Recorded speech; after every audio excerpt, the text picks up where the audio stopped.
Let us pray. Almighty God, we willingly acknowledge you as the Supreme Being, most gracious and most merciful. Look down, we beseech you, on us who are members of this Senate, and deign to assist us in the duties that we have to perform on behalf of our beloved country of Trinidad and Tobago.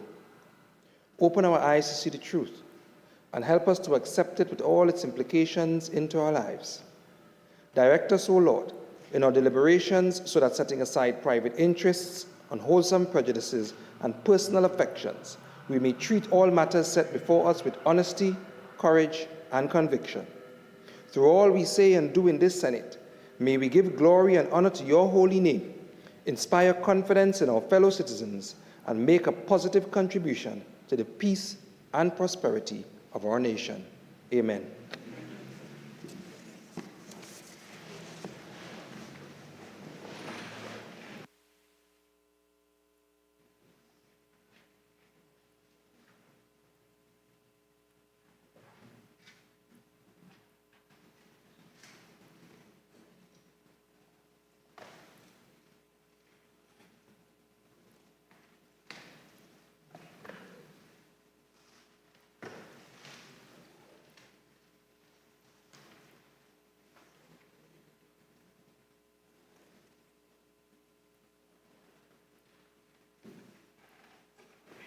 Announcements by the President.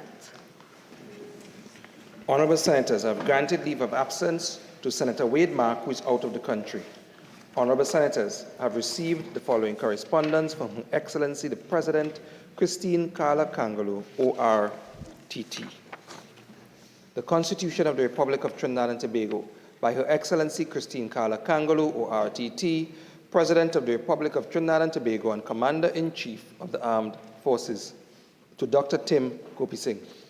Whereas Senator Mark is incapable of performing his duties as a senator by reason of his absence from Trinidad and Tobago, now therefore I, Christine Carla Kangaloo, President as aforesaid, in exercise of the power invested in me by Section 44(1)A and Section 44(4)B of the Constitution of the Republic of Trinidad and Tobago, acting in accordance with the advice of the Leader of the Opposition, do hereby appoint you, Tim Gopi-Singh, to be a member of the Senate temporarily with effect from the 12th of December 2023 and continuing during the absence from Trinidad and Tobago of Senator Wade Mark, given under my hand and the seal of the President of the Republic of Trinidad and Tobago at the office of the President St. Anne's this 12th day of December 2023. Honorable Senators, Senators are required to take the oath.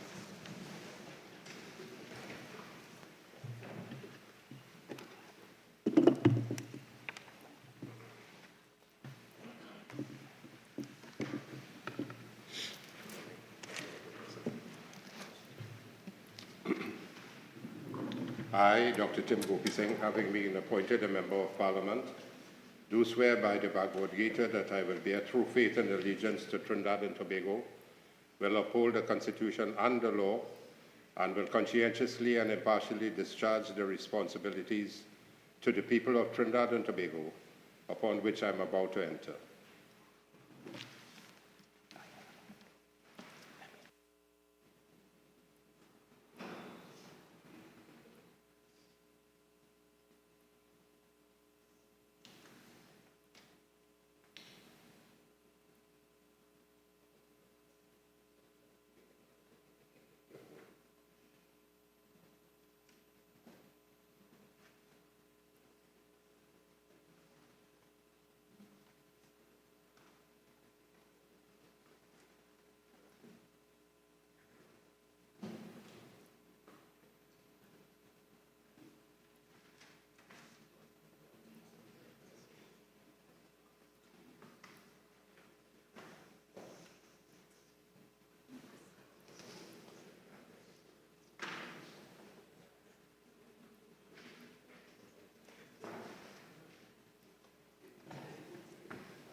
and Industry. President, I have the honor to lay on the table the following papers as listed on the order paper in my name. The annual administrative report of the Trinidad and Tobago Creative Industries Company Limited for the financial year ended September 30th, 2019. The annual administrative report of the National Flour Mills Limited for the year ended December 31st, 2021. Minister of Trade and Industry. Mr. President, I have the honor to lay on the table the following papers listed on the order paper in the name of the Minister of Works and Transport. The annual administrative report for the Airports Authority of Trinidad and Tobago for the period 2017. Thank you. Leader of Government Business. Mr. President, I have the honor to lay on the table the following papers as listed on the order paper in the names of the Minister of Finance and the Minister of Education. The Sector-Wide Approach Program Loan Agreement for a Modernized Transportation Infrastructure between the Government of the Republic of Trinidad and Tobago and the Corporación Andina de Fomento in the sum of US $175 million. A sector-wide approach program loan agreement to support the implementation of the digital transformation and the digital inclusion strategy in Trinidad and Tobago between the Government of the Republic of Trinidad and Tobago and the Corporación Andina de Fomento in the sum of US $120 million. The Trinidad Drainage and Flood Mitigation Program Investment Loan Agreement between the Government of the Republic of Trinidad and Tobago and the Corporación Andina de Fomento in the sum of US $40 million. The Sector-Wide Approach Program Loan Agreement for support and structural strengthening of health systems in the framework of the COVID-19 pandemic in Trinidad and Tobago between the Government of the Republic of Trinidad and Tobago and the Corporación Andina de Fomento in the sum of US $75 million. The report of the Auditor General of the Republic of Trinidad and Tobago on the financial statements of the College of Science, Technology, and Applied Arts of Trinidad and Tobago for the financial year ended September 30th, 2008.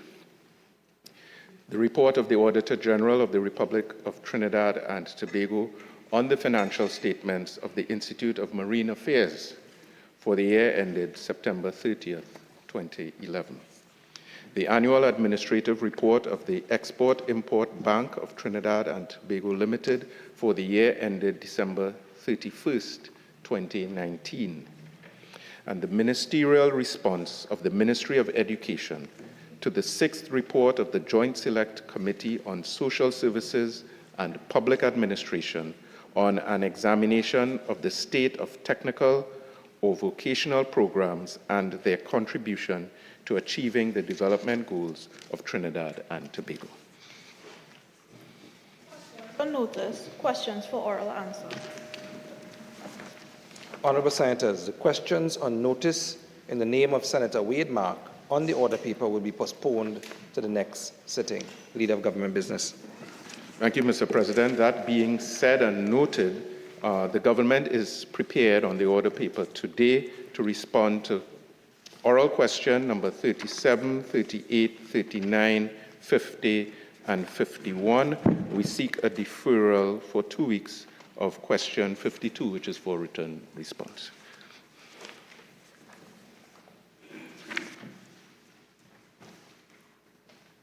A deferral for question. Repeat again the last statement. The question for written response, question number 52.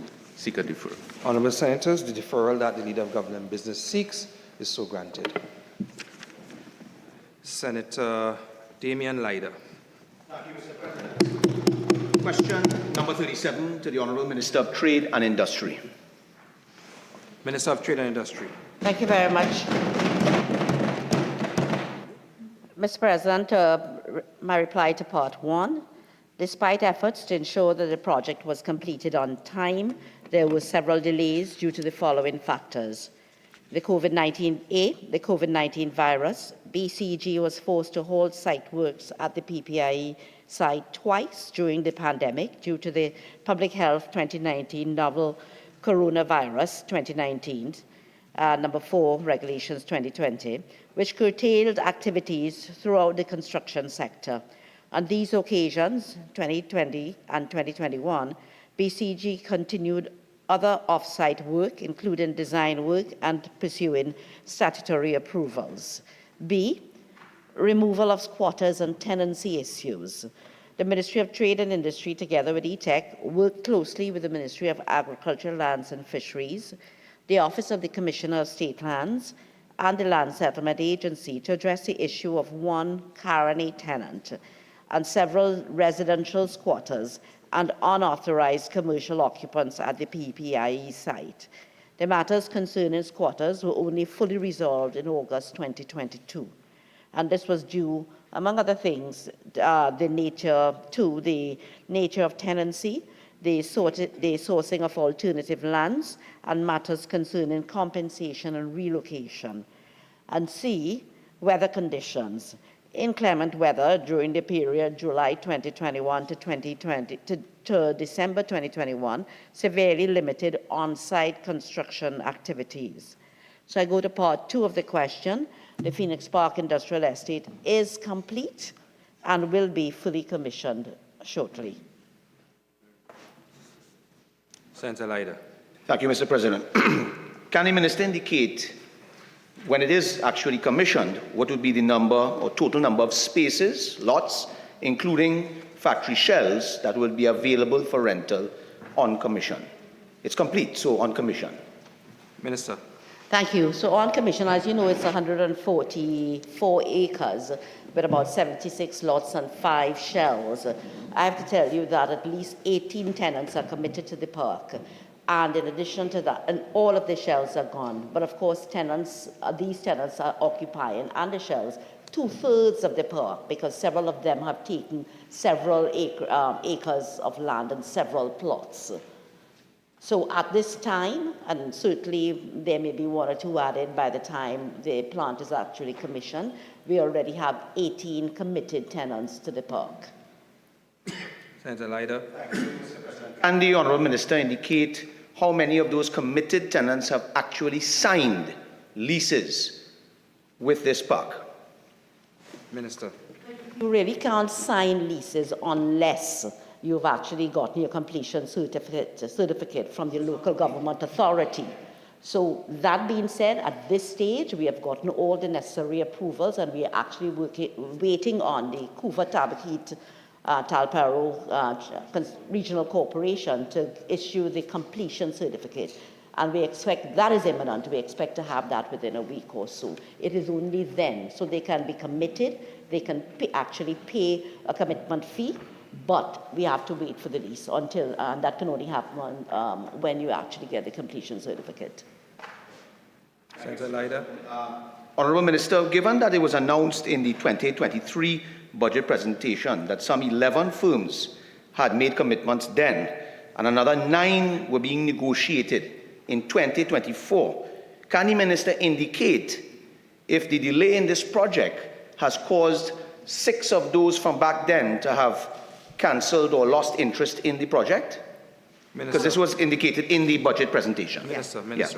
Absolutely not. I don't quite understand your math, but as I had said, 18 have committed plus 1 other. And I think you're going into the next question as well. So a lot of what I'm saying, I am going to actually respond to in the next question. No one has lost interest at all. Yeah? Senator Leiter. Mr. President, through you to the Honourable Minister of Trade, given that in the budget presentation of 2023, it was said that the project would have cost around $690 million as financed by the taxpayers of Trinidad and Tobago, can the Minister tell us now, as the project is completed and ready to be commissioned, exactly how much has been spent to date on this project? Minister.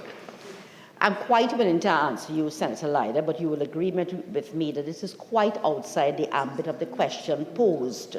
And if you pose the right questions, I'll be more than prepared to give you the details that you're asking. Write in for me the amount. Senator Leiter, move on to the next question. Oh, okay. All right. Well, I'll ask it in the next one then. I have space. Next question on your Mr. President, question number 38 to the Minister of Trade and Industry. Minister of Trade and Industry. Thank you very much, Mr. President. The Ministry of Trade and Industry, through InvestTT and ETech and the Trinidad and Tobago Embassy in Beijing, China, have been actively promoting the Phoenix Park Industrial Estate. To date, there are a total of 18 committed investments, of which 15 are local direct investments and 3 are foreign direct investments. In addition, a data center will be built at the PPIE through the Ministry of Digital Transformation. The total estimated investment at this time is $485.5 million TT, which will result in the creation of approximately 861 new jobs. Thank you. President, can the Minister, given this, can the Minister indicate of the 18 that was just mentioned here and committed, can the Minister inform this Senate whether or not those 18 are going to sign an agreement once the completion certificate the completion is in place and approved for this estate? Is 18 going to sign? Minister. 18 of them 18 of these tenants have signed agreements committing themselves. What is to happen, as I had explained earlier, is that we are awaiting a completion certificate. Thereafter, we will in fact be doing the actual leases and business, and of course the tenants can get on with constructing their facilities. Yes. Senator Leiter. Thank you, Mr. President. Well, given that the Honourable Minister has indicated 18 have signed, 18. So how much? 18 have committed. I said 18. Right. 18 has committed and signed. Senator Leiter, have a seat. Yes.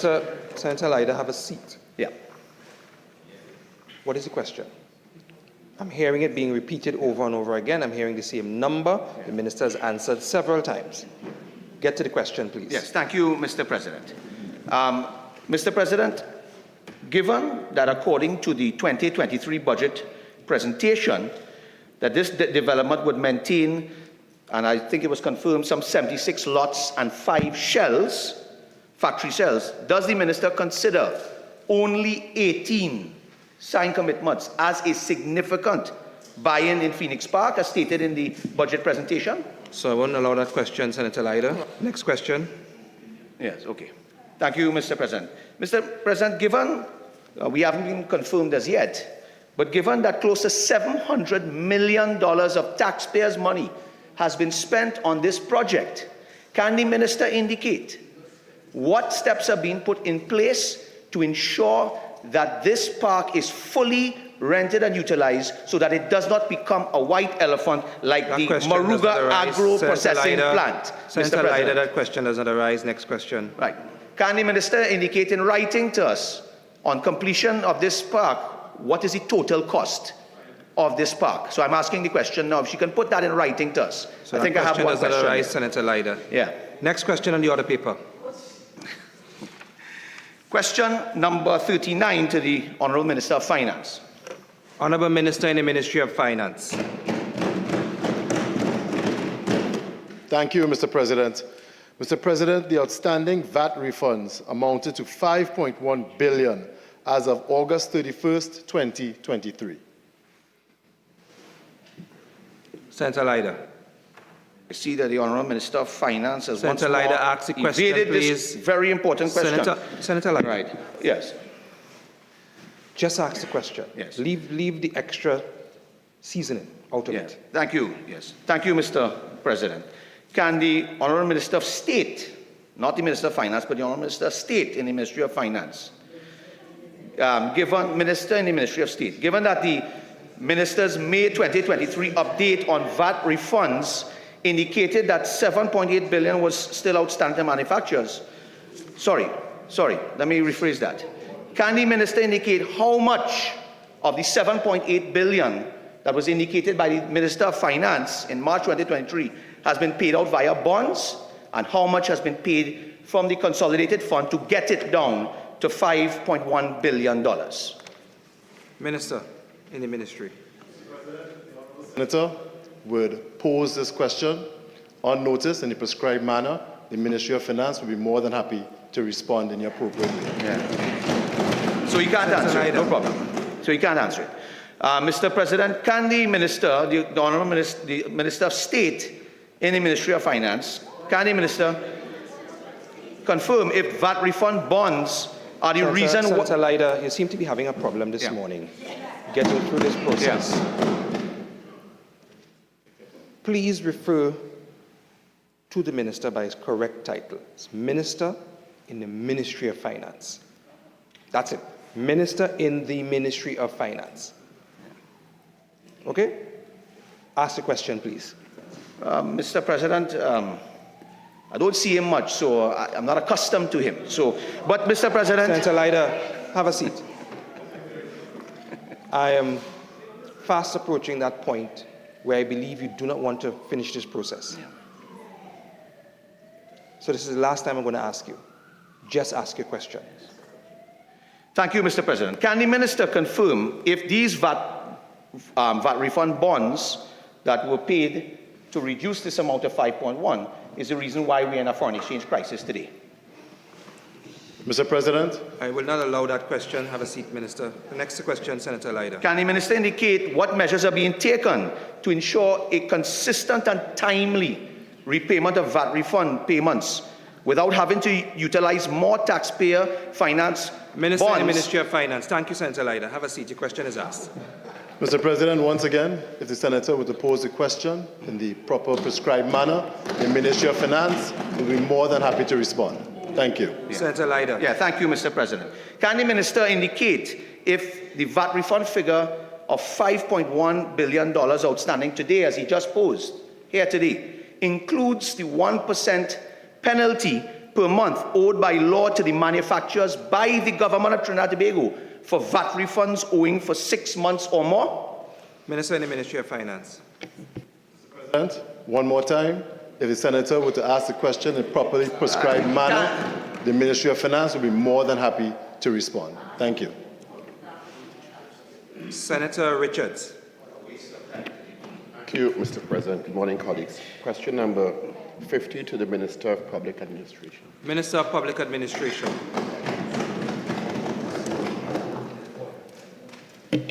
Thank you, Mr. President. The Government of Trinidad and Tobago recognizes the need to review the structures and systems to determine how we can improve the governance and management of the public service while maintaining appropriate levels of independence. The need arises from inefficiencies within the system, characterized by outdated jobs, prolonged recruitment, and delayed appointments. This modernization is essential to meet our citizens' evolving demands and ensure that the public service remains dynamic and responsive. The functions and core responsibilities of the commissions, initially designed for a smaller workforce and a simpler operational landscape, have remained largely unchanged despite the significant growth of the public service. This is particularly evident in areas of recruitment, appointments, and discipline. Our service commissions are enshrined in our Constitution, and therefore any significant legislative changes will require focused consultation with key stakeholders and multi-party agreement on the changes required. However, in the meantime, the government remains committed to making significant improvements in the governance and management of the public service, and we are already working with the service commissions through the Strategic Human Resource Council to achieve these goals.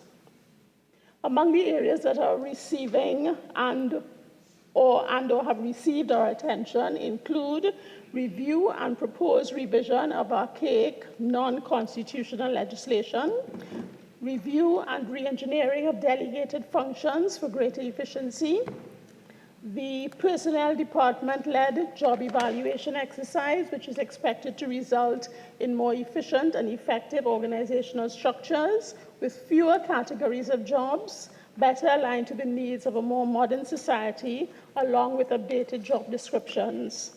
The upgrade and full rollout of the e-human resource management system, which will significantly improve the efficiency of the management of our large cadre of people.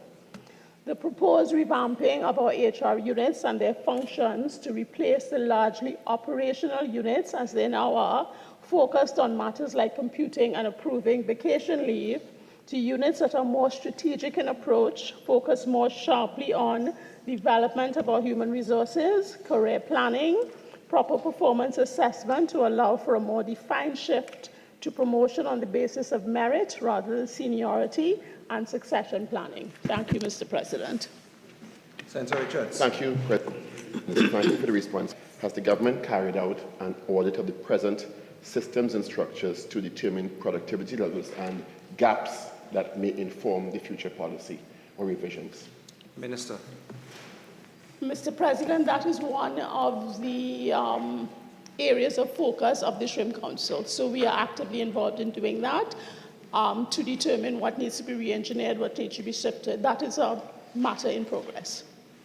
Senator Richards. In relation to the HR/IR issues, has the government had consultations with the prescribed governing unions in relation to potential changes in their arrangements and structures? Minister. With respect to the job evaluation exercise, those consultations are ongoing, and in fact, the union is actively involved in that exercise. With respect to other matters, we are treating with them internally and coming up with our programs and policies before reaching out. Senator Gopi Singh. Thank you, Mr. President. Thank you, Senator Paul Richards. Honorable Minister, does the government have any intention of a similar type of approach to the other service commissions beside the public service, the teaching service, police service, and the judicial and legal service commission? Is there any intention to examine and possibly restructure these other service commissions? Minister. Thank you, Mr. President. When I indicated service commissions, I refer to all the service commissions. The Service Commission Department is a member of the Shrimp Council who is working with the Ministry of Public Admin and the Personnel Department to look at the revamping of the public service in its entirety. Oh, sorry. Minister Gopi Singh. Senator Gopi Singh, sorry. That's it? Yeah. Senator Richards. Next question on the order paper. If I could edit one more. Do you have? Is there a time frame, Honorable Minister, that the public can be aware that these service commissions will be examined and probably prepare stakeholder preparation when that time comes up, if and when the time comes up? Is it a statement or a question? Is it a question? Yeah, that's it. Senator Richards, next question on the order paper. Mr. President, question number 51 to the Honorable Prime Minister. Minister of National Security.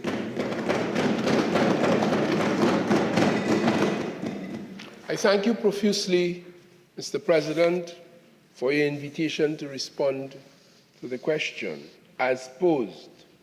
The government's work in respect of the repatriation of nationals from conflict zones is primarily conducted through Task Force Nightingale, a multi-agency platform organized to carry out the work of the government in the repatriation of our citizens and others entitled to citizenship from conflict zones. Task Force Nightingale is actively engaged, and its work involves coordinating various international and diplomatic efforts and overseeing legislative, administrative, and security initiatives. Task Force Nightingale will be responsible for reintegrating the returnees into the national community, that is Trinidad and Tobago, upon their return. The three-person repatriation committee referred to in the question works closely with Task Force Nightingale, bringing to bear their Islamic knowledge, capacity to interface with family members of the potential returnees, and expertise in international relations.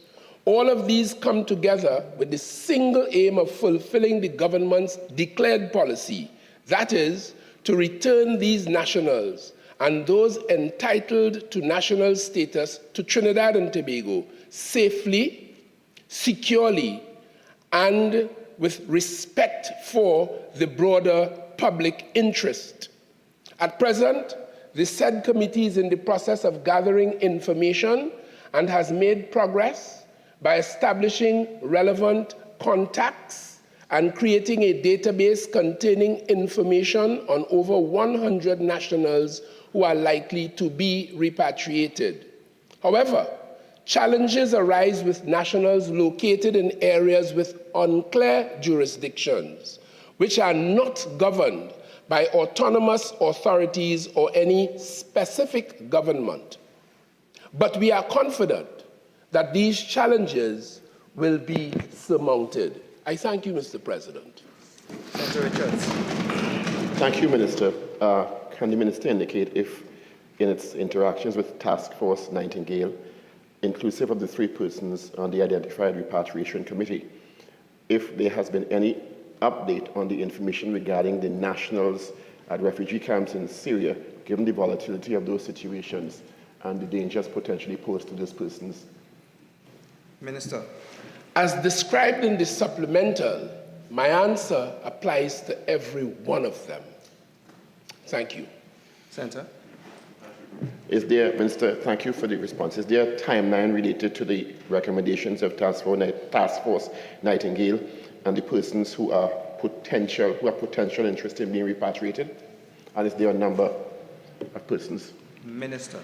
I am confident, Mr. President, that the Senator is sufficiently versed in international affairs to understand that timelines are difficult to establish in these contexts, but he has the assurance that we are on the job since 2018, continue to be on the job, and will be for as long as the job must be done. Thank you. Senator. Thank you.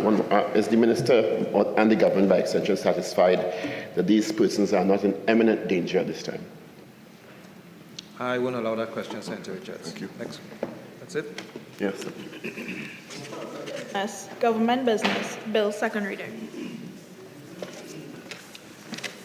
Attorney General.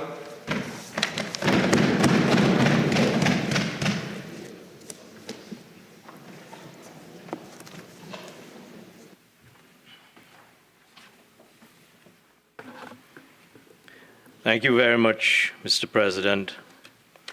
Mr. President, I beg to move that a bill entitled An Act to Amend the Registrar General's Act, Chapter 1903, the Companies Act, Chapter 8101, the Registration of Business Names Act, Chapter 82, number 85, and the Non-Profit Organizations Act, number 7 of 2019, be now read a second time. Mr. President, the bill before us today is comprised of 6 clauses. It is entitled the Miscellaneous Provisions, Registrar General, Companies, Registration of Business Names and Non-Profit Organizations, Bill 2023, and it seeks to make propitious and significant amendments to several key pieces of legislation under which the company's registry operates, in order to facilitate the full legal operationality of the company's registry online system, CROS, hence the acronym, the CROSS Bill, which, Mr. President, I shall use hereafter. The laws which we seek to amend today, Mr. President, include those mentioned in the very title to the bill, the Registrar General Act, the Registration of Business Names Act, the Companies Act, and the Non-Profit Organizations Act.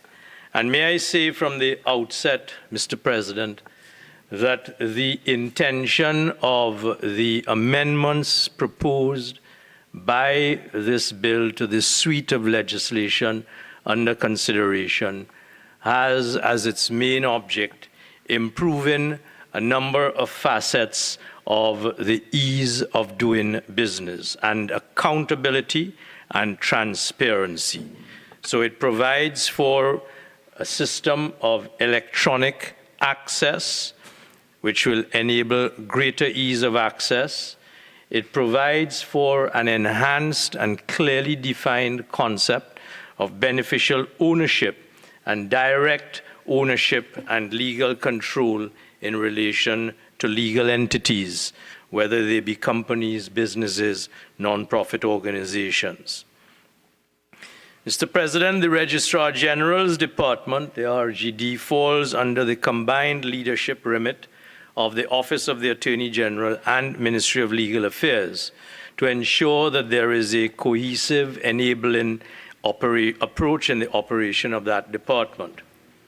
Digitization is a high priority of this government, and I am privileged to lead a ministry well on its way to fulfilling the government's mandate in that regard. I say at the forefront, and I pay tribute to the astute and visionary leadership of the Honorable Prime Minister, Dr. Rowley.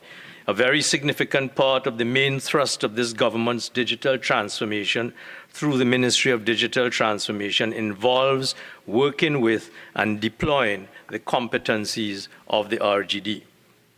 The Companies Registry is responsible for the incorporation of companies under the Companies Act, the registration of business names under the Registration of Business Names Act, the registration of non-profit organizations under the Non-Profit Organizations Act, and the registration of newspapers, indeed, under the Newspapers Act. The government continues to demonstrate a willingness and a commitment to ensure Trinidad and Tobago's international compliance with its international anti-money laundering, counter-finance terrorism, and proliferation obligations, in particular to have available for scrutiny up-to-date and accurate beneficial information, ownership information, with respect to all entities, including companies and businesses. In balancing the ease of doing business, this government has regard to our international financial obligations. As we in this Honorable House are all too aware, the failure of countries such as ours to meet our obligations in this regard is invariably punishable by various forms of naming and shaming or ostracism from the international financial system. And I am happy to say that this country is well on its way to embracing accountability and transparency through CROSS, which is intended to aid our country in meeting our obligations with increased efficiency.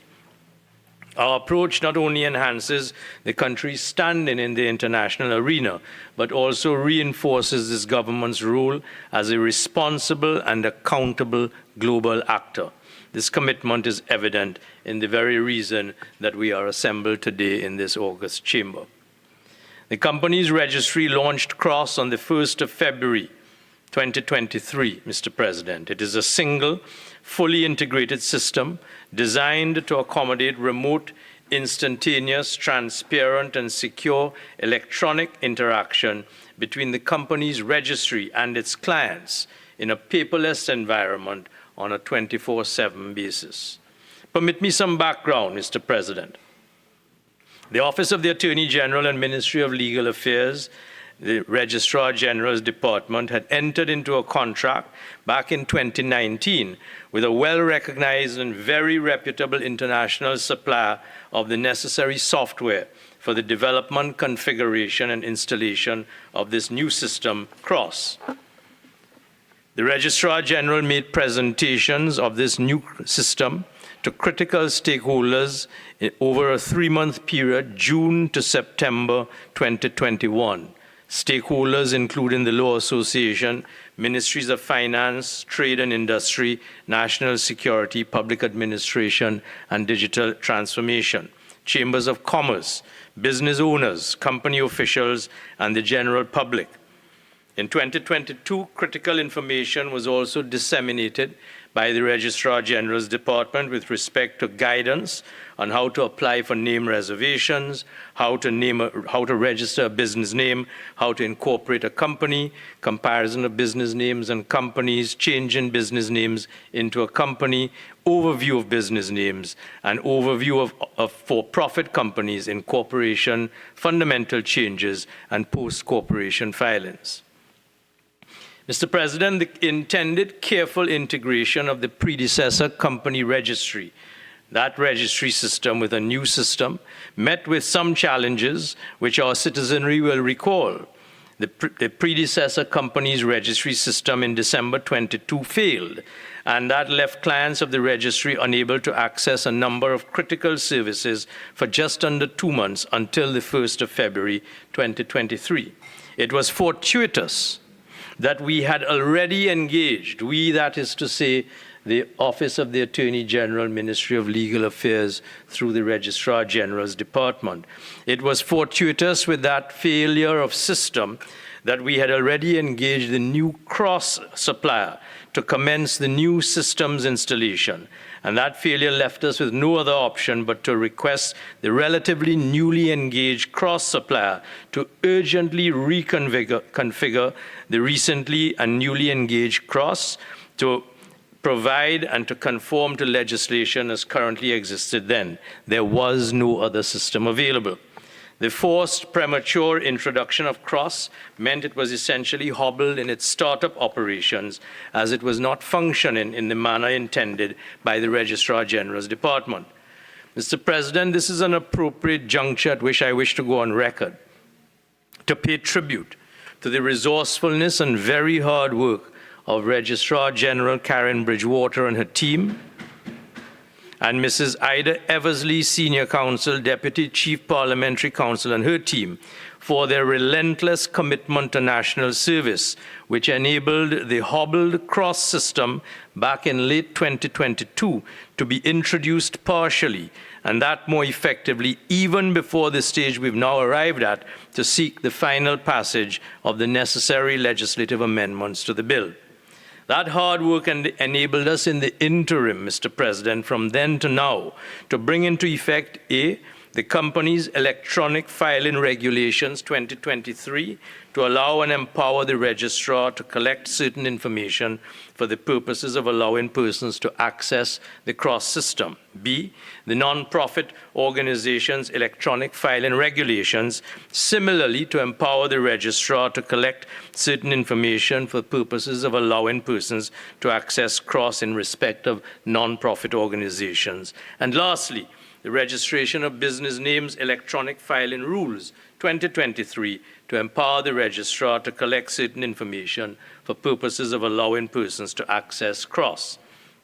Mr. President, I am confident that with the passage of the amendments being moved by this bill, cross shall be enabled from henceforth to function as it was always envisaged and shall promote positive economic development within our country.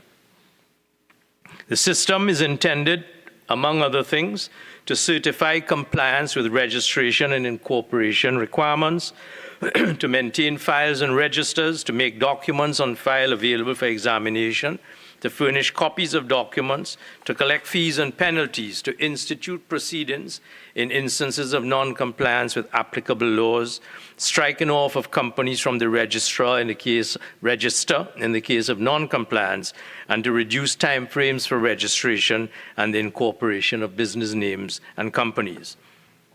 Cross requires users, Mr. President, to register to do so. After that, users may transact business from their homes or their offices, transmitting their documents electronically.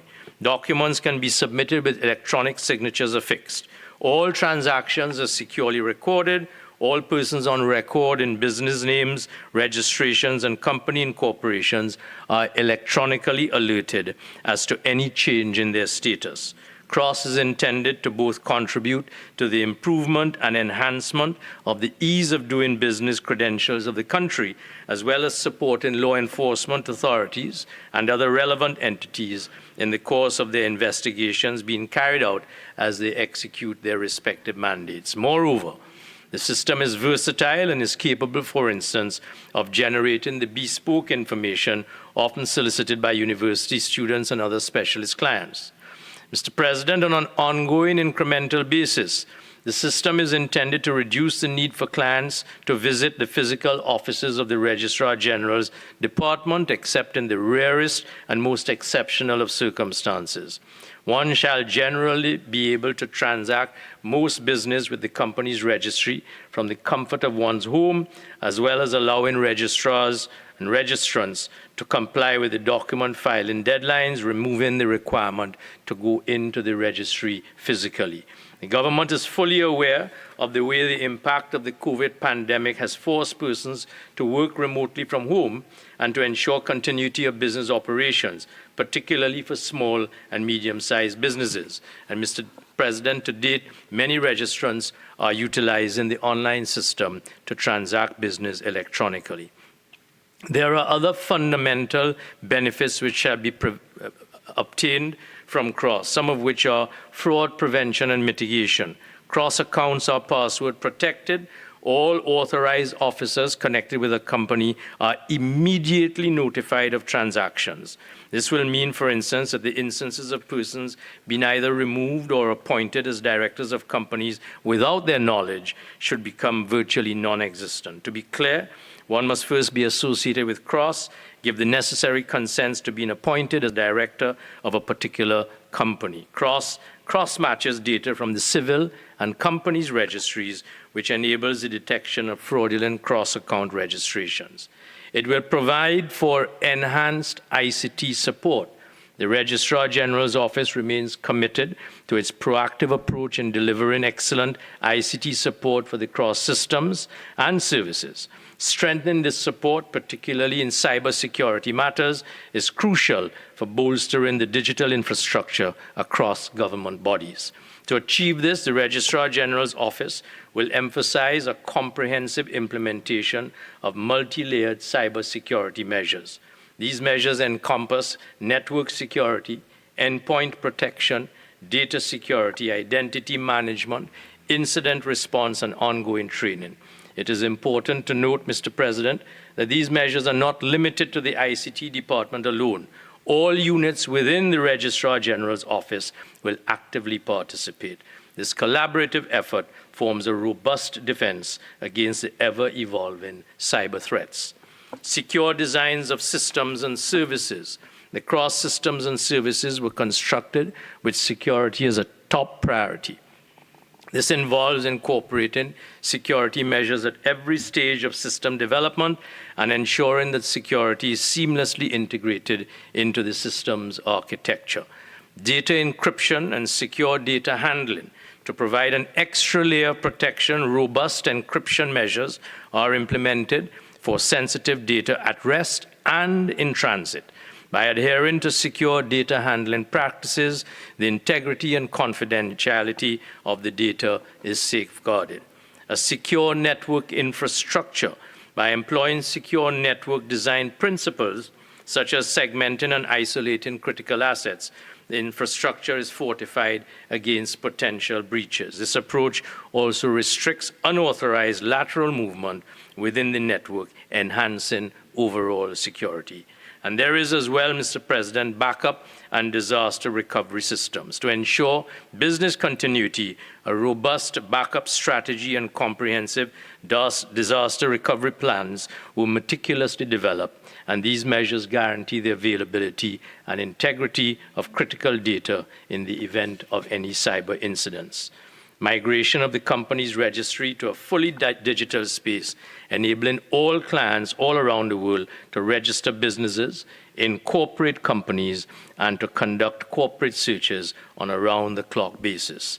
The intake of paper into the registry, Mr. President, shall be greatly reduced. CROSS shall obviate, or at least reduce substantially, the need for us to build or otherwise source additional and expensive storage space insofar as the company's registry is concerned. Mr. President, we've also taken the opportunity to clean up lacuna in and modernize the subject legislation so that, for instance, just as an example, archaic references to Commonwealth in the registration of business names are targeted for removal.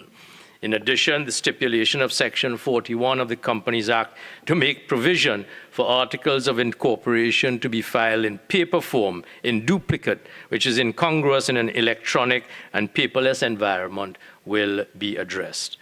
My contribution today, Mr. President, will just look at the clauses in some small detail of the bill which is before us.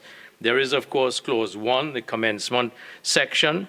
Clause 2, rather, the commencement section. Clause 3 of the bill amends the Registrar General's Act, and it is interesting to look at some of the new definitions which are provided for in Section 1, a new Section 1A of the Registrar General's Act will introduce definitions for administrative documents, data message, document, electronic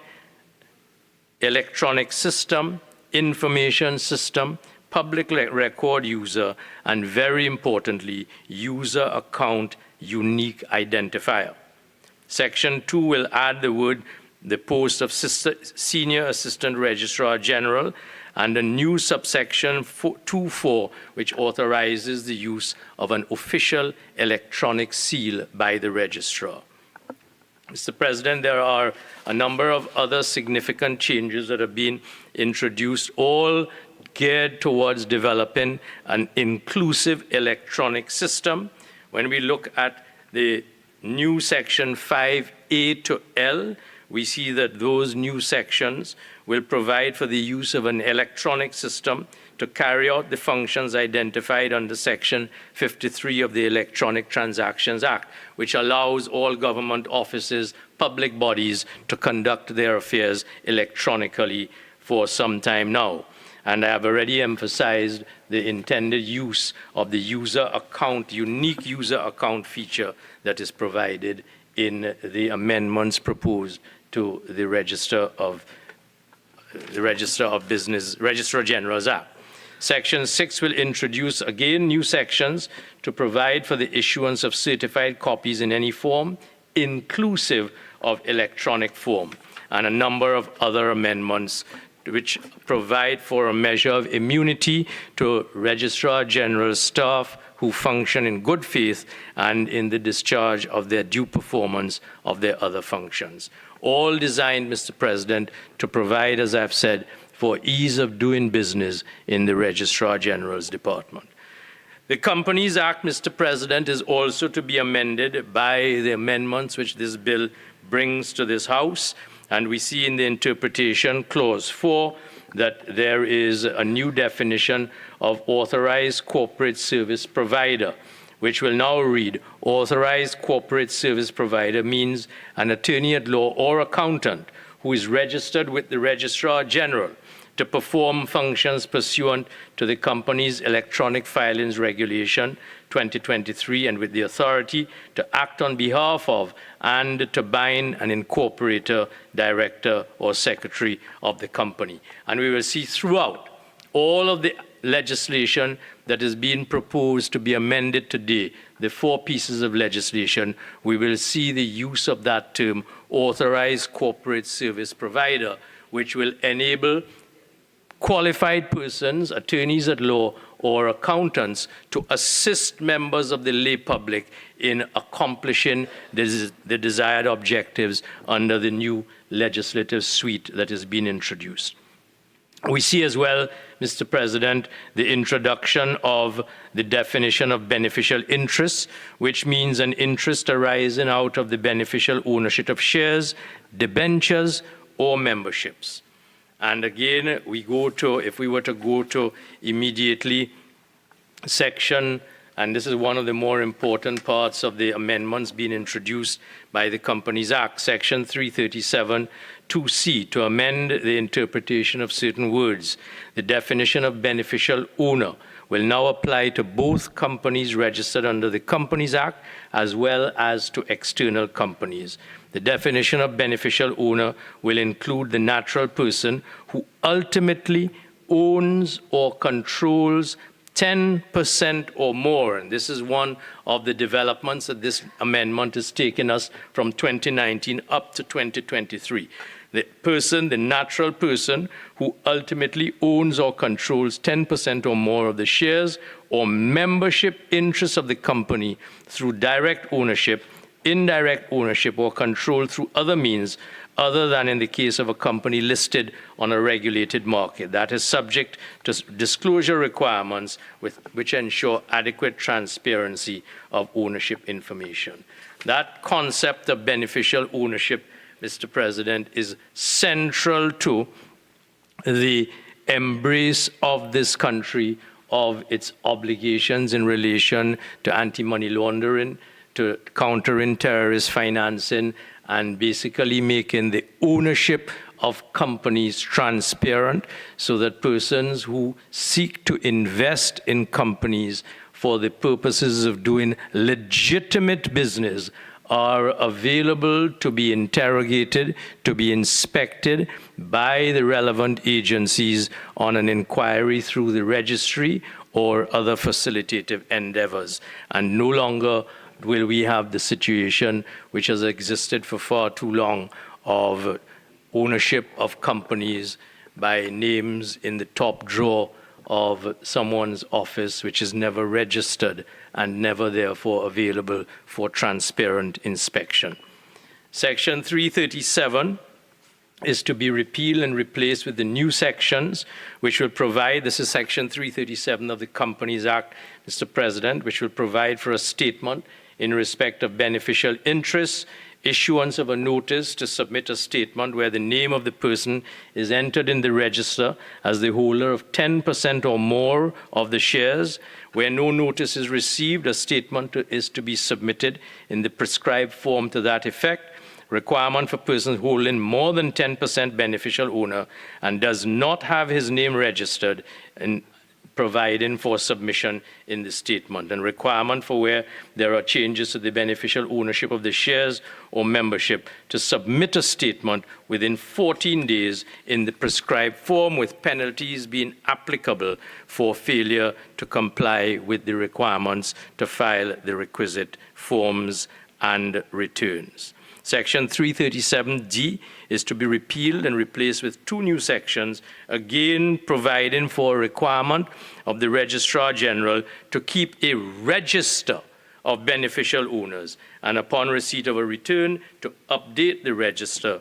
And Section 337DA empowers the registrar to monitor the beneficial ownership information that is provided in that register.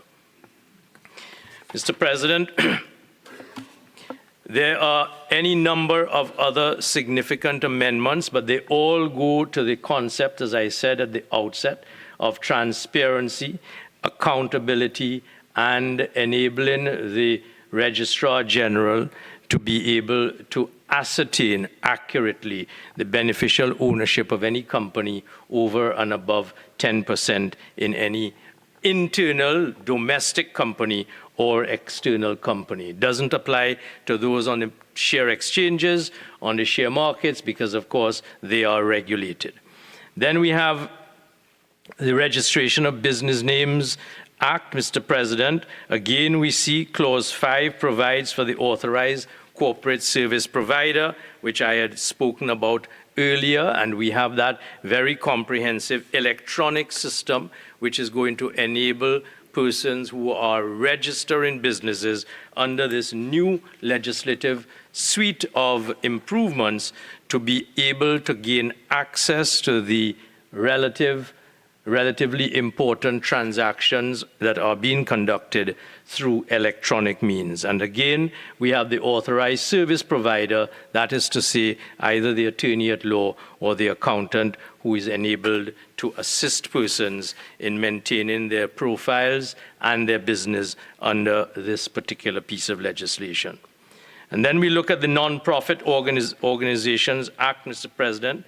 Clause 6 of the bill amends the Non-Profit Organizations Act and provides again new definitions in Section 3, authorized corporate service provider, which will allow for an attorney at law or accountant registered with the Registrar General to perform functions pursuant to the Non-Profit Organizations Electronic Filings Regulations 2023, and who has been authorized to act on behalf of and to bind a controller.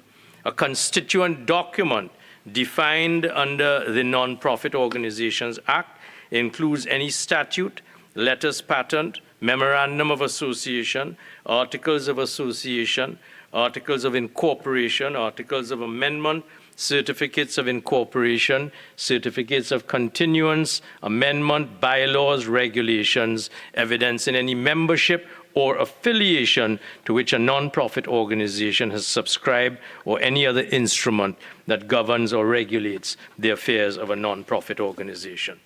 Mr. President, again committed to the concept of ultimate transparency in the regulation of the affairs of artificial entities carrying on the business in this company.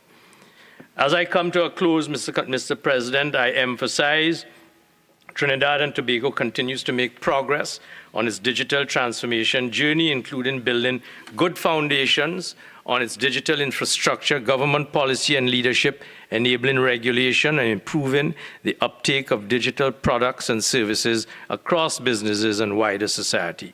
The cross-system captures all AML CFT requirements in the package of laws passed by the government in the last few years, including most recently the bill that came in the Global Forum bill before this Senate not too long ago in the last couple of weeks, what the company's ordinance amendment of beneficial. Yes. Thank you. Just through you, Mr. President. I've seen a number of clauses which focused intently on codifying criminal offences for tampering in electronic measures. What one would normally find in a cybercrime bill. Is that included here in the absence of that? And what happens if cybercrime law comes to the Parliament and is passed in those instances for those clauses? I'm not sure if I follow the question. May I ask you to repeat, Yes, Senator? Sorry, there are several clauses which focused on criminalizing tampering with data and material inside of this legislation. Yes. Which one would normally find in a cybercrime law, if I'm not mistaken. Is it that the intention is for this to work in harmony if cybercrime law is passed eventually, or it will be replaced? Well, this suite of amendments, as I said at the beginning, is intended to stand on its own in respect of the different pieces of legislation that we are looking at today. And for violation of any of the obligations, there will be their own discrete penalties and or other offenses that can be created. But yes, to answer your question, in addition to the standalone capacity in this suite of legislation that we are asking the Senate to pass today, it will also be read in tandem with the cybercrime legislation, which the Law Revision Commission is working on at the moment, and which we will be bringing to Parliament shortly. Yes, thank you. So if I may continue, Mr. President, I was in the process of saying that the cross-system captures all of our anti-money laundering and counter-financing terrorism requirements. And again, addressing the question that Senator Richards just asked in a different context, the concept of beneficial ownership, which is enhanced in the definition found in the proposed amendments in the Companies Act, will also apply across to the Global Forum package, which we passed in the Senate not too long ago, within the last 4 weeks, so that across the board, both in respect of Global Forum and Financial Action Task Force measures to control the law enforcement in the country and to bring it into compliance with international standards, these measures can only see positive results as they make Trinidad and Tobago more compliant in the eyes of various international monitoring bodies, consequently encouraging greater foreign direct investment. Mr. President, this government continues to work closely to ensure that Trinidad and Tobago becomes fully compliant with its international obligations under the Global Forum and the Financial Action Task Force family of legislation and measures. And as the world becomes increasingly digitized and cross-border activities become more and more the norm, we recognize that administrations need to work together to ensure that there is improvement and investment in key digital economy foundations in order to deliver reliable, high-quality connectivity and accessibility, improving the digital literacy of business owners, which will all contain and provide for essential elements in this continued progress. We have to work steadfastly and with great speed towards passing this legislation, and I implore this august chamber to accede to the request of this government to pass this legislation. With respect, Mr. President, I beg to move. Honourable Senators, I shall now propose a question for debate. The question is that a bill entitled An Act to Amend the Registrar General's Act, Chapter 1903, the Companies Act, Chapter 8101, the Registration of Business Names Act, Chapter 8285, and the Non-Profit Organizations Act, Number 7 of 2019, be now read a second time. Senator Lakshmi Dayal. Thank you, Mr. President, for the opportunity to contribute to the discussion on this very interesting and timely piece of legislation brought today by the government. Mr. President, it is incumbent on all of us as responsible citizens to see that our society moves forward in the digital age. And we want to be able, as members of this House, to contribute to that movement in a responsible way, in a manner that ensures that we have the best possible framework. But we would also, at the same time, want the opportunity to comment on the operationalization of legislation, because we also speak on behalf of citizens who depend on us to read, analyze, and look at perhaps the areas where we may want improvement, and to perhaps comment on issues that affect regular citizens. Anyone reviewing this bill and looking at the intention of it will understand that what it seeks to do is to really move the company's registry out of the paper age and into the digital age. And I think the first thing, and I actually discussed it with a couple of lay persons just to get their feedback, and the first two things, or the most popular things I should say, but it kept repeating itself in different ways and persons raising concerns with me, was one, security, and two, what happens to persons who may not be as tech savvy, who may not have access, who may not be able to afford the services of someone to be able to assist them with this process. And I am a user of the cross system. I am also a user of all of the other electronic systems that have been introduced over the years by the Registrar General's department. For the last, I would say, almost 10 years, I've had different types of accounts because, of course, they have different platforms being created, and we shifted from one system to the next and so on. And so I also have encountered some of the challenges that members of the public would have encountered. And the COVID pandemic was a period of time where we saw a massive shift towards everything being online by necessity. We had to get it done. And it identified a number of shortcomings, and some of which I've raised before in JSCs and other places. And all we hope to do is to really just be able to plug those areas so that these systems work as well as they can. I'm very familiar with FATF requirements, with the methodology for assessment. I was even trained as an assessor to be able to assess other countries on their compliance with FATF. So I'm very happy that we are moving towards a system that would ensure greater compliance, for example, with, I think it's recommendation 24 on beneficial ownership. But at the same time, having studied those recommendations and the methodology and the processes used to assess that compliance, I know that it goes beyond having an electronic system that is easily accessible and so on, that contains the information and holds the information. So my contribution will focus primarily on those few issues that I have identified there, and I will just speak briefly on a couple of them. Mr. Vice President, the Attorney General has addressed, I think, the most topical, something that has been very topical of late, and that is data security. And the Attorney General has gone into some detail about the levels of security that is involved in this cross system that has been built into the system and so on. It's very challenging for governments because of the amount of sensitive data that you hold on citizens. Everything in the Registrar General's department, literally from when you're born until you die, there is a record in there. Because your birth certificate is held there, your death certificate, and every other type of business that you want to do in the interim is held. With the cross system, for example, because I have registered for it, so I can tell you, you are inputting into the system your birth certificate PIN number. You are putting up a photo of yourself holding your identification. You are uploading and I understand the purpose of that, of course, because with identity theft and so on, now people can easily use somebody else's driver's permit number or something like that. So you have all of these measures being put in place. But that means that the Registrar General's Department is going to basically be holding your entire life's worth of information. It is a lot of information that you must input in order to become registered as a user on the cross system.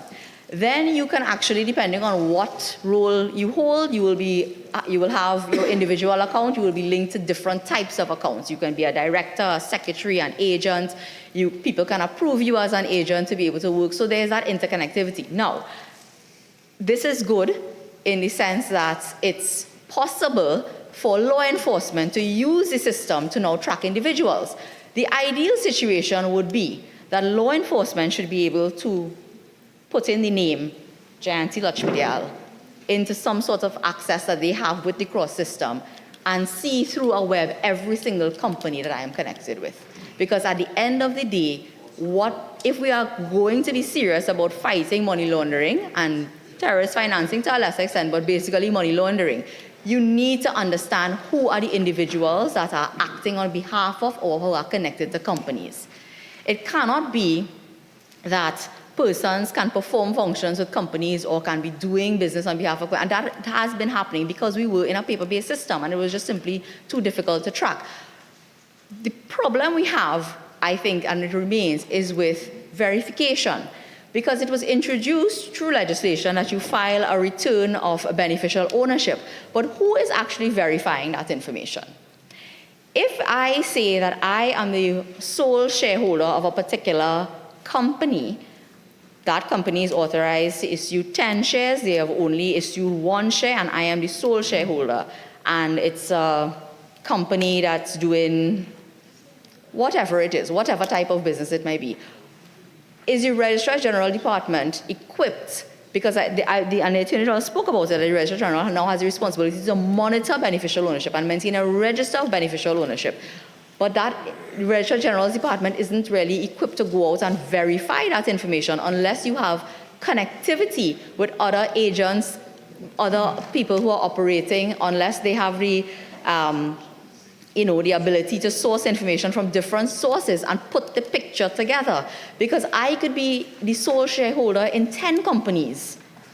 And at the end of the day, I'm holding those shares and I'm signing my return of beneficial ownership every year on time and making sure it is uploaded in cross and filed with the Registrar General, and I'm there on the register.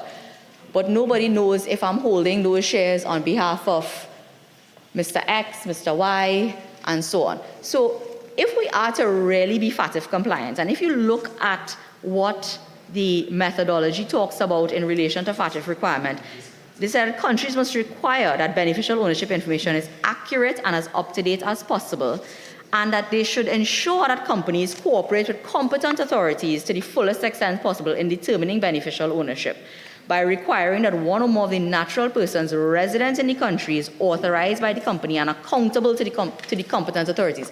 The competent authorities in the structure that we operate within the public service of Trinidad and Tobago under the powers vested in various public officers has to be law enforcement. It has to be law enforcement. And because under Proceeds of Crime Act, under the FIU Act and other pieces of legislation, it is really the law enforcement who can access the information in the registry, but they have the responsibility to verify it. So law enforcement, because they can go to a bank and they can make an application and they can access the information and so on. So at the end of the day, the point is that all of this and all of these registers and all of this nice electronic system and so on, whilst it might make it easier for law enforcement to access the information because they don't have to go down to South Key, well, we used to be in South Key, they don't have to go down to the government campus there now and wait in Registrar General and ask to see records and so on. Or even there was a system before, I know you could apply for $20 and get everything downloaded. I think it's still like that. Or you can ask for individual documents. They can now access and have access to information, and hopefully with the way the system is now and the individual accounts are created, they will have quicker access. But are they equipped and are they knowledgeable enough and are they trained enough to use this information now to go and verify who are the real beneficial owners of our companies? So that's just an issue that I want to raise. I also find that if it is breaches. And Senator Richards raised the issue about the number of penalties and offenses created here for tampering with digital data. Someone wouldn't tamper with digital data because, well, some people may think it's a challenge, but more than likely, they have some underlying objective to hide information from law enforcement. And I find that some of the penalties appear to be a bit small. Because if someone is actually tampering with, for example, I looked at, there was one section that there was a fine of $10,000, there was a fine of, I think it was 5,000, and another one was 10,000 and imprisonment. Yes, there was the severity of the penalties enhanced for the unauthorized modification and results in changes in the electronic system, an additional fine of $5,000. So a $15,000 fine maximum, and perhaps imprisonment if that's the way it goes, may be very minuscule for the kind of impact that somebody might be able to create if they were able to hack into the system and create some sort of modification or to tamper with the information that is being provided. At the end of the day, as I repeat, the amount of information that the company's registry will be collecting and holding on the system, someone who has unauthorized access and is able to tamper with it could really wreak havoc on individual lives or collectively the lives of certain persons. And we need to look no further than what we had happening very recently at, for example, the Southwest Regional Health Authority. We had issues with TSCT, a number of private companies being hacked and people's personal information being put out there. One of the things that, for example, that you're doing now with the cross system is that you're using your credit card to top up your subscription account and to have money to be able to, register companies and so on. So even your credit card information will be held by the company's registry, your personal private banking information. As an individual citizen conducting private business with the state, you also want to make sure that your information is being protected to the highest level. I was reading an article about challenges when the whole Southwest Regional thing came about. And I was reading an article, it was actually in Forbes magazine, and they were identifying the fact that it's not, and this is not a local problem because it's there in a big international magazine, that governments tend to have a lot of challenges with data security. The reason being is that bureaucracy tends to result in things being done on a phased or a project type basis. So you have a project, you hire a consultant, the consultant comes in, you launch your system, and then that's the end of the project. But we don't have enough investment going forward in the most up-to-date technology. And technology is changing faster than most governments around the world can perhaps respond. So that really underscores the need for us to have built into our ministries, not hiring experts, and we hire experts because the fact is that salaries being paid outside of the government are just much better, and they attract better talent than sometimes we attract within the government service. And that's not just in IT, but across the board. So what we end up doing is going to the experts outside of ministries, using them for projects to build things for us, and then we have a difficulty in maintaining that system and in keeping it up to date with the best security possible. I'm saying again, if that were to happen with the system, and I'm not saying it would, I'm sure staff at the company's registry will be undergoing training. I would like to think that there would be budgetary allocations in years to come for investment in better and more infrastructure, because you have to continuously review your infrastructure.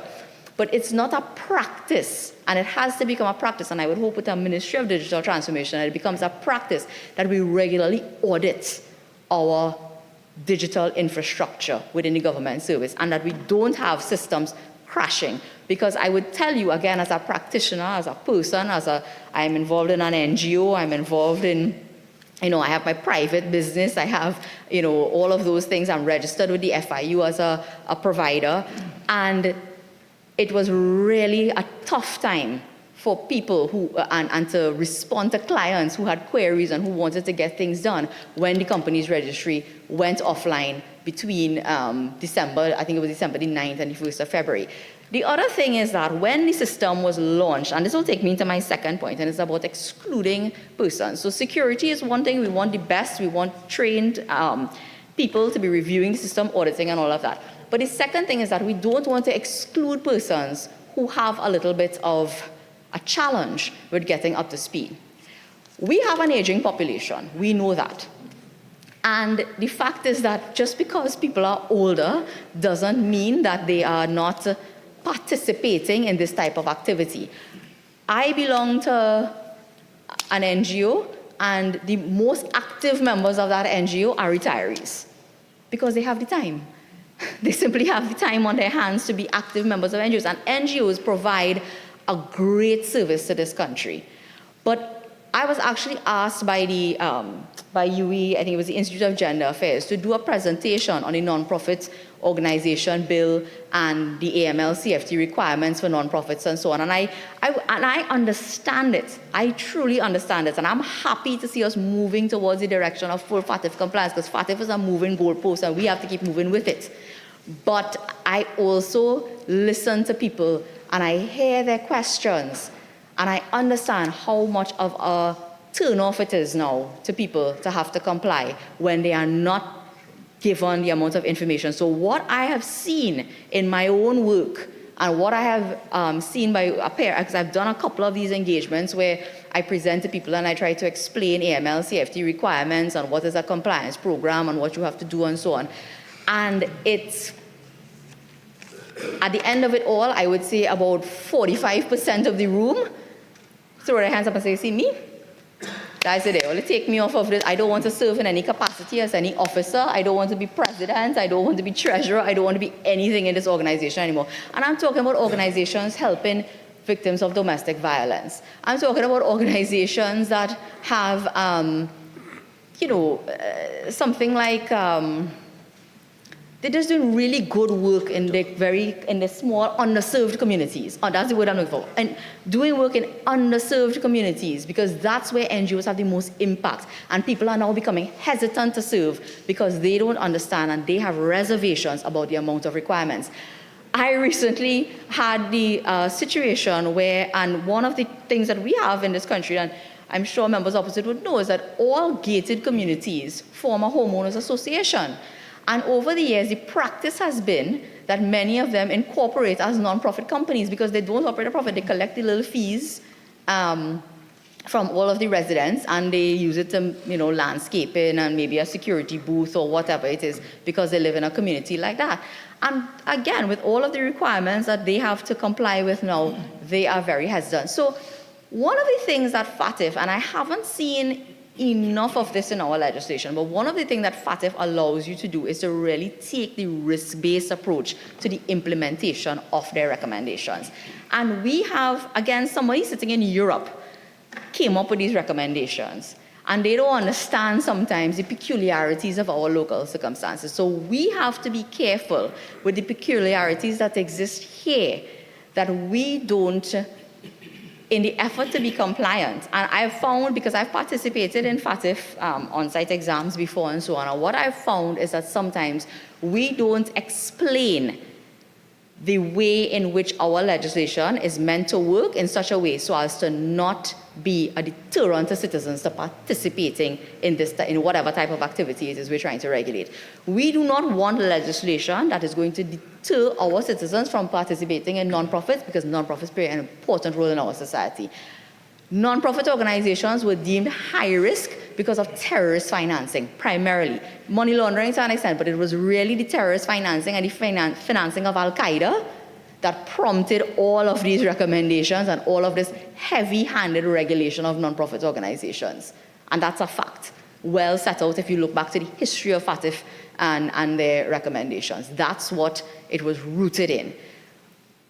We cannot have every church, mosque, temple, and women's group and cricket club and football club having to come under the same type of stringent requirements as, for example, a large non-profit organization that might be investing and so on. So that risk-based approach within the legislation has some flexibility. We are permitted by FATF to do it, but we have to be able to explain it within our circumstances, and that depends by and large, and our ability to satisfy FATF will depend by and large on the ability to collect data. So in addition to, and now that we're starting this cross-system, and this is just a recommendation, in addition to what we collect on the cross-system, we need to start using these systems if we're going to have them, and spending all of this money and investing money in building out this infrastructure, using it for better data collection. So that when FATF come here to ask us, how many nonprofits do you have?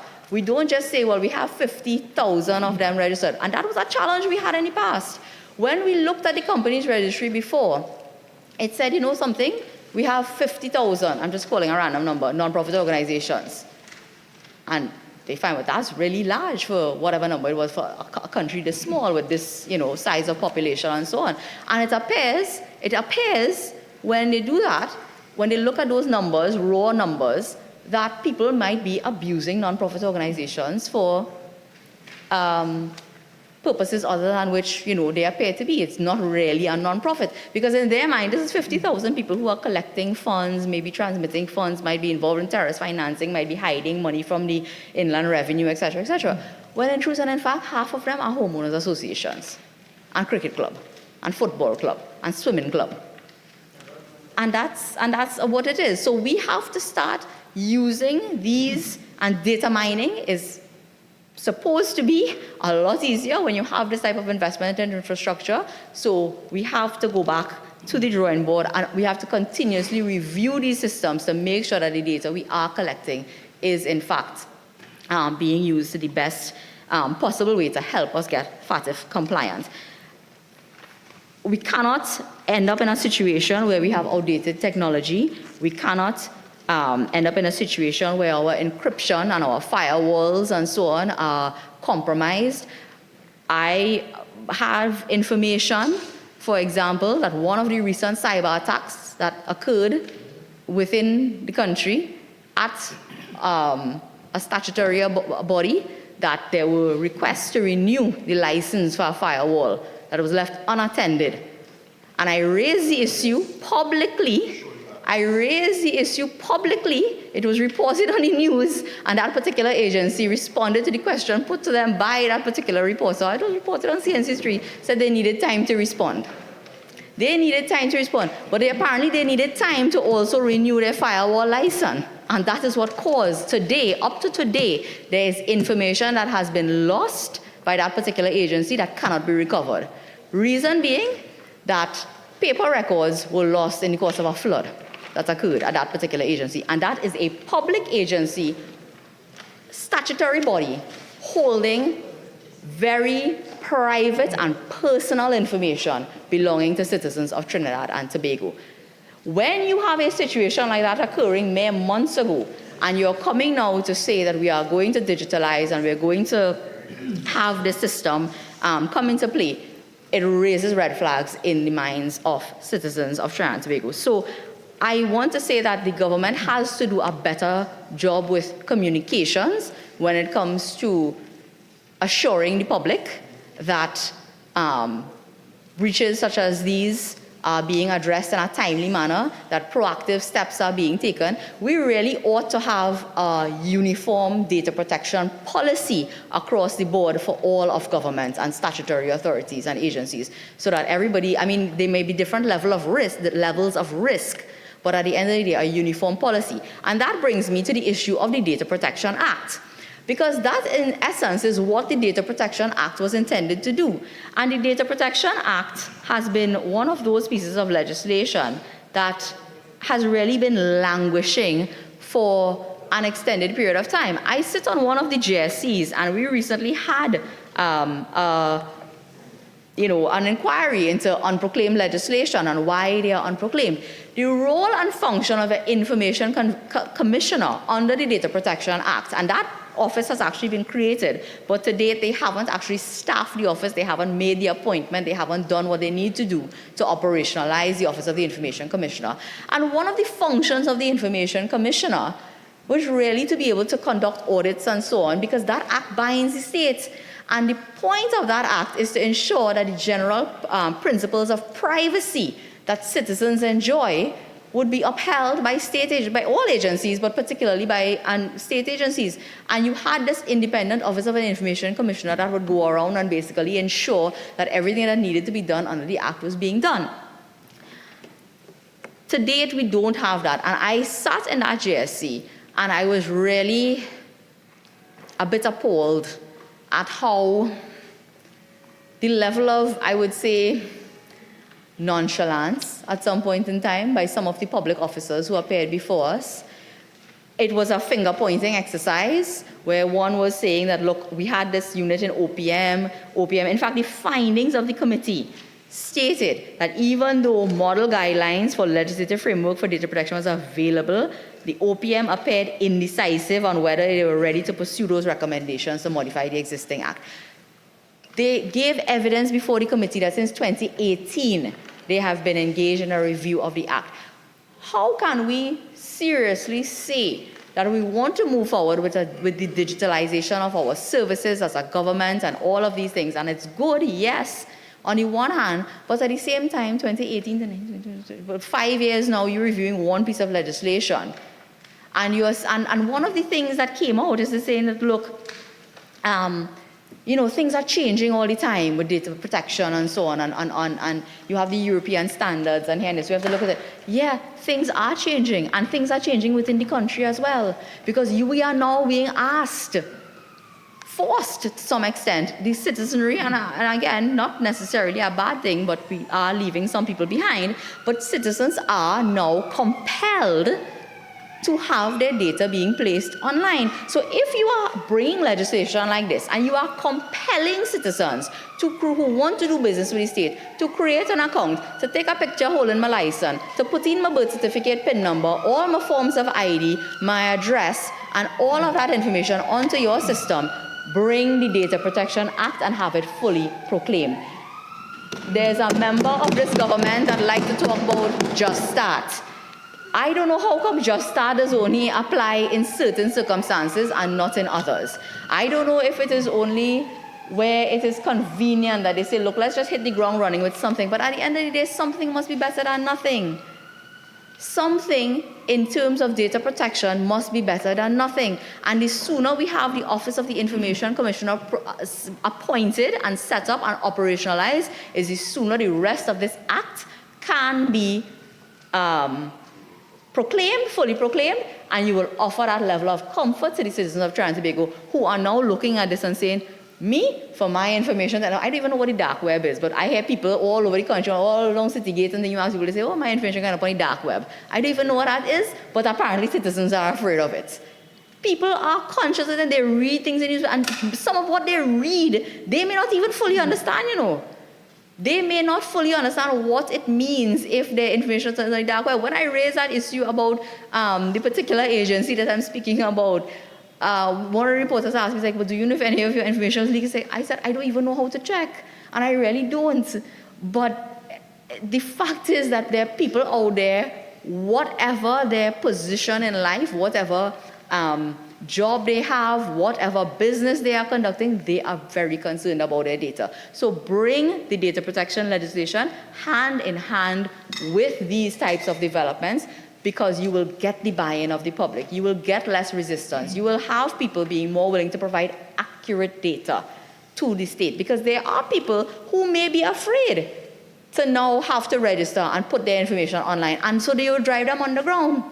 You may have people who are operating non-profit organizations who may be saying, look, I just going to be the treasurer at a cricket club, and I had to register as a non-profit organization and put all my information into this cross system and all this kind of thing. And then, I don't know where my information will end up. So you have to address the concerns that people have, and you have to do that. You can do it by better communication. You can do it by, various types of training and outreach and all of those things that we know those things are part of it. But you can also do it through legislative measures like bringing and proclaiming and operationalizing the Data Protection Act. I have no doubt that since it was passed by the People's Partnership Administration to now, it probably does need updating. But you cannot tell me that since 2018 you're looking at it. And one of the things we found And again, I'm reading directly from the GSC report, this is not me. One of the findings is that notwithstanding efforts to undertake a cross-ministerial collaborative approach to amending data protection legislation, there appeared to be a breakdown of communication between the Ministry of the Attorney General, Legal Affairs, and Office of the Prime Minister regarding each entity's role and function. So, I commend the efforts made to restore connectivity between the company's registry and the public with the launch of the cross system, but we can't have a breakdown of communication between ministries when it comes to reviewing important legislation like data protection. When data protection was first looked at, and it actually predated 2010, I think it was around 2008 or 2009, there was actually another GSC looking at those proposed pieces of legislation, and it went hand in hand as well with another piece of legislation that only remains partially proclaimed today, and that is the Electronic Transactions Act. I think about 4 or 5 parts of that particular act have been proclaimed. The part of the act that deals with electronic signatures has been proclaimed, but what I find, and I listened when the Attorney General was speaking, and he talked about, the being able to accept the electronic signatures and so on. And I did some research on the cross system, and I looked at how they are authenticating the signatures. So they appear to have their own system through which they can authenticate the electronic signatures which you will provide, and they are accepting electronic signatures in relation to, let's say, name reservations and incorporations and change of directors, the basic things, the regular run-of-the-mill things that people would have to do from time to time with companies and so on. But under the Electronic Transactions Act, one of the parts that remains unproclaimed is where the service provider who can actually authenticate those signatures has to also be registered and approved. So we proclaim the part of the law that allows you to receive the electronic signatures.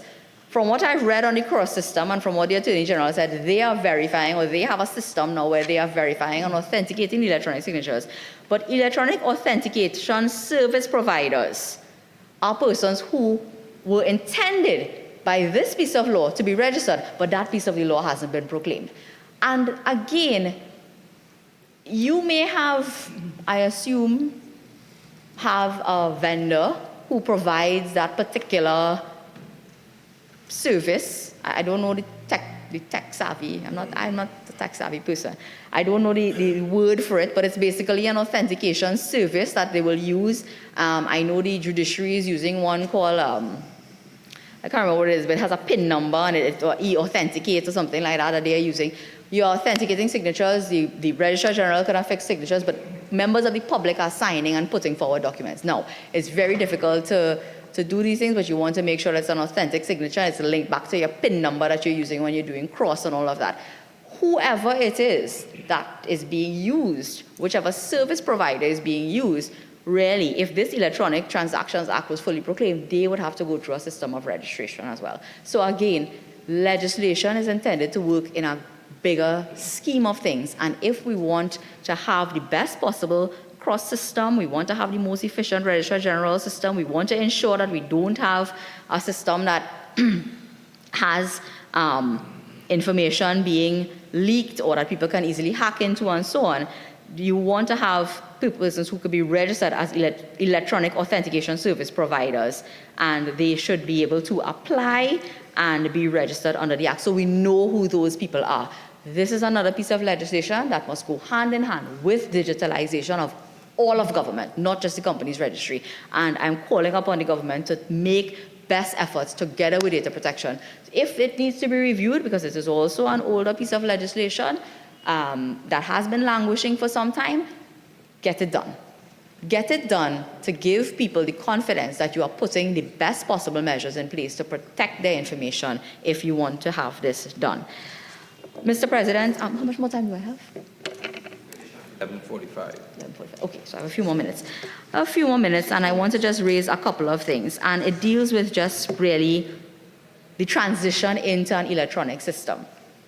And this is where I could share some of my personal experiences. When CROSS was launched on the 1st of February, there was, and I stand to be corrected if this is it, but I could tell you from my personal experience and the experience of many practitioners, there was supposedly an instruction given that no further, no paper documents be accepted at the counter of the company's registry. That's what my experience was, and that was the experience of many persons, because Cross had now been launched and you had to go and get online and so on with Cross. Now, again, anybody doing some data mining and looking at the amount of companies, the amount of non-profits, how many people would be required to get into the system, should have known that a transition period would have been necessary. There should have never been a cutoff period so suddenly, that hard cutoff, where members of the public were simply turned away from the company's registry and not allowed to do business. What should have happened in a real customer service environment? And if we're serious again about, I had the experience the other day, I had to do something with a particular internet service provider, not the one that had the data breach, the other one. And I went in there, and I felt like, I was welcomed in, I was put to sit down, they pull out a little tablet, and now for now, one account was deactivated, another one activated, money transferred from him, money put there, this, that, the other. Mr. President, this is the gold standard of service that public service really should aspire to. And if I had to give a suggestion back in February, had I known, I would have suggested to the Attorney General Ministry that, look, you want to launch your cross system. Have kiosks set up at the various offices. Have people, when they come in, don't turn them away at the counter with their paper and say, no, go and set up cross. Have assistants sit there, train people, set up the accounts for them, assist them with it, help them with it. Mr. Vice President, the newspapers, I came across one and I went back and looked at it in February of this year, published in the Newsday newspaper, 11th of February 2023. And it started off, and I will read it, and it is written, and the man, his name is here, I could say Mr. Alan York of Port of Spain. Can someone in authority responsible for the company's registry ensure that competent, forward-thinking people with reasonable communication skills are hired to run the affairs of the department? That's the opening line of that article. It is unfortunate. It is unfortunate that our public servants tend to be berated this way through the media sometimes, when really it is a failure to put structures in place and to really think through these things properly. Because you cannot have a hard cutoff transition from paper documents. Today, on the 29th of January, you could have gone into the company's registry. Well, the whole thing was kind of not functioning, but let's say last year, before the 9th of December, on the 1st of December last year, you could have walked into the company's registry with paper documents to file a change of directors. On the 2nd of February, if you walked in there, you were simply turned away and told, go and log on and create a cross account. And really, members of the public were very disenchanted. And anyone who reads this, these types of letters being written to the editor and so on, and I always say it must really, you have to be very moved by your experiences to sit down and actually pen a letter to the editor in such strongly worded language. And the person set out the number of times they had to go to the office back and forth before they could try to set it out. And they actually ended up saying that they had sent several emails and they had tried to contact the help desk, and it was to no avail. So they went on the Facebook page of the ministry and kept asking questions, and that they were eventually blocked from the ministry's Facebook page. And the person asked the question, and I asked the question as well, why do ministries have Facebook pages if, one, you're not going to respond, or two, when you are criticized, you block people? That cannot be the way that we try to move towards better customer service within the public service. And so I really urge the government to, even if maybe the cross system has been functioning for a couple of months now, go back and look at how people are using the system. Look at the number of tickets you are getting. Ensure that that people are responding to those tickets and that you have sufficient staff to respond to those tickets and queries in a timely manner. It's one thing to advertise, and it's advertised on your page for cross that you will get a name approval in 3 days. I could show you the last name approval that I did. It took 11 days. Now, I don't know how that pans out for the ease of doing business. Because if this system is supposed to be the ease of doing business, it was easier to do it by paper. It happened quicker when we were walking in, printing out the form or collecting the form. We used to collect the forms right there at the Registrar General Department, Leoto Street in San Fernando. And fill out the form, go up to the counter, pay your $20 and stamp it, and within 3 days or something, you get it back. We have an electronic system now taking up to 11 days. 11 days to approve those things. I could print it and show you. I'll block the name of my client. But it really took long. One or two other points I want to make. TT Connect. We have different people operating in different, and sometimes, again, that's a problem we have in the public service. We have silos. When the first iteration of, during the COVID period, people had to sign up for TT Connect, there was a real lack of access to TT Connect services, and there still is. There's no TT Connect center in San Fernando. I know that my time is up, but Mr. President, I wish to say, whilst we support the move to digitalization, our concerns, it is as responsible members of this House, we must register our concerns, we must give suggestions, and we continue to be willing to work with the government to address issues that will come up from time to time as this move continues to happen. Thank you. Senator Vera.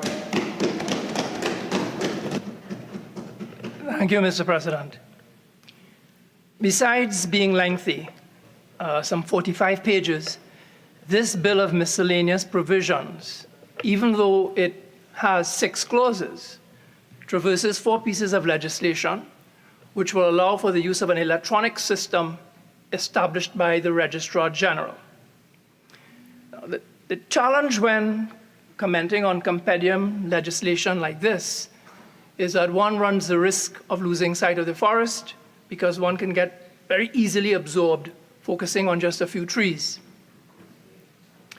I will consider individual clauses at committee stage as necessary, but for now I think my contribution will be better served by giving an overall picture of the benefits to be gained by this legislation, by making comparisons between what currently exists and what will obtain under the new regime, and by showing how the filing electronic system will operate in practice. I'm taking my cue from Senator Lutch-Medial to explain the way the legislation is meant to work. Let me begin by commending the Honorable Attorney General, the Registrar General, dedicated staff of the various registries, and the developers of the system for all their hard work since 2021 in getting us to this point. Well done indeed. As confirmed by the Honorable Attorney General when piloting the bill, the system was actually launched on the 1st of February this year.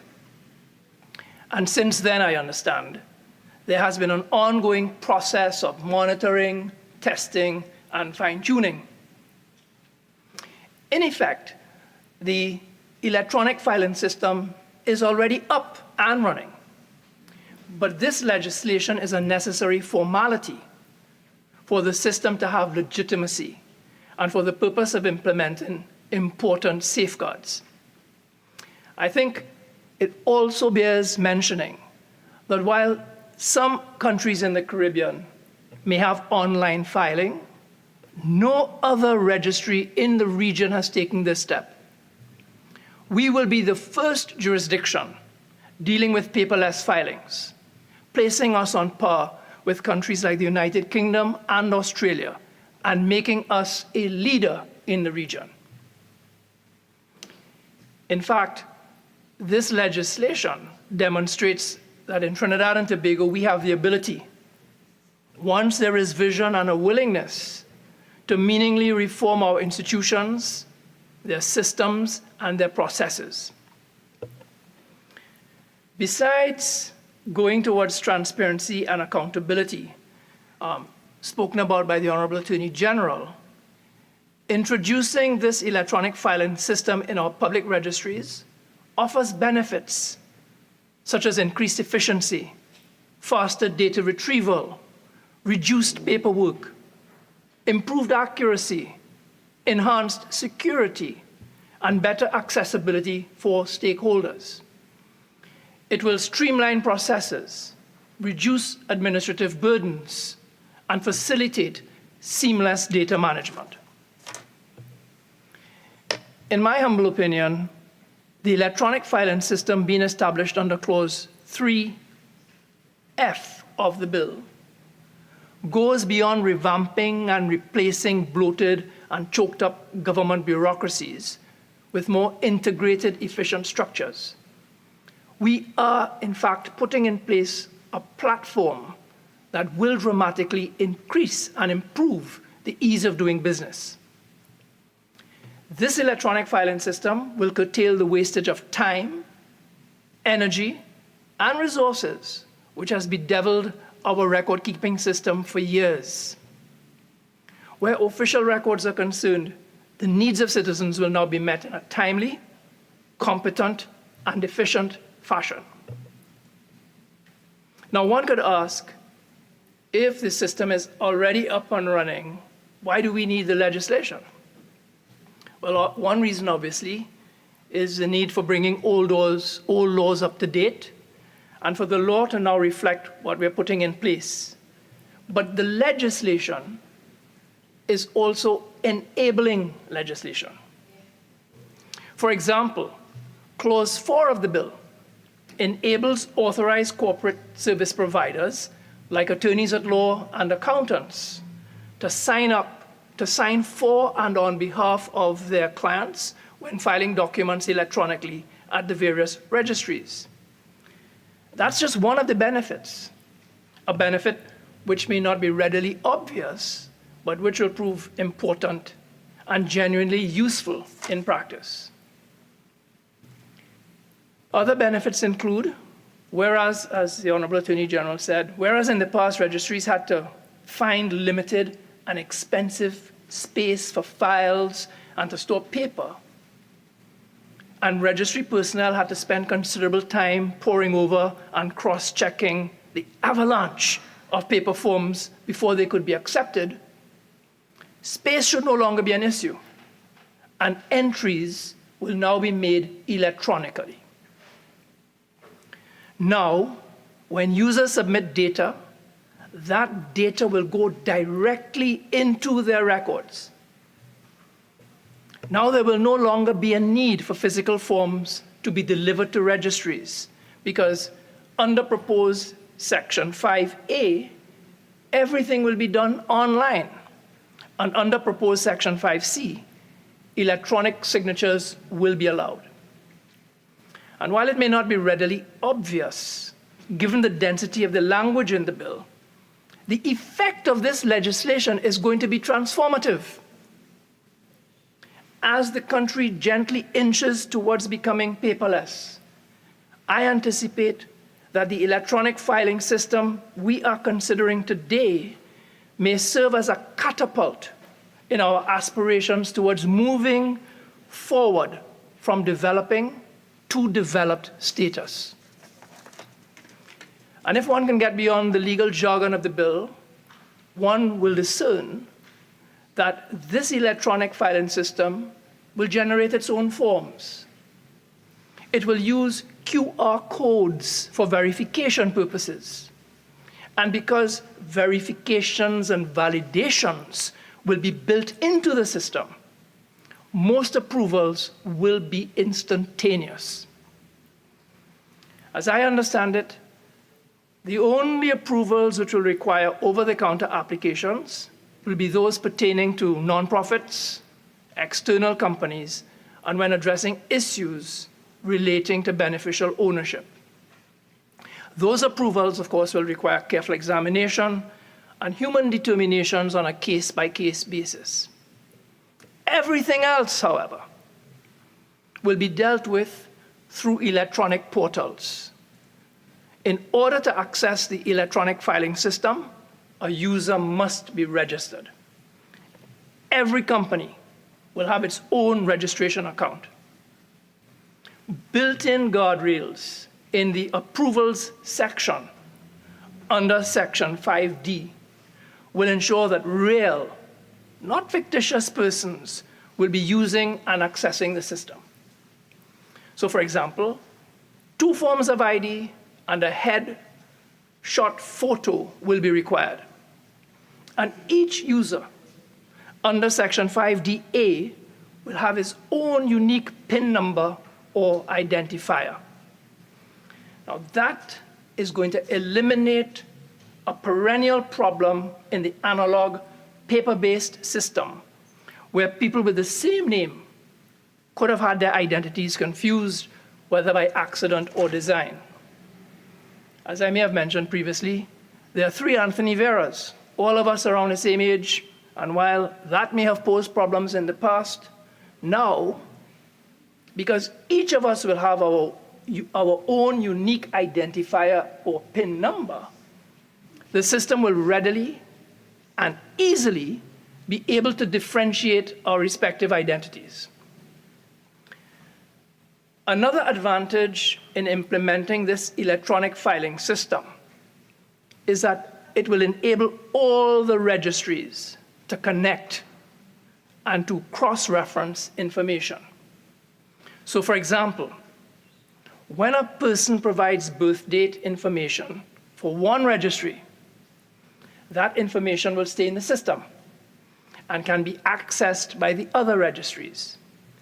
Similarly, when someone dies and that death is registered, the information can be accessed by all the other registries.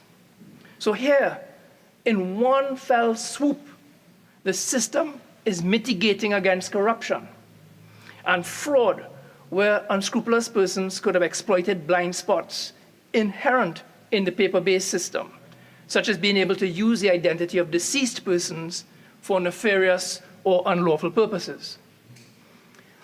Under the proposed electronic filing system, and with this legislation in place, such blind spots will be eliminated.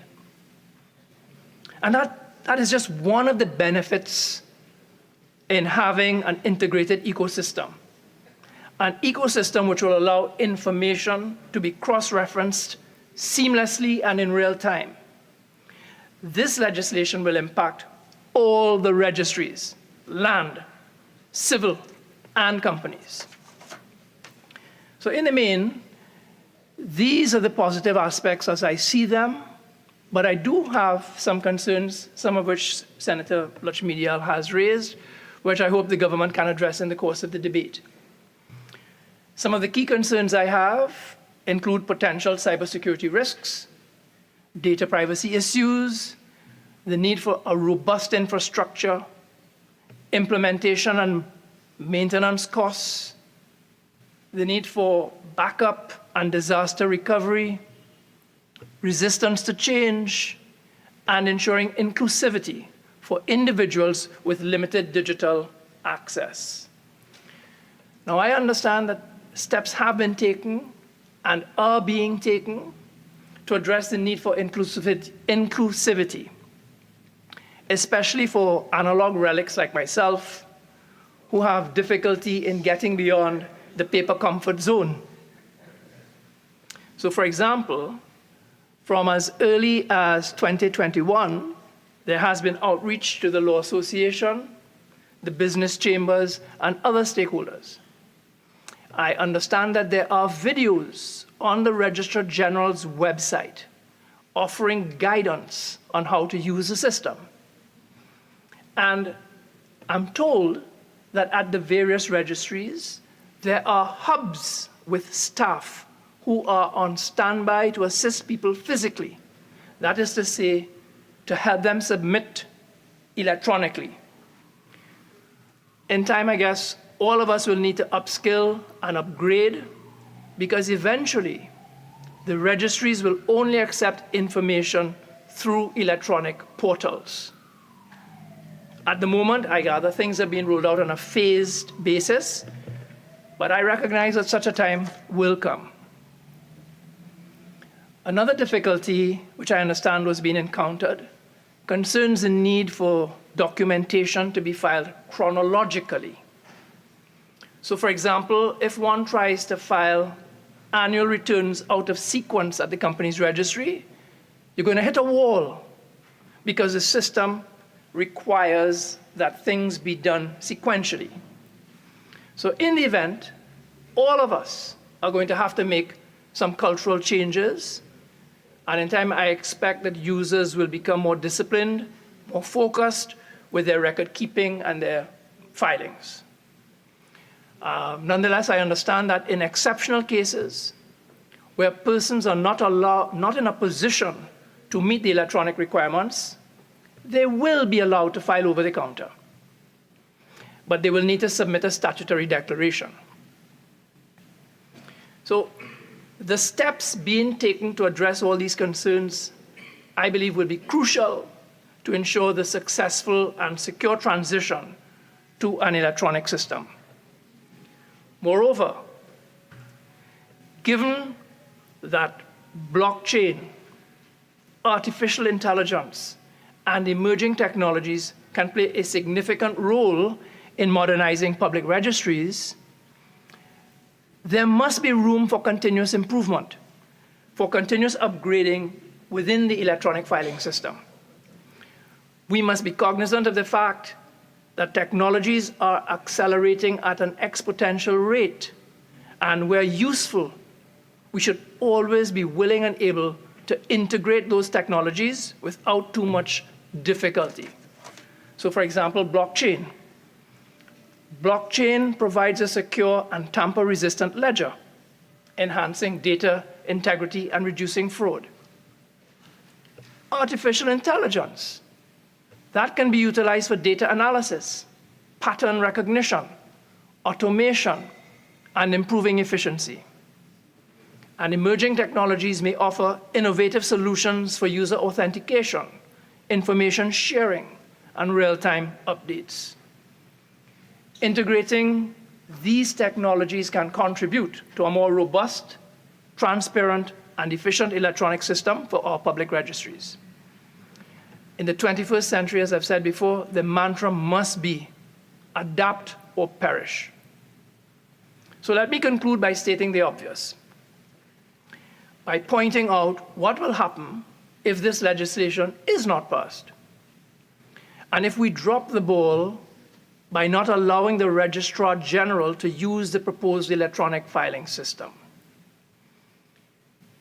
Failing to upgrade our public registries, including the adoption of electronic filing systems, will result in continued ineffectiveness, slower processes, increased error rates, data inaccuracies, and higher operational costs due to manual efforts.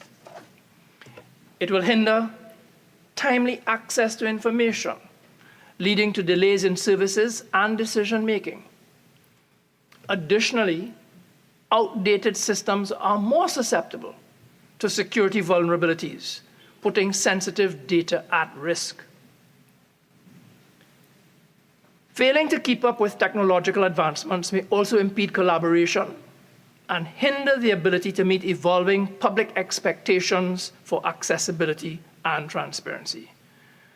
So, Mr. President, all in all, there is every reason to support this legislation, and I will have no hesitation in doing so. I thank you. Minister of Trade and Industry. Thank you very much, Mr. President. I am pleased for the opportunity to contribute to this debate on the Miscellaneous Provisions, Registrar General, Companies Registration of Business Names, and Non-Profit Organizations Act 2023. But from the start, I say, but this is but one in a stream of our reform agenda when it comes to digital transformation, and to say that the government is at the forefront through the Ministry of Digital Transformation to ensure that Trinidad and Tobago gets on board in this digital space, and ensuring that we are very up to date and that we do in fact have a robust agenda which is being met not only by the ministry, in this case the Ministry of the Attorney General and Legal Affairs, but by all ministries. And I'm pleased about this in particular because of the complementarity aspect of it in terms of all of the other reforms that have been met in terms of the digital agenda, and also those that are to be met. I am particularly pleased because this joins with the activities being done through the Ministry of Trade and Industry, that is with regard to the SEW platform, TT BizLink, As you know, and I know Senator Lachpedial would have spoken about up-to-date technology. And again, because the SEW platform commenced sometime in 2008, we have sought to go back and enhance the e-services which are on board. So before we would have had about 43 or so e-services. Now some of them have migrated onto the new platform and the cross-platform and another platform as well. But we have gone back and we have enhanced our about 36 e-services, and we will in fact add another 14 new e-services to ensure that we are all up to date and right across as far as it relates to trade and doing business and so on, that we do offer a service that is second to none. And of course, it's also complementary to complementary to the work that we have done through Develop TT in ensuring that you can now have all your construction approvals done online, and also again with the work done through us with regard to the Trinidad and Tobago Business and Trade and Business Information portal, again where you can access information online related to trade and business. But this particular reform is about improving the operations at the Registrar General's department and supporting the implementation of this the full implementation, I would say, of this company's registry online system. And why is it important? Yes, one, it will address the importance of from the perspective of compliance with international standards, and the Honorable AG would have spoken to the fact of recommendations and so on. But two, it meets with the needs of the private sector. And so I'm going to speak a little more about the private sector, but I will attempt to respond to Senator Lachpedial with regard to security matters as well. So again, I said that this bill ensures that we are compliant with our international obligation and that we operate within the legal sphere by requiring companies to have accurate and up-to-date information, and by making the Registrar General the repository of information. But I'm very satisfied that this is going to be a very robust system, and I say so from the point of view of institutional capacity, and also from the point of view of accessibility, and also from the point of view of confidentiality and security. And with regard to institutional capacity, I will say very little because I feel that my trusted friend, the Senator Alison West, would speak a lot about the institutional capacity. But again, these amendments will seek to operationalize an electronic system by the Registrar General's department fully, and it does so by amending the Registrar General's Act, and among other things also increasing the human resource capacity of the Registrar General's department, and more specifically providing also for the inclusion of the position of the Senior Assistant Registrar General into the stream of its operations. So I'm very satisfied that there would be the supporting institutional capacity that is necessary to ensure that this is fully functional and operational. We all know that the current structure of the Registrar General's department has been severely constrained, and there must have been an old and archaic and inflexible system. So we're very happy with this new expanded system and structure. But in particular, as I speak about the institutional capacity, an expanded structure that allows for the devolution of responsibilities by the Registrar General and permitting the online system to expand to meet the increasing needs of the private sector. And it's very important because when entrepreneurs want to transform their ideas, and we talk about that, transforming your ideas into reality, and of course, you have investors seeking to operate in Trinidad and Tobago, we really have to have the systems in place to ensure that we are, in fact, competitive. And this is going to help us with that. But I'm very happy that the institutional capacity is there to support the system. But Again, in terms of accessibility, the improved electronic system would provide for greater transparency, allowing the public to have access as well to all of the public records and to search, to inspect, to take notes or extracts from the public records as well. Also, certified copies can be issued in any form. There's access to information in a general sense, and that is critical. It's a critical element in terms of reform of the business environment. So it's very valuable to entrepreneurs to start a business, to existing firms seeking to set up new operations, to expand, and also to investors to wanting to better understand the scope and the level of competition and so on. And what is to be emphasized is that all activities will be done in electronic forms and through electronic means. So where the Registrar General is required to issue a certificate or to receive, to file or register a document, provide a copy of an extract of any document, so it would be provided and received or carried out in an electronic form. Again, all of these services are part of the reform that will promote the ease of doing business, a very cliched ease of doing business in Trinidad and Tobago. Again, making it very much easier, no lines or shortened lines, or in many cases, it's altogether removed. And so, from the comfort of your home, comfort of your office, all of the services of CROSS can in fact be accessed. It's particularly useful, I tell you, for micro, small, and medium-sized enterprises, especially those in the more remote areas and really do not have the time and the human resource capacity to come into Port of Spain always and to conduct such transactions. So, all told, I think the system will have a significant effect and a lasting impact on existing and new regimes, and that involve the creation and the retaining and the sharing of information and records, pretty much as the work that we've been doing, as I said, in the Ministry of Trade and Industry, which again addressing the question of the robustness of the system. I look at the confidentiality and the security of it all, and it is that the Registrar General can impose conditions for the effective administration of the electronic system on registered users in relation to the user account to ensure confidentiality and security. And the measures include that CROSS require public and private records, including those that are electronic, to be kept, to be maintained, and to be approved by the Registrar General. All records must be approved by the Registrar General. Also, all information or data received in all documents required to be submitted or delivered, received, filed, or registered can be retained by the Registrar General.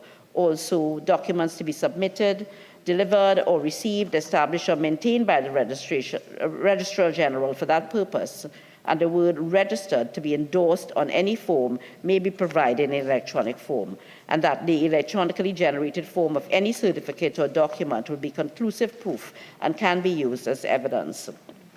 Right? Notwithstanding what I have said, it also, in order to access the electronic system, the user must have an account with a unique identifier which sets out the requirements for obtaining an account, authorizing that the application may be refused if documentation submitted is false, and of course that creates an offense for making untrue statements or committing untrue statements.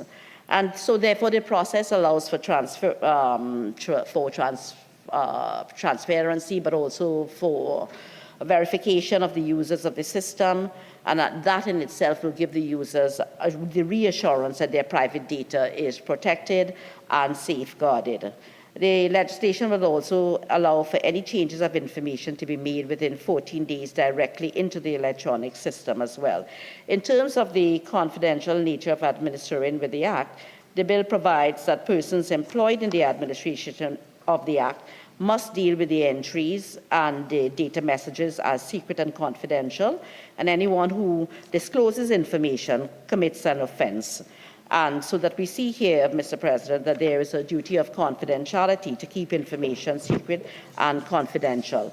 Penalties have been dealt with substantially within the amendments suggested. I know that there has been a comment made by Senator Lachmedial on the penalties, and I've been sure that the AG will address that in his response.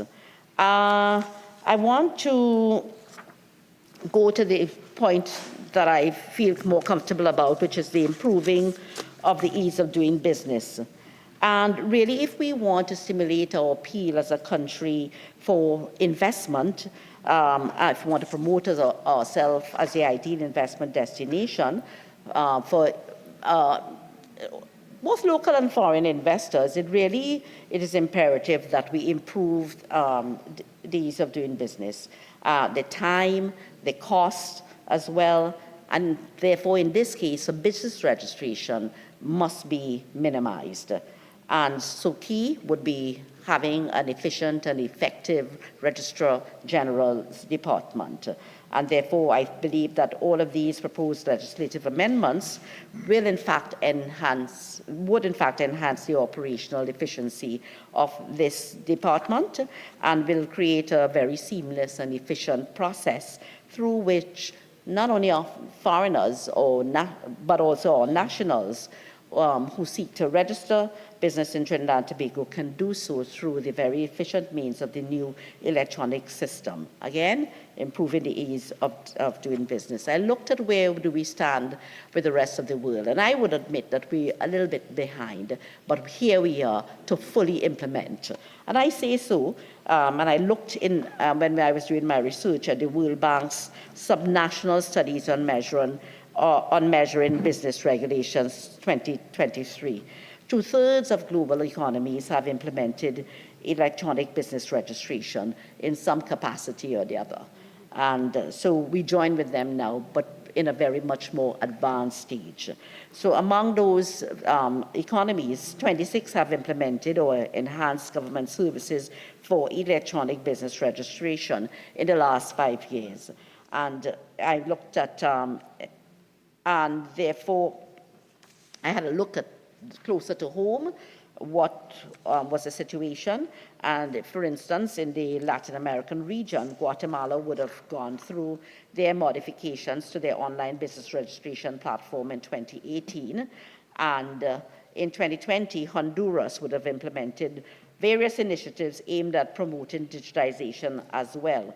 But all of these modifications that they would have done would really, it has been shown, and the World Bank has said this, that it has resulted in a decrease in both time and expenses associated with registering new businesses. As a matter of fact, the new online business registration systems have resulted in a significant increase of 40% in terms of business registration. So it has really encouraged businesses to get online and register and so on. There are many people who register in the informal, who do not register but remain in the informal system, and I'll speak a little bit more about that. But what the World Bank has said, that it has really encouraged businesses to register, and that's very important, and I come to that. But in Colombia as well, they also implemented a number of streamlined administrative processes, again, and they have seen a notable increase of 5.2% in the number of newly registered enterprises. And that's where we want to go, to cause businesses to also register onto the system.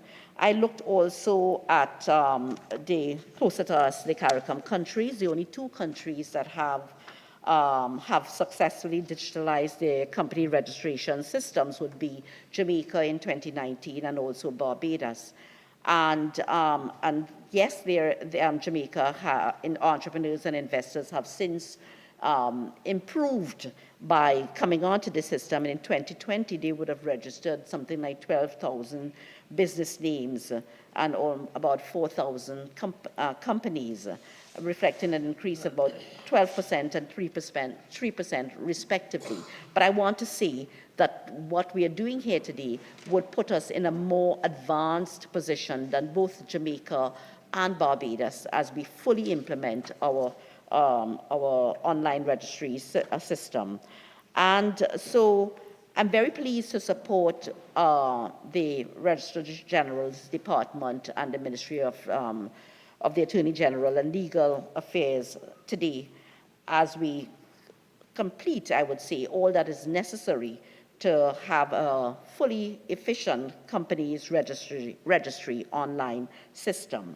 And again, this will meet the needs of, yes, our international clients, but also all of our local companies as well. It's also going to strengthen investor confidence as we now have more accessible, more simplified procedures as well. So we would be enhancing the appeal of Trinidad and Tobago as an investment destination. We will be improving the efficacy of the Registrar General's department and all of their internal operations and procedures through the integration of additional government departments and agencies as well into a centralized platform, also improving government transparency, enhancing government transparency, as the public would be allowed access to a wider array of information that the government collects and generates. Also, we would be augmenting the capability of the investors' understanding of the business environment of Trinidad and Tobago, again, in allowing the investor increased knowledge and understanding of the investment products. The legislation before us, Mr. President, in addition to boosting investor confidence and improving the ease of business, will cause to address some concerns with MSMEs. I had said that before. So yes, institutional efficiency and so on, introducing a very robust system with that all entities can have access to paperless, electronic transactions and so on. But in the case of MSMEs, I think it's going to encourage them to really access all of the facilities that are available through the government.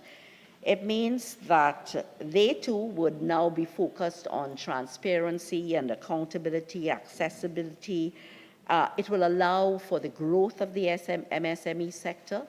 I can tell you that in the Ministry of Trade and Industry, many of the services and grants that we have available, when you inquire of the many eager micro and small businesses, why don't you join or why don't you access these facilities? Many of them are operating in a very informal space, and they therefore cannot satisfy the requirements. And I would say that it's quite unacceptable that we would just accept that you just say, hello, here are some grants and some services that are available to you. Just come on to the ministries and get them. It has to be in a more orderly, it has to be in a prescribed and more orderly fashion, and therefore it's very important that MSMEs formalize their systems and formalize their businesses, I would say, and adapt to the new platform that is being offered to them. And then, of course, it's going to reduce what they see as a very complex system and get on and grow with the systems through the systems that are available to them. And they would then see the benefit of the savings of time, the savings of cost, but they will also be able to benefit and grow their businesses, have access to services and the facilities and the grants that are available to them. So there are significant gains in diminishing that digital gap, particularly amongst the micro and small businesses. We really want to see entrepreneurs strategically position themselves within the economy and, of course, being part of a growing economy. I think that this is going to lead us to greater formalization for many of these small businesses, but also there's a benefit to the government in terms of the expansion of its tax revenue base as well. Having more registered business would be an objective of the government. So I think both sides will certainly benefit from this reform agenda. And you will be surprised to note that there are many workers out there who are informally employed. And this information is substantiated by the UN Development Program and International Labour Organization. They have indicated that 60% of workers worldwide are informally employed. And that is certainly not to the benefit of those employees. So then why? Because their salary, they're forced to accept the salaries of the employers for which they work and so on, and they're generally operating in a very restricted environment, and therefore we want to encourage all of our MSMEs to become more formalized in their approaches, and that way they will benefit and be a part of the growth of the economy, but their employees will also benefit in being part of a very formal system. And I'm looking forward to that. Again, and it will allow us as a government as well, as a Ministry of Finance, Ministry of Trade and Industry, to make better policy, considering the length and breadth of all of the entrepreneurs that exist within our system. And we would have, of course, a deeper understanding of the business landscape. And I think that's very, very important for making informed decisions from which they can, in fact, benefit, and allowing us to deliver essential goods and services in a more efficient manner. So I do, as I said before when I began, I'm very pleased with the complementarity with the existing systems. We at the Ministry of Trade and Industry do have a very good track record with our platform, TT BizLink, and which is a single electronic window, to transform the domain of trade and business facilitation for investors, businesses, and citizens by presenting greater opportunities across a range of e-services, and also through our trade and business information portal. So I would completely support this, all of the amendments that are on the table today through this bill, that will allow for the full implementation of CROSS. And as I said, this has the potential to ultimately enhance our investment inflows, both foreign direct investment and also local investment as well. Again, there are the benefits of reduced time, reduced costs, and of course, increased efficiency across the board. And I'm particularly pleased and I make the point again, to have all of the micro businesses and small businesses become more formal, to participate in the formal economy, and really benefit and see their businesses grow. So as I conclude, this is a digital age, and I'm very pleased to be a part of a government which has taken on the responsibility for digital transformation by putting in place a ministry that oversees all of the actions that are taking place at all of the ministries. So we are not operating in silos, and so everything that is being done through the Ministry of the Attorney General Legal Affairs and through our Ministry of Trade and Industry, is done in full consultation with the Ministry with responsibility of digital transformation, to ensure that we understand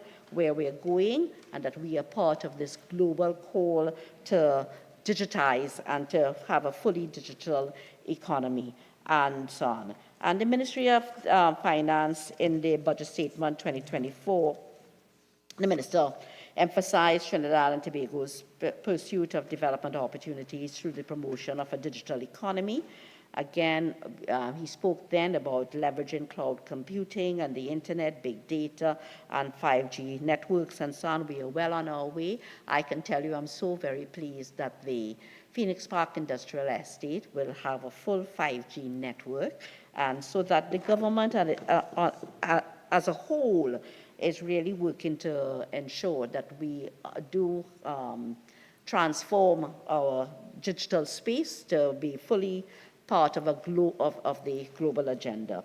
I'm very, very pleased that CROSS will foster a heightened level of inclusivity, accountability, and transparency within the government. And with those few words, I thank you, Mr. President. Senator John. Thank you. Thank you, Mr. President, for the opportunity. I first want to commend Senator Lakshmi for a very measured and high-valued contribution, and I'm hoping that the government will take a lot of what she said on board as a very talented practitioner. Now, Mr. President, digitalization is a normal feature of our everyday life now. We interact with it at every area and stage in our day-to-day life. And basically, what separates the offerer from the user, it's confidence. And the government today, and I think quite rightly, they have been saying these are the benefits to be had from this new, this improved system, expanding the use of the system, trying to get it in terms of interactive, integrated, end-to-end for users, and that could only be a good thing, certainly. However, I think what deters people, because the Honourable Minister of Trade just spoke about those who are in I think 60% of the world economy or the world employees are in the informal sector. And what that speaks to is a level of lack of confidence. Any system will need, the engagement needs confidence. And I think what we have to look at, basically, because as Senator Jayanti spoke about, our information will be on this registry from literally the womb to the tomb and everything in between. We really have to look at the security of that information. And basically, not too long ago, we had an opportunity to see how the government or government agency will respond to one of these issues of a data hack, and that was TSTT. And by any standards, it was poor. Because when you just have to go online and see how do they, you have to go and rewrite a book or write a new set of protocols. If people are affected, people need to know. If you're calling the police, let us know you've called in the police. Let people know. I don't know if they call the people, I'm talking about of these million accounts or so, or customers, I don't know if it's customers or accounts who are affected, whether they call them and say, okay, fine, your information is at risk, this level of information, and this is what we are going to do to mitigate against that, and you probably need to close off your account. Just very recently, my sister who lives in Houston, she was a victim of some kind of data breach, and she had to change her ID card, her driver's permit, her bank account. It was the whole gamut. Because why? Because she was informed.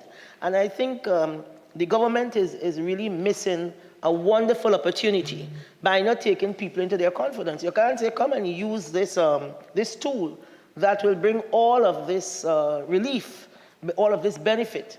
And yet there's a lack of, to me, communication, there's a lack of education, and even assistance to some extent, because what I heard Senator Lakshmi talk about in terms of having a hub when people go, because a lot of people are comfortable with things being paper-based. The Honourable Senator would have spoken, she said she's spoken to the layperson about using the system because she's a practitioner.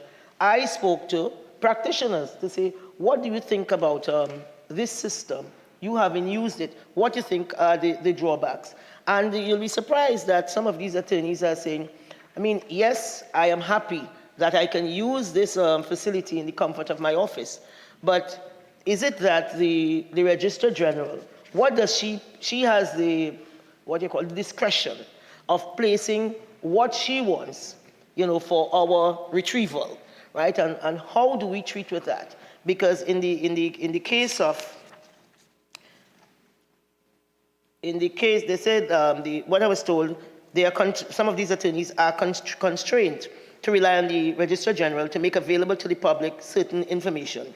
And they're saying the public and the attorneys at law may no longer have access to hard copies, because these are the copies they will need when you're going to the bank, for instance. If one has to use a piece of land, the deed for a piece of land, as collateral to do whatever, whether it is to build a house or to leverage to open a business, as the case might be. So they're saying under the pre-amendment, attorneys and the public could have searched the physical copy of the records for more accurate and transparent searches. This amendment creates the following risk: that the Registrar General retains the sole discretion as to what she places on the electronic database. And what does not go on the electronic database, this discretion may lead to abuse. And again, what I've been told is that it places a risk to attorneys at law who must advise their respective clients on title to real property. So this means that if a prior transaction relative to a parcel of land is not uploaded electronically, so it comes now to timeliness. What is the protocol in terms of timeliness of update, of upload in this system? Because when you are doing your searches, what they are saying, there's a real risk that a prior deed or instrument would not be picked up and title may be defective, resulting in attorneys advising of good title when in fact it is not so. And this does not mean, this was not a deliberate act on the part of the attorney. So they're saying this opens them up to civil liability. And for lending institutions who hold as security these real estate as loans. So unless the system goes completely electronic, end to end, and there are safeguards, then the integrity of the records could be compromised. And the Honorable Minister of Trade, was talking about these small and, well, maybe medium-sized enterprise, well, maybe small and micro, who are not registered, in terms of bringing them onto the system. But you have to pay all of these fees, and you have all this administrative work. And I think the act is saying you either go to an attorney or an accountant. But can it not be that FIU can register? There are many folks who have done their LLB, but they have not done the LEC. And you have other people who are maybe paralegal or para-accountants, accounting technicians, who can perhaps avail themselves of a course of training. And they may not cost as much as an attorney or a fully trained accountant. Because, one has to look at the user-friendliness of these systems and the accessibility. Because another thing, I know there are times when, or prior to one not having this restriction of only uploading these applications online, that you go in and, you can fill out your form and so on. And many people will just register these companies without going further. Well, they use the name to open their ice cream shop, they roast in the bacon shack shop, roasting fish in Miaro, as it were. I'm not saying that the man roasting fish in Miaro is not well organized, but I'm saying sometimes these small businesses, they are not studying to go from year to fill out form and to be compliant and so on. And how do they now know that they must be compliant? This will be a course of education and training and communication. So many things are good, but if people don't know about it, they cannot avail themselves of those services. And they feel shut out and locked out from the system when, as again the Minister of Trade said, coming out of these registrations, they can perhaps avail themselves of grants, maybe be able to present a better strategic plan to a bank or to some other lending agency. In addition, we have the issue of our stock exchange being thinly traded. All of these tiny steps will lead to more confidence, where people will feel, okay, the system is available to me, and I can fill out all of these forms. Because remember, your entire life now is in cyberspace, and you want to know that it is where it is well kept, and basically people are responsible. And it just cannot be that because there is a piece of legislation, there must be rigid management and maintenance and oversight. So again, people have this confidence. So when we are reading, every other day, I think we are reading about some big company being hacked. But we are not seeing what comes after being hacked, What are the protocols? Because in some other jurisdiction, Mr. President, what is done is that, again, I come back to that point, they notify the appropriate parties. They notify law enforcement. They notify other affected businesses and affected individuals, and then determine your legal requirement. I think people will feel a lot better and a lot more part of the system to say, well, okay, fine, this has happened to me, but I am taken care of. But people are just left to wonder, is it I, is it I? And I think this is something the government needs to look at in terms of how do we respond to these issues. It's not that people can't take the information. People want to know if they are at risk, if they're exposed. So I think that is a big part of where we are in terms of that whole engagement of digitalization and being part of this whole cyber highway. Mr. President,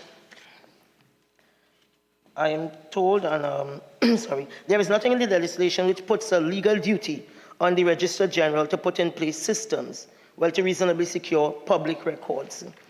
And yet, you know, there are very punitive measures. I mean, my colleague felt the measures were not punitive enough. But as far as some of the practitioners are saying, maybe they are not doing as well as she is, but they are concerned that the measures are very punitive, that are referenced as fines and, well, they are referenced to deter and penalize, and these are fines and really some stiff jail term. And further, Mr. President, proposed Section 9A provides the Registrar General with immunity.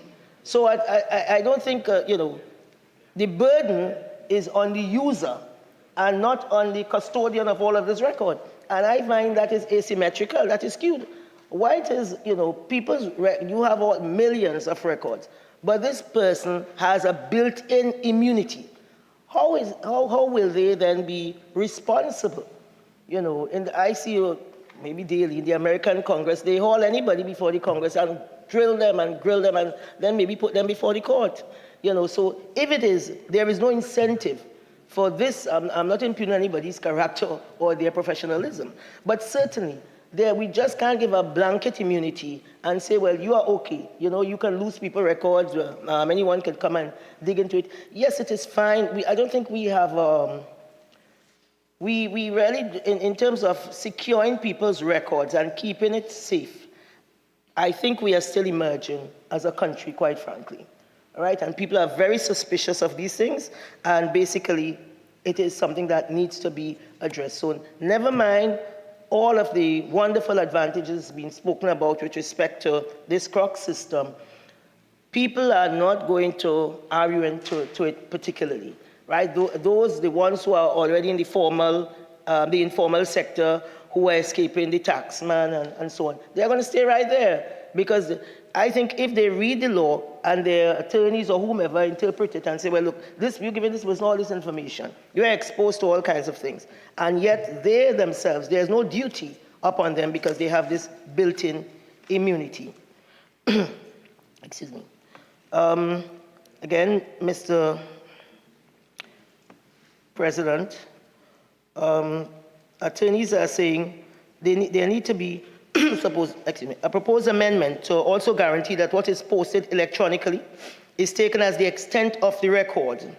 In this way, the state will be liable for its own record, because sometimes they are saying maybe they will not be able to, they need a disclaimer, meaning they say proposed Section 9A provides the Registrar General, I'm going back to that, with immunity of legal action, even though through the negligence of the state in maintaining proper records, it means that the public and lending institution would have to now bear the risk associated with advising on transactions without the ability to review proper record. I don't know if that is so, but that is the assumption.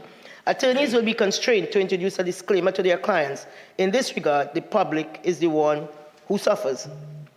So they're saying the solution is there's a proposed amendment to also guarantee that what is posted electronically is taken as the extent of the record, because there might be a shortfall, maybe because of a delayed upload or what have you, because there is Senator Gianti saying using this electronic system, it takes 11 days, so it took her 11 days in this instance. Let us hope that that's an outlier, and that is not indeed a fact, you know, the norm, as it were, right?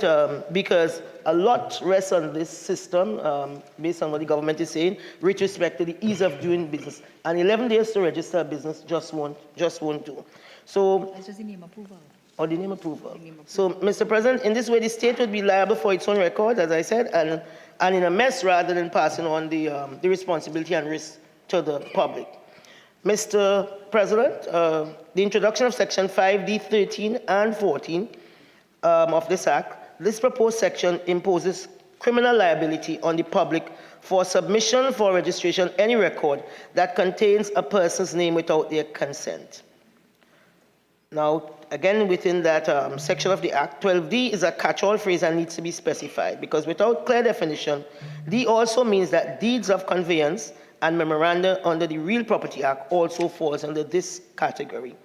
So, Mr. President, what is being said that this needs to be specified, and this may impose an additional burden on attorneys to now procure consent of all parties to any real property transaction that requires registration. Mr. President, within the amendments to the Companies Act, I think what I'm hearing from the attorneys that I would have solicited advice from, they are saying they're really happy to know that there's been a cleanup of what is the beneficial interest.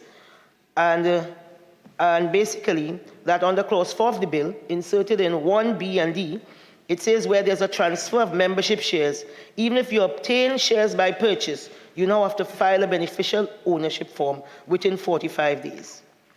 This was never a requirement, which now impacts how attorneys do share transfer agreement, where you'll have to indicate that once there's a share transfer, a share sale, any acquisition of shares, you now have to declare a beneficial ownership form. Whether you in fact won or not, you must file the requisite form in the registry.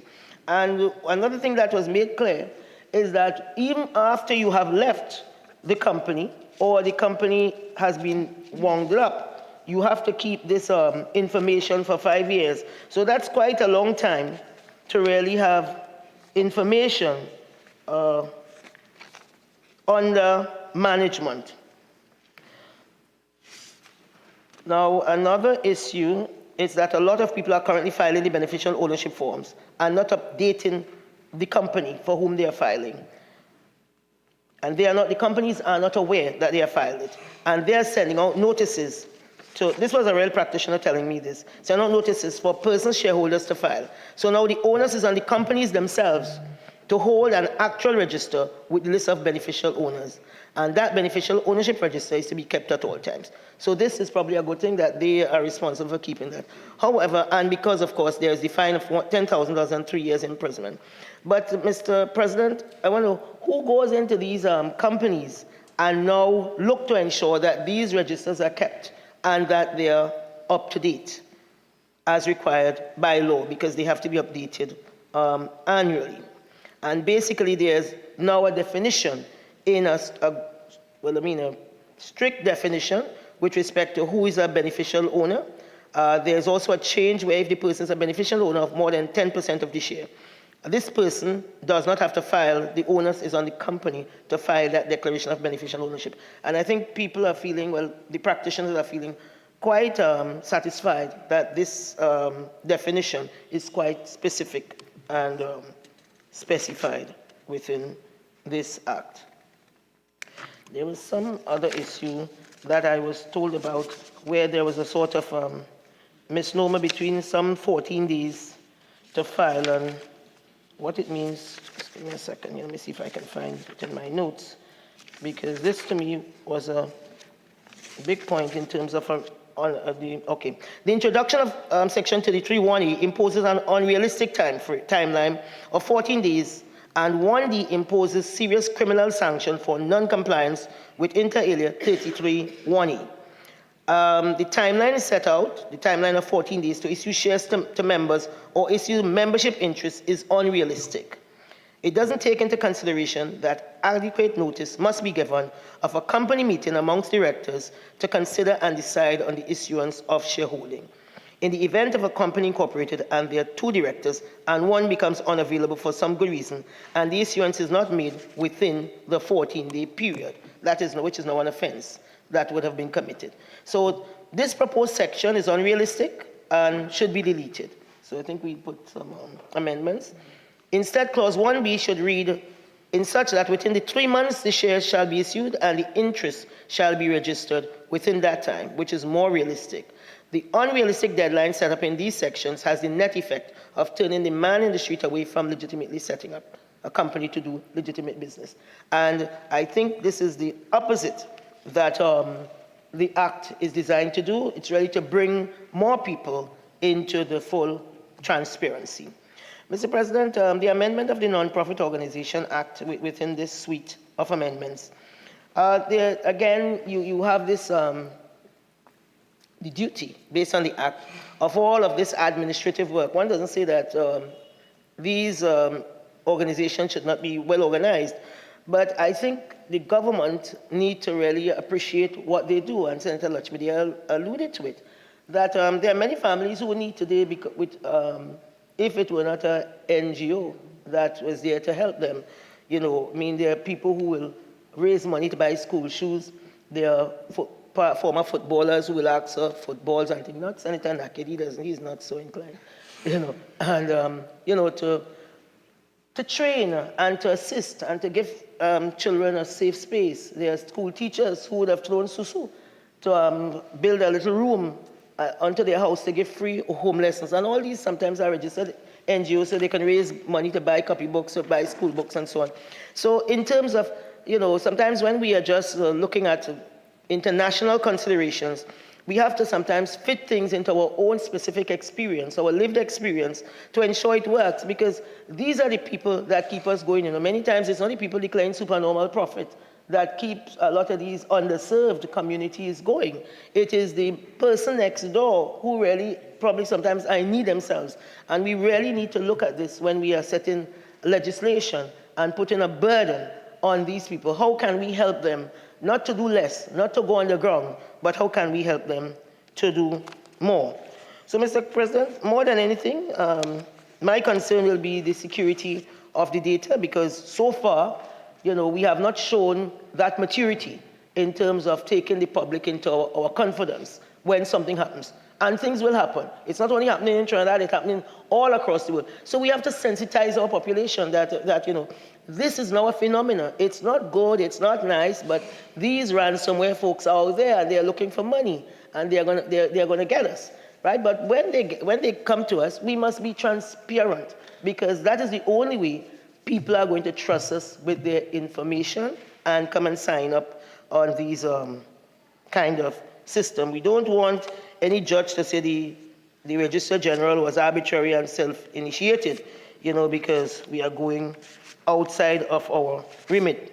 So, Mr. President, the opposition is never opposed to progress within our country. We will always support that, but we try to bring to bear our point of view on behalf of the man in the street, you know, on behalf of the everyday person. We like to bring that.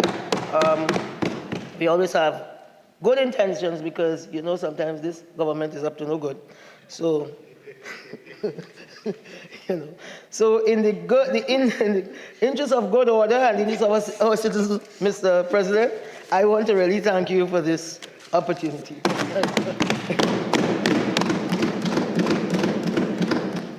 Senator Thompson-Aye.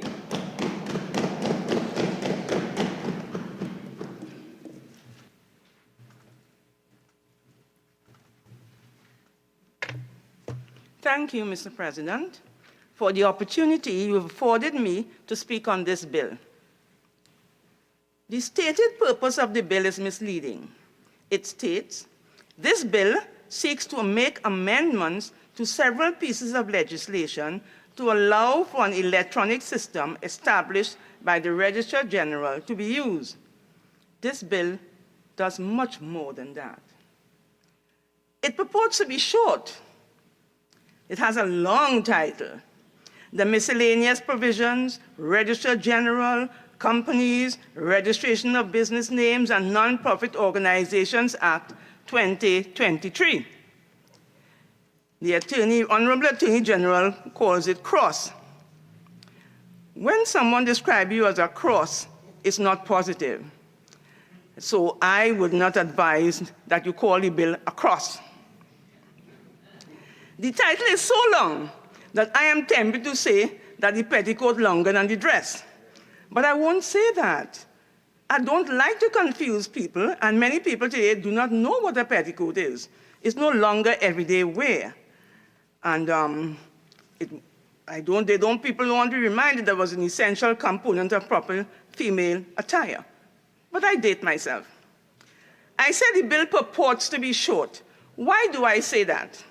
Because when you look at the explanatory note, which states that it contains 6 clauses, you may think, yes, we get an early Christmas gift. But when you see the bill runs to 59 pages, you must conclude that the adjective short is deceptive. Navigating many sub-clauses within those 6 clauses can make you sub. Interestingly, the bill essentials, for which we are always grateful, although sometimes we say better late than never, we know it's not the fault of those who prepare it, lists 84 amendments. So when I saw that, I said to myself, when we leave this chamber, it will not be a bright, sunshiny day. But the way things are moving, it's looking good. I think people are being very short, and so I still hold out some hope. Mr. President, this omnibus bill, which amends the legislation specified in the long title, provides, first of all, in Clause 2.1, for amendment to the Registrar General Act to create new posts of Senior Assistant Registrars General.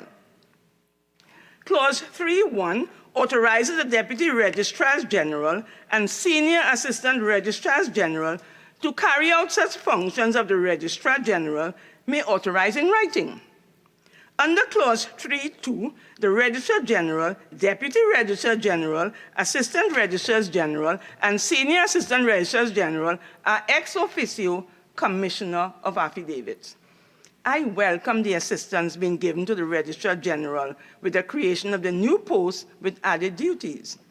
It should mean that the long delays that we experience sometime to finalize documents will be curtailed.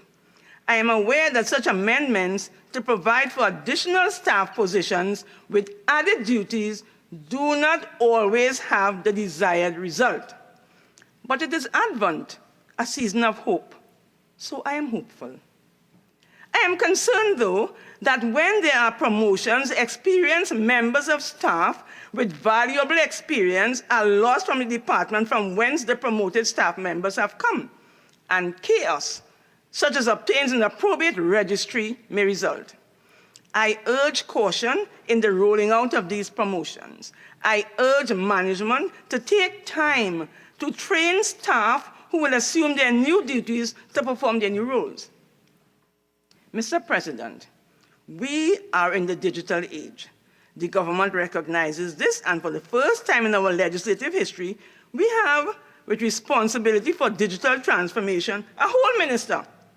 I suspect he may prefer that I say a competent minister, but the jury may still be out on that. Sorry, I couldn't resist that.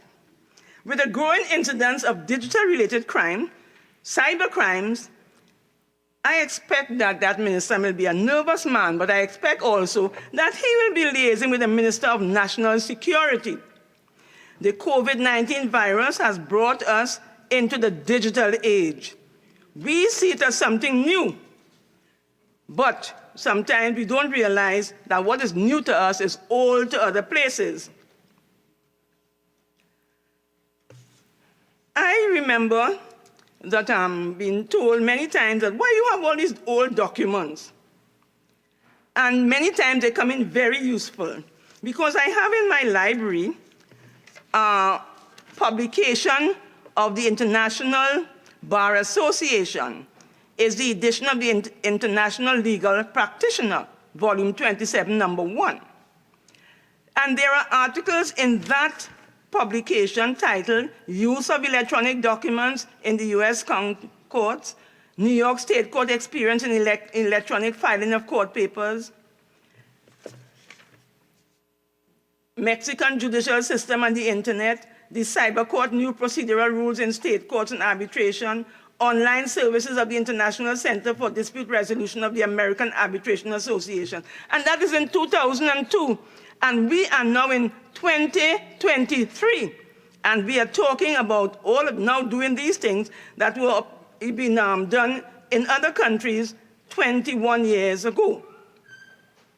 The bill itemizes in Clause 5A1 the functions identified in Section 53 of the Electronic Transactions Act, which the Registrar General can carry out using an electronic system. They include functions under the Registration of Deeds Act, the Registration of Titles to Land Act, Conveyancing and Law of Property Act, Real Property Act, Companies Act, Registration of Business Names Act, Non-Profit Organizations Act, and so on. The list is not exhaustive. Clause 5A provides for public records and private records required to be kept and maintained by the Registrar General may be in any form as approved by the Registrar General, inclusive of an electronic system.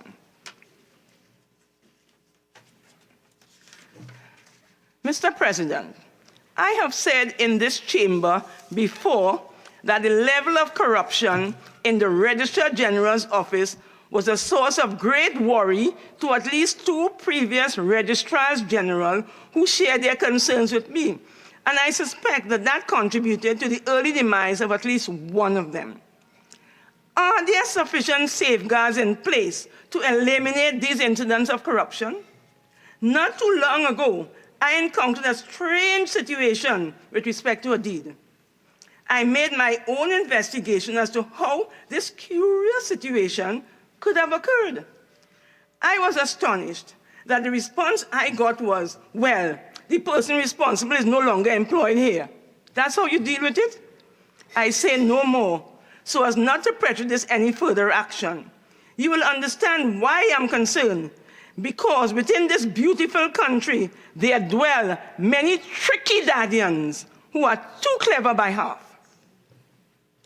Clauses 5D5, 5D6, and 5D7 provide penalties for submission of false documents, or false information, or fraudulent documents, or fraudulent information, or untrue statements, or documents that omit material facts which may mislead. These persons who commit these acts, if found guilty, are liable on summary conviction of a fine of $10,000 and imprisonment of 3 years, and possible refusal of the documents, or a fine of $50,000 and imprisonment for 5 years, or a fine of $10,000 and imprisonment for 3 years, respectively. I do not consider these fines or terms of imprisonment as sufficient deterrent, and I recommend that they increase. Clause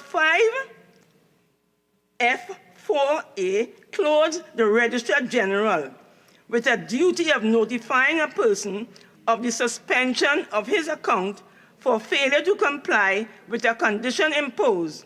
And it further provides in Clause 5F4B that where the user fails to rectify the failure within 30 days of the said notification, the registrar may extend the suspension for a further period to be determined by the Registrar General. Mr. President, there is no time limit imposed on the Registrar General for notification of the person of the suspension of his account, while one is imposed on the defaulting person for rectification of the failure to comply with a condition imposed. I therefore recommend that the registrar be duty-bound to notify the person immediately of the suspension of his account. I also recommend that there should be a time period in Clause 5F5 for appeals of the Registrar General's decision.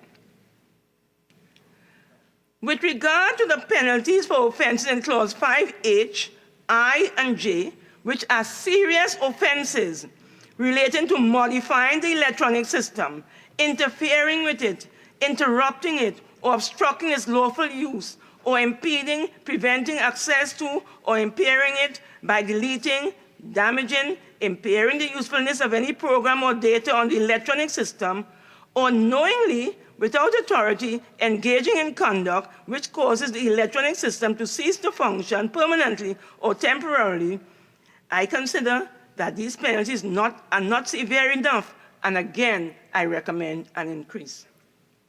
Regarding Clause 9, office hours of business, I would wish to know who monitors the hours of business of employees of the Registrar General's office.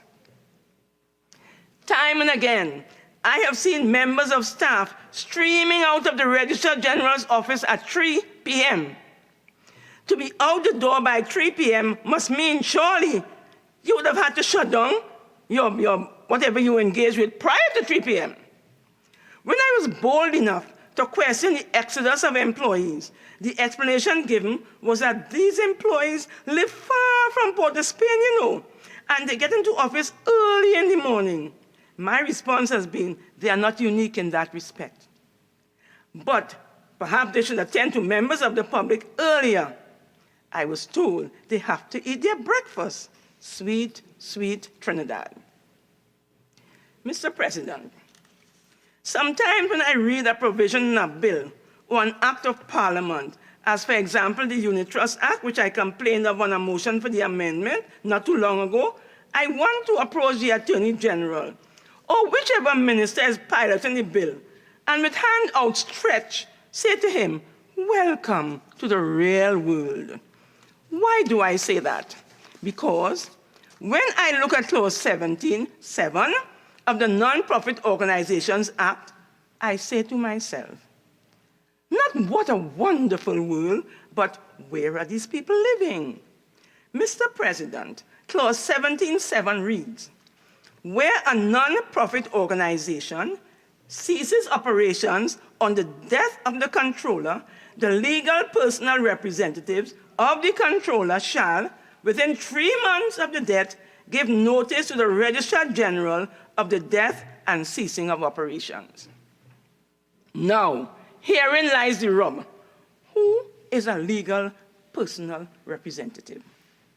Under our law, it is the executor of the deceased estate or the person upon whom the court bestows the grant of representation. Now, I do not know if the Attorney General interfaces with attorneys who do estate law.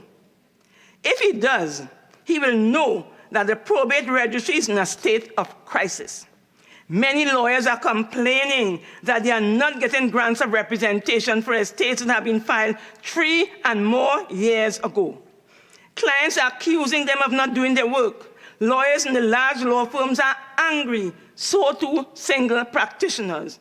When lawyers inquire about the status of our applications for a grant, we get a stock response. The estate is with the registrar for checking. My goodness, I want to know if these are checkers indeed. Long, long ago, every Thursday, applications for grants of probate and letters of administration are advertised in the newspaper.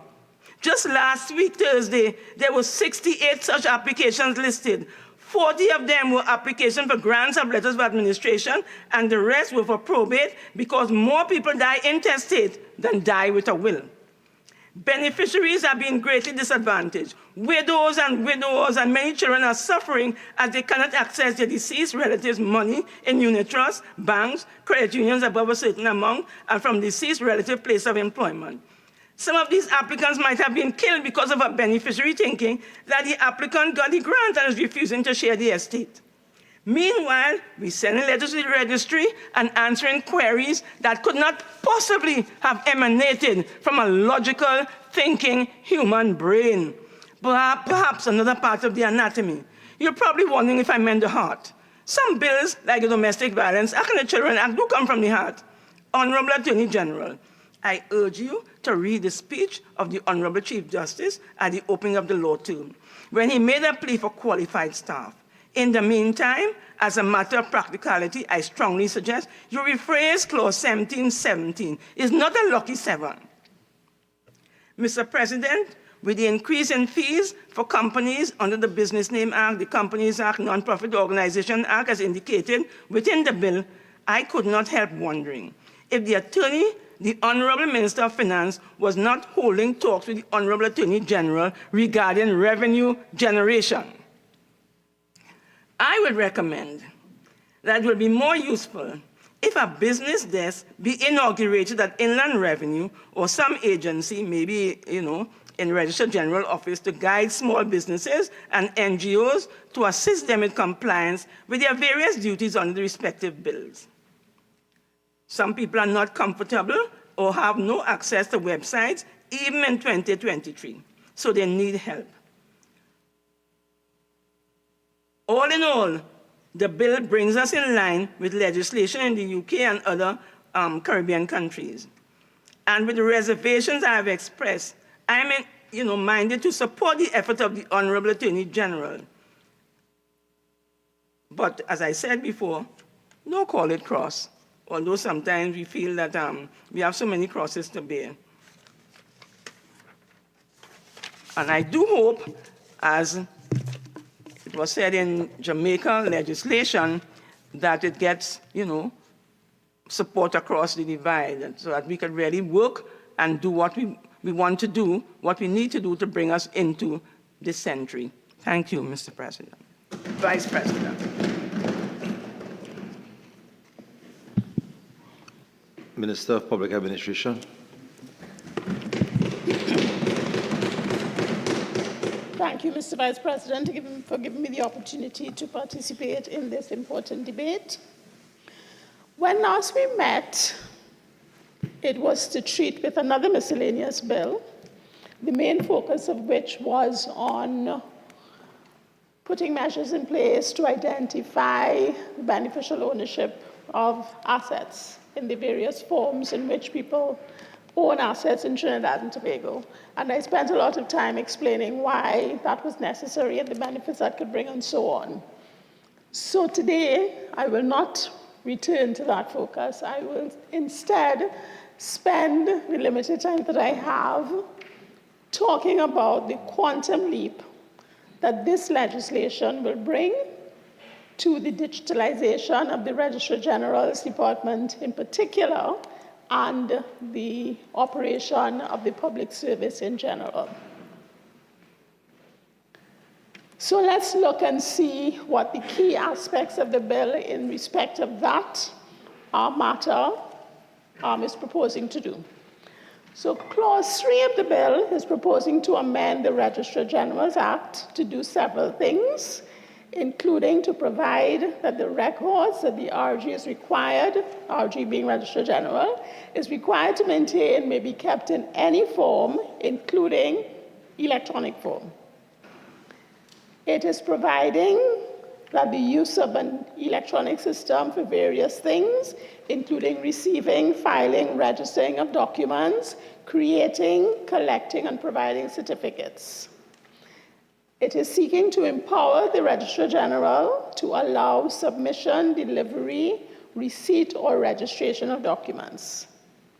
It is seeking to establish the legal status and admissibility of electronically generated certificates and documents issued or processed by the Registrar General. It is seeking to eliminate the need for handwritten signatures for certificates or documents issued, filed, or registered by the Attorney General. It seeks to establish requirements for access to the electronic system to be operated by the Attorney General. And in respect of all of these things, we need to bear in mind that the Registrar General treats with or is responsible for maintaining registers for deeds, for probates of wills and letters of administration, for judgments, decrees, orders, and rules, and for memorandum of lispendence. In respect of the Companies Act, it is seeking to do a lot of what applies under the Registrar General's Act. And in respect of all of these things, what the bill is recognizing is that for us to satisfy or fulfill the objective that we have of improving the operation of the public service, improving the efficiency of the public service, we need to do things differently than we have done them before. And what was decided when we looked at how to bring Trinidad and Tobago effectively out of the significant downturn that was caused by the pandemic, when we pulled together a lot of luminaries throughout the society to come up with a roadmap to recovery, one of the consistent themes throughout the roadmap for all of these people who were looking at the various sectors of the economy, from agriculture to construction to trade, they all came to the conclusion that if we want proper, effective, lasting, and speedy recovery, we need to build that on a platform of digital transformation.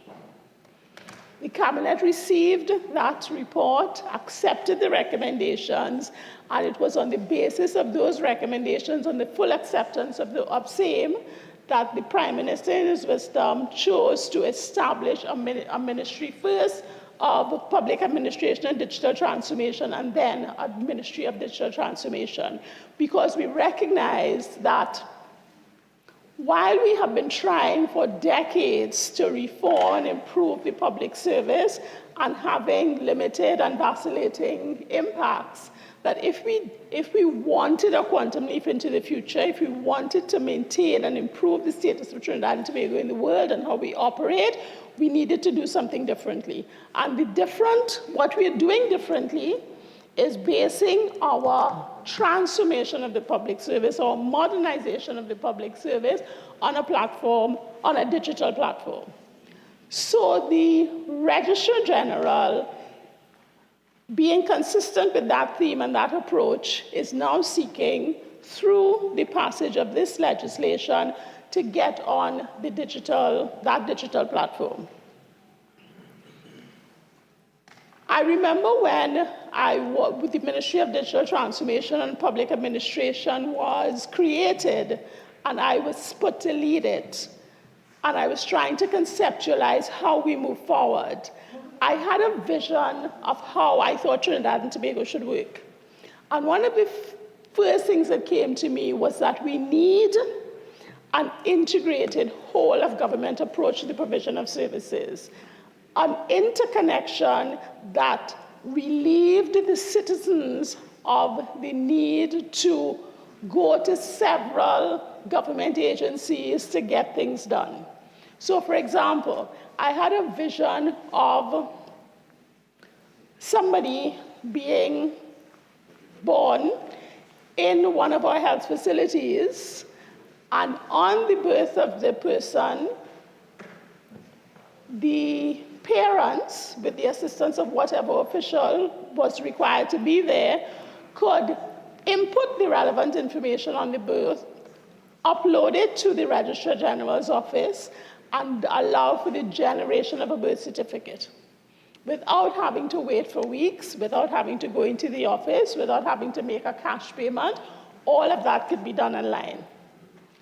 And a mere 2.5 years after I started conceptualizing that this is where we should be going, the Registrar General comes and says, I am ready with my portion of that vision.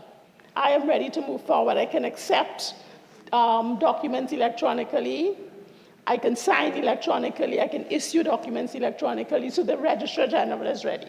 It is now for the other part of that vision, for health to finish their digitalization project, so we can merge the two on the platform of interoperability that my colleague in the Ministry of Digital Transformation is treating with, to build out one of many upcoming services that are integrated across the public service to better serve the citizens of Trinidad and Tobago. So this, to me, is a quantum leap in the right direction. And what I will like to assure you is that it is not being done in isolation. There's a vision for the entire public service. All ministries, agencies, and divisions are working to digitalize their particular services. And as each of them completes or comes close to completion, we can begin to merge the services together to provide a whole of government approach. So that we have seen other examples of digital services being rolled out. We have had the licensing authority, for example, issuing, allowing people to secure appointments online, which has improved the efficiency of how the licensing office works. The next step is for them to be able to apply electronically and perhaps receive their licenses and renewals electronically without having even to go into the office. But that is something that will come over time. So the Registrar General is actually taking a leap ahead of most of the other agencies throughout the government in how far it is going with this legislation and with what they are about to roll out to take us into the future. So what are we achieving with this move by the Registrar General? First, and I'm sure my colleague from the Ministry of Trade would have focused on this because this is a particular area of interest, a significant ease in doing business. A lot of business requires production of evidence of property ownership, requires use of companies, and often you have to do searches. It takes a while, it delays the business, it delays your securing financing because the banks want evidence that you have proper title to the property that you're putting forward in support of your facilities. And so, if we remove that delay, if we remove the need for physical checking of records, then we increase the speed with which we can get business done. We increase the efficiency. We therefore hopefully make it cheaper, and we make Trinidad and Tobago more effective and more efficient, more attractive by doing that. I remember, and I'm dating myself here, I remember as a young attorney coming to this very building to search for records, to search for proper title routes so that we can verify that the person who is seeking to sell this land has proper title to do that. You used to go into the bowels of the building and pull out tomes by years and search through by line to find the property that you're looking for, to make sure the ownership is right, and trace it for at least 30 years to get a proper title. And you can imagine how long that took. And then after you finish searching the property register, then you had to go over to the judgment register and search that to ensure that there was no judgment against the property that you were seeking to buy. And then when you finish that, you had to go to the list pendants registry to ensure that there was no pending matters against that property you're seeking to buy. So that was a whole process, and it took forever. Imagine being able to press a button and get that in minutes or seconds. This is what the Registrar General is seeking to move to. People are complaining about delays with the cross system and concerns. There are teething problems. That's unavoidable. But they are being worked on between the Office of the Attorney General and the Ministry of Digital Transformation, and those teething problems will be solved.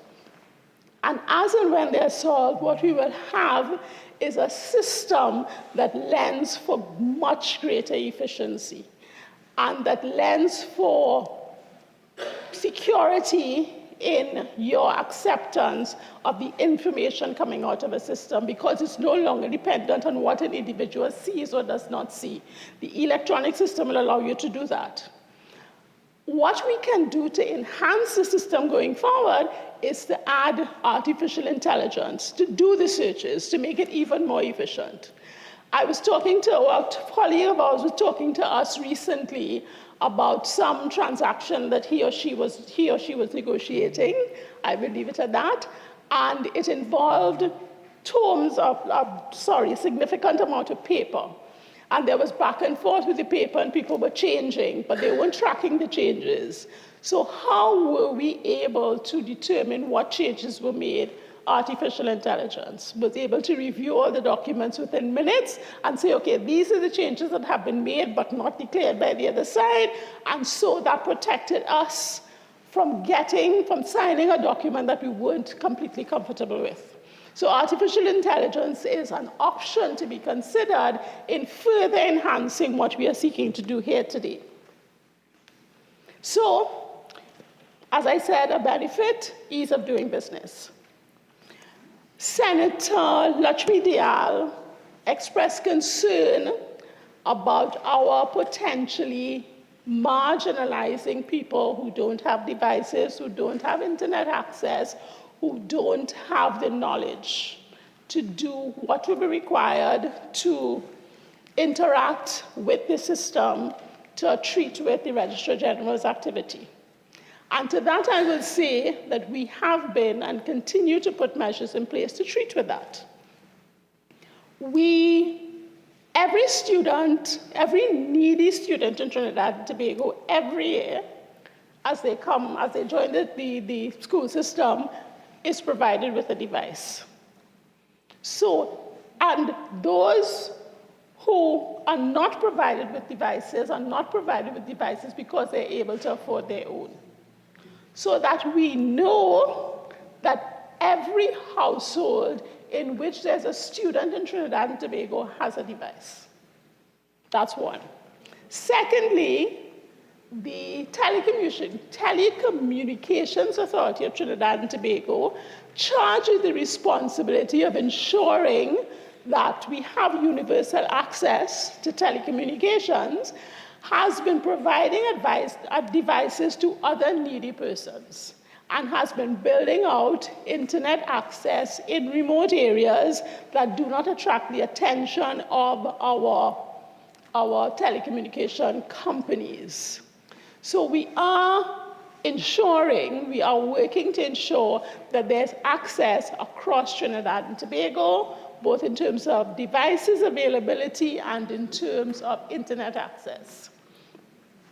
Over and above that, Ministry of Digital Transformation has built and continues to build access centers to allow people who either don't have devices or don't have internet access or do not understand the technology and therefore cannot use it without help, can go into the access centers to get access to the device and or to get access to internet and or to get support of the staff to operate the system. And I've been assured by the Minister of Digital Transformation that as part of his ongoing operations, the persons who are put to operate these access centers are trained in all the electronic services that are provided by the government, so they are able to help members of the public. So we are not building systems to exclude people. We are trying to be as inclusive as possible. Another initiative of the Ministry of Digital Transformation, and I hope that I am not stealing any of his material if he plans to join the debate. Another initiative of the Ministry of Digital Transformation is training people in digital literacy. So we are trying to ensure that we create and build an inclusive society, ensuring that nobody is left behind. So if you don't have a device, we give you a device. If you don't have internet access for the students, we give them what they call the MiFis to get internet access. TAT is building out the internet access to our Trinidad and Tobago. Can you say where this training is taking place, please? Online?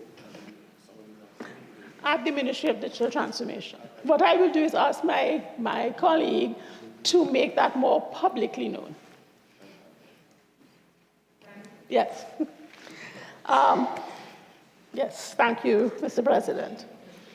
So that these are the measures that we are taking to ensure that even as we build out digital services, and even as they may seem complicated, that we are providing support to all citizens to ensure that they're able to easily and efficiently access those services, and we will continue to do that.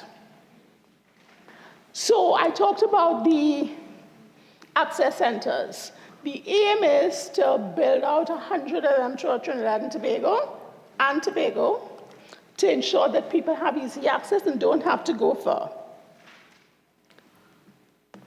On top of that, the Ministry of Public Admin, which I lead, is in charge of administrative centers which are used as one-stop shops for government services outside of Port of Spain.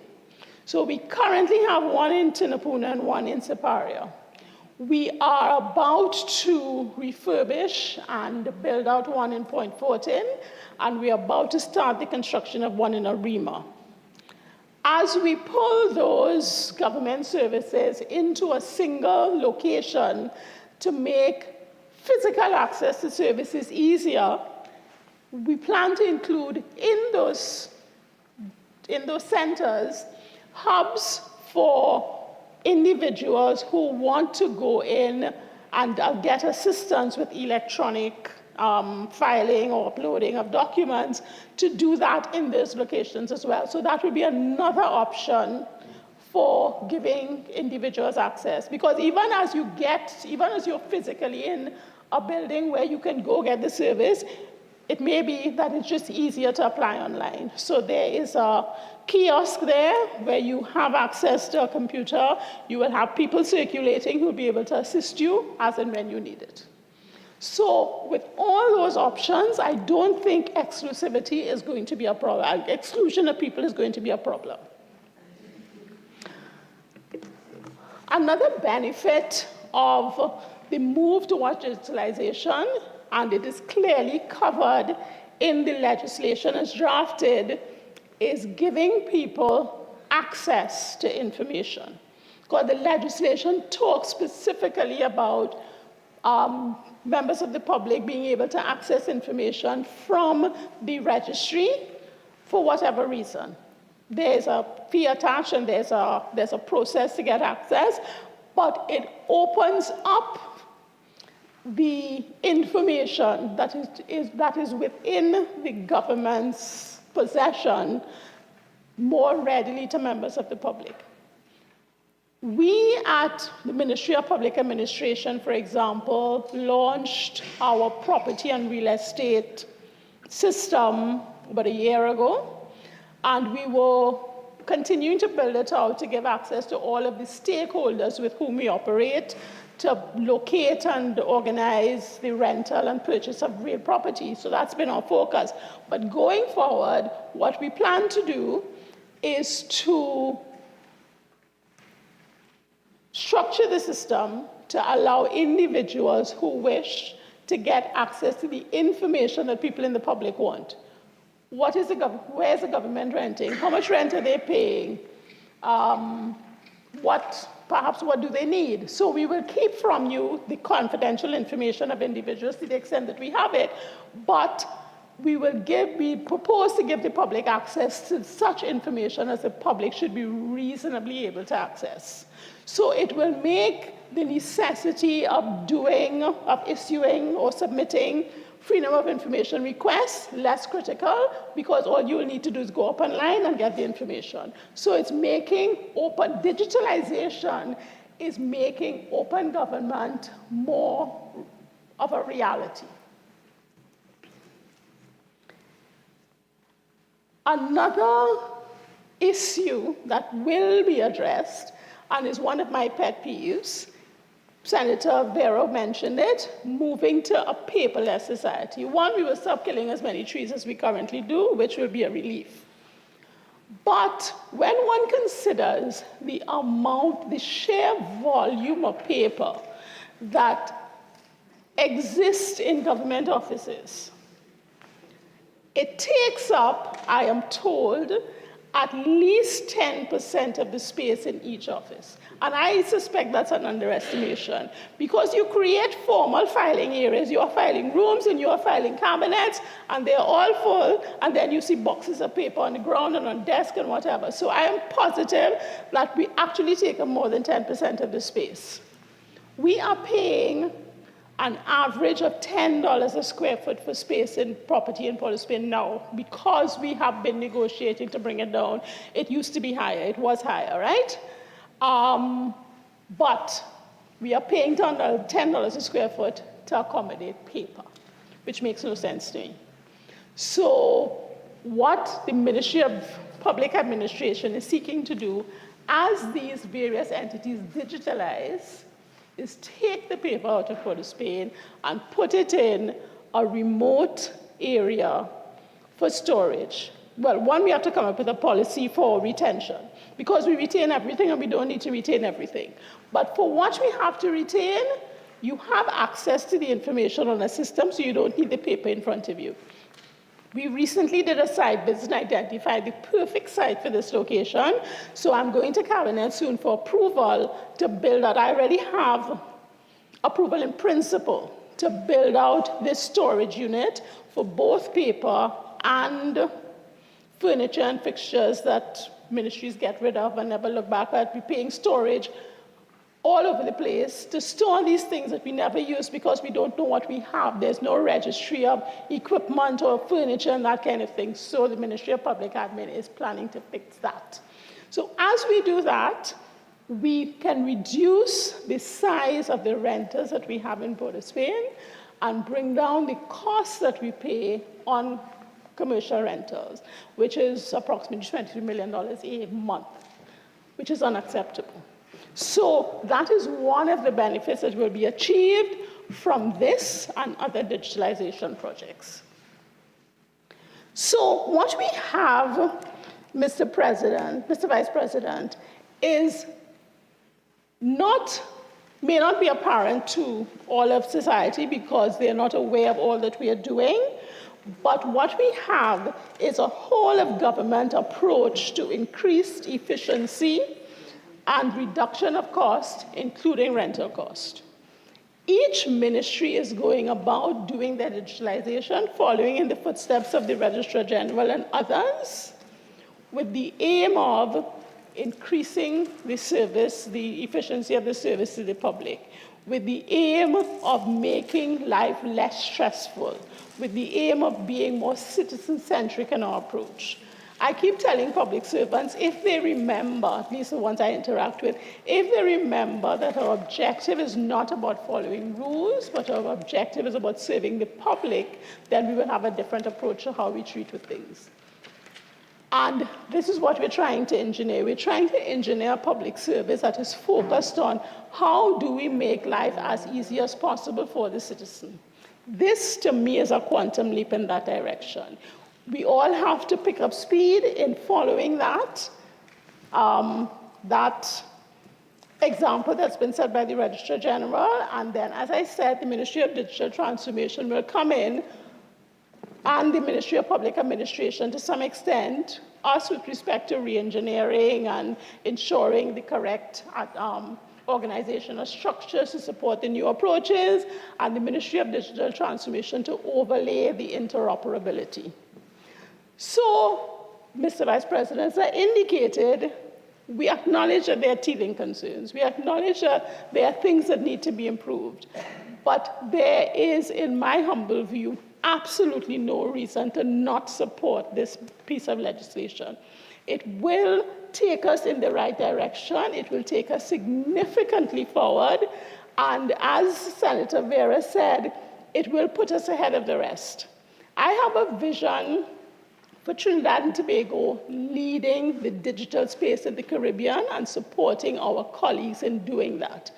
Even as we build out our electronic human resource management system, I'm already thinking down the road. We are creating expertise.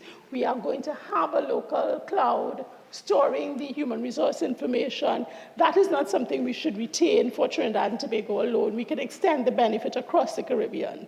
So that with this piece of legislation approved by your good selves, we can take the step in the right direction. We can put Trinidad and Tobago ahead of the rest and get us to where we need to get to in the not too distant future. So I would respectfully ask that you lend us your support in this, and rest assured that we are treating with all the concerns that you raised. Thank you, Mr. Vice President. I'd just like to remind everyone that for the committee stage of the bill, to please do submit your submissions for change and adjustments and suggestions to the Secretariat so we can have it in writing before we proceed. Senator Gopi Singh. Yeah.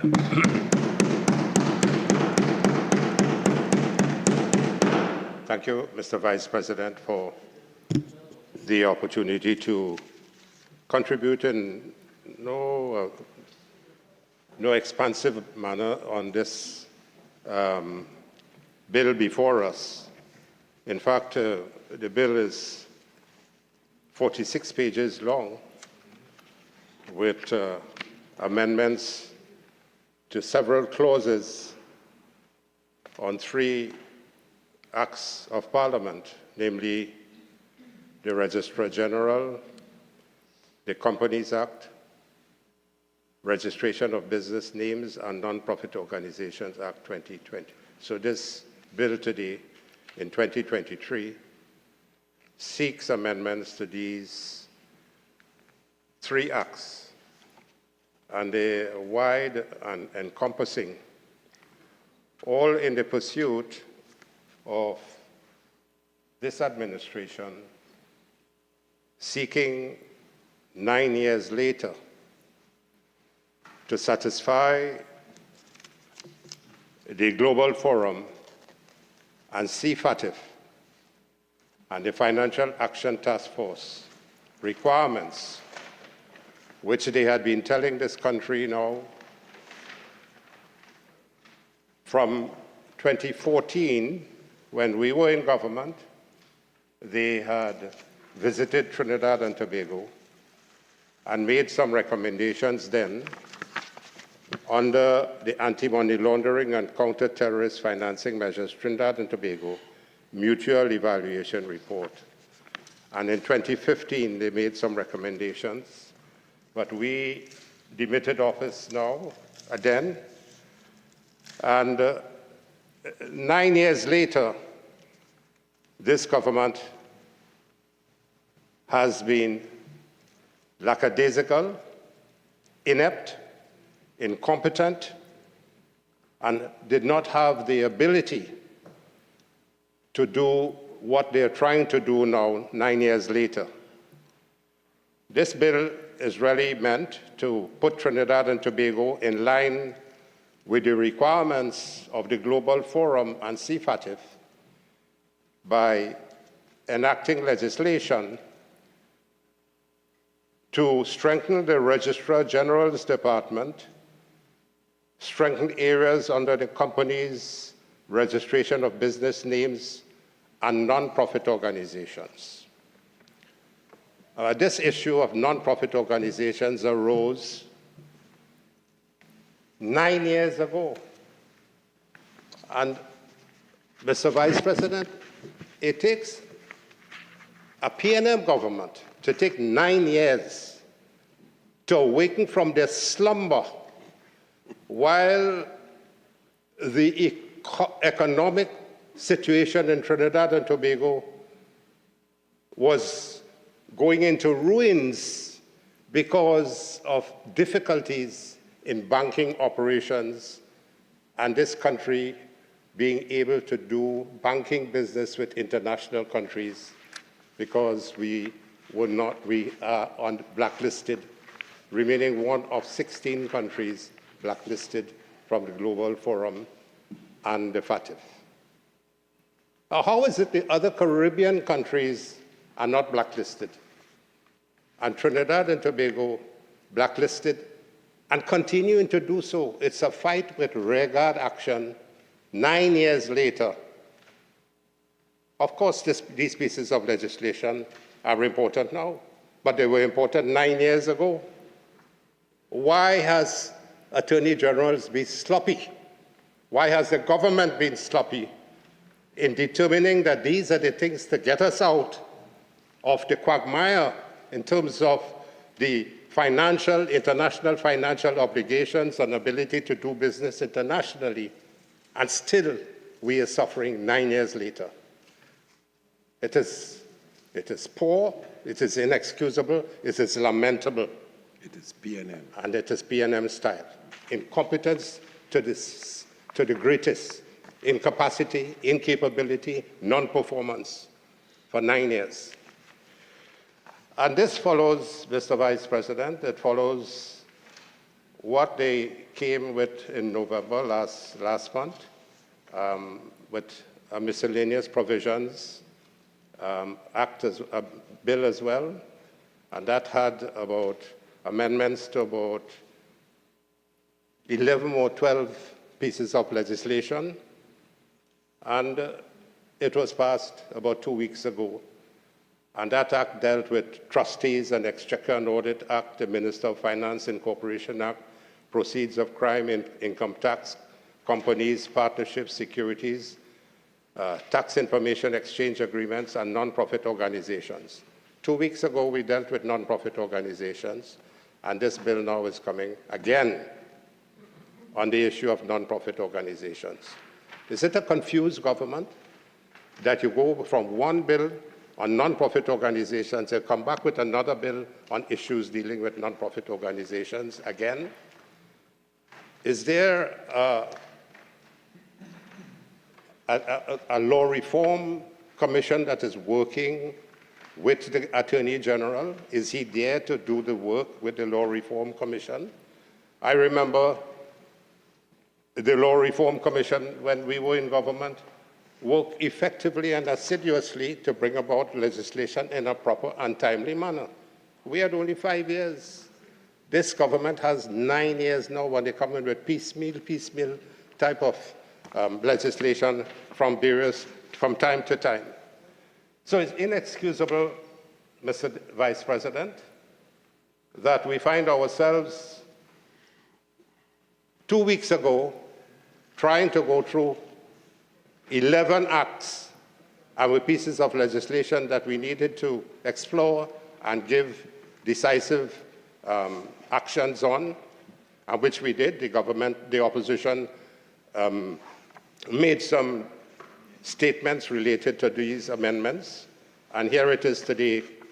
We are posed with this bill on another miscellaneous provisions for the Registrar General, companies, registration of business names, and non-profit organizations. And I remember asking, there are a number of registries that will be set up in Trinidad and Tobago. For instance, in the Treasury Department and other areas in the Ministry of Finance. What is the relationship of those registries in relation to the Registrar General's department, which we are seeking to expand by bringing in more assistant Registrar Generals and making sure that the registry and the Registrar General's department have the competence and capability to deal with the massive amount of information.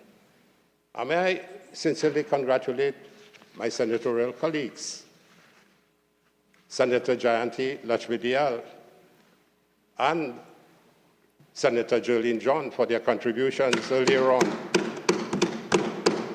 Senator Lakshmi-Dayal, who is a practicing more civil attorney with over 15 years experience and having worked many areas before, gave an insightful appreciation of the difficulties that citizens will experience, even though we know we have to go and send the things into the Registrar General Department. There's an issue of cost to citizens. Nobody is bearing that in mind. When you have to send some matters of litigation and so on to the Registrar General's department, you have to have a professional person providing that information. You have to have the electronic means and devices to send that information to the Registry General Department. So you have to employ a very competent accountant, a competent attorney, a competent office, and that is cost. Although you're not taking papers into the registry, you have to file information via electronic media. And therefore, the cost associated with that has to be taken into consideration. But the other issue, as mentioned to an extent, is the average man having to get things from the registry and send things to the registry with no computerization and no ability at their homes, have to seek somewhere to be able to do it. And there are small things that they can do themselves without engaging any professional for it. And they can get these things, but it is not available in the country. The Honorable Minister of Public Administration spoke a while ago about the digital transformation and what they are doing at the Ministry of Public Administration. And the Minister of Public Digital Transformation, a very good minister, but I want to talk about that pretty shortly, to respond to Minister of Public Administration statements. So the cost factor is one, the inability of the poor man, and still we have in society people who are not functionally literates to be able to deal with this type of information to send to the ministry, to the registry. So they will have to seek help, seek attention, and they have to, of course, their costs will be increased. Now, the minister spoke about they're looking at putting in areas for electronic transformation, electronic kiosks and so on throughout the country. In the back of my mind, I heard that about 9 years ago. They talk about putting in Wi-Fi and so on in the savannas and Woodford Square and all through San Fernando and in the east and so on. And unfortunately, the Minister of Public Administration cannot come today to say where these things are. She said that they have difficulties because of the service providers. But isn't TSTT a service provider owned by the government? Yes. That is the Minister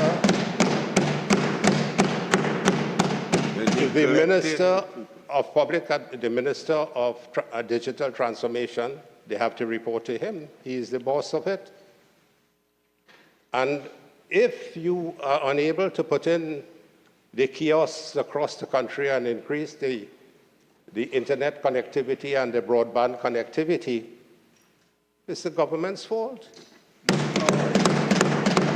And you're hearing it 9 years later.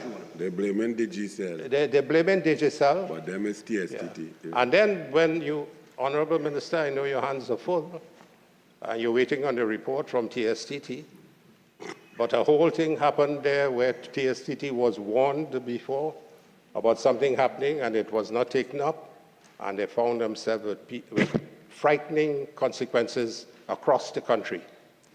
In fact, the whole country knows about what has happened, and we're having no answers to it, and we don't know when we're going to get a report of what has really happened with TSTT. You fire the CEO. And put a man with a diploma. And you put a new person there with little or no experience and qualifications and skills and competences. So this is where, so I'm concerned. I'm concerned. That was a hard diploma to get, but he studied hard for that diploma.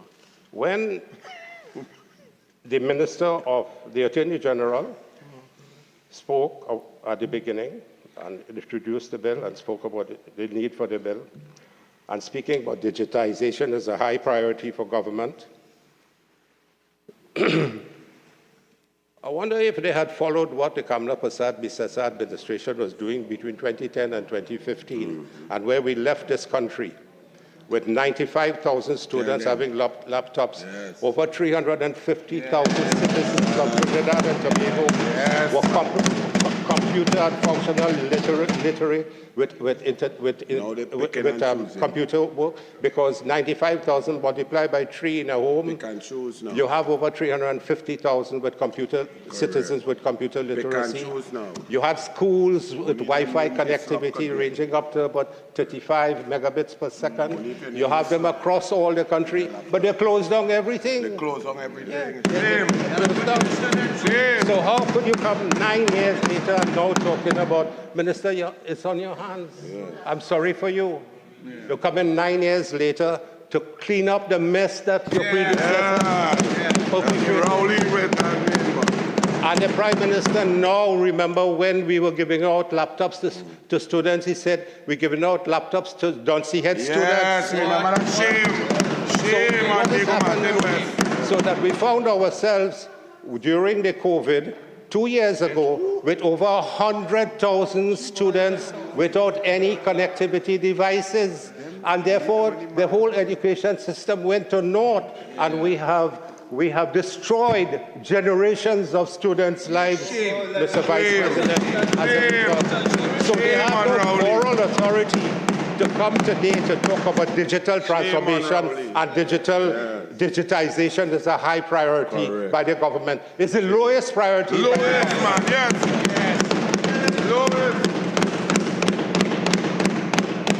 And we are putting legislation, we're putting the Registrar General's department under high pressure, as mentioned by one of our Senator Ahi, who has tremendous experience in the legal profession as well, and speaks about the work that interaction with the Registrar General's department. My deceased wife and her law firm, Gopi Singh Martino Edwards and Company, over 30-something years, dealt with the law, and they did no criminal law, but civil law. And they had difficulties with the Registrar General's department. And the minister, the Attorney General spoke about that they attempted to move it to become more advanced, and the system crashed for 2 months, as mentioned by my colleague Senator Lakshmi Dayal, about the system crashing for 2 months. And the Attorney General speaking about he hopes that there will be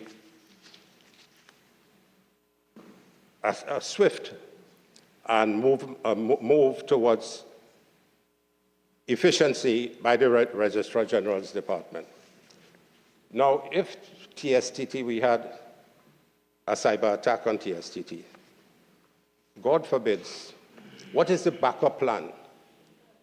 What assurances that we can experience or can have and prefer that will assist us in prevention of any cyber attack or any attack on the Registrar General's department, where all information, as Senator Lakshmi Dayal said, your whole life story is at the Attorney General, from birth to death, and all the businesses and everything that you did have to be registered with the Attorney General Department.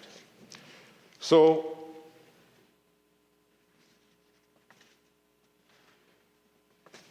the Attorney General, Honorable Attorney General, it will be important for you to allay the fears and the anxieties of a wider population and the professionals, whether it's accountants, the legal lawyers and so on, who are working every day with the registry, to give the assurance that this information that is stored there, and also to give to FATF, and also to give to the Global Forum, that the system that you're putting in, which you want to do and which is now being done, that there will be some backup or contingency plan to prevent any cyber attacks and loss of information. You can imagine all that information at a Registry General's department, at the registry, and a cyber attack and wipes out the entire thing. What will happen to Trinidad and Tobago? And so that is one of the most critical issues, bearing in mind what has happened to TSTT, which is supposed to be a company that has been operating from telco poops those days and so on. I mean, we remember those days where Selby Wilson and so on was there. They had all this issue. He's not too young. Yeah. Yeah, no about that. So the issue of the ordinary man having difficulty, the issue of the security of the backup of the Registry General's registry, and I'm perplexed still with all these registries that have to be put into place in various areas based on the last bill that we did, including the registry for the Treasury and registry for X and registry for Y. Can you give some, I saw Minister of Tourism looking very careful, listening very carefully on it. What's the relationship between these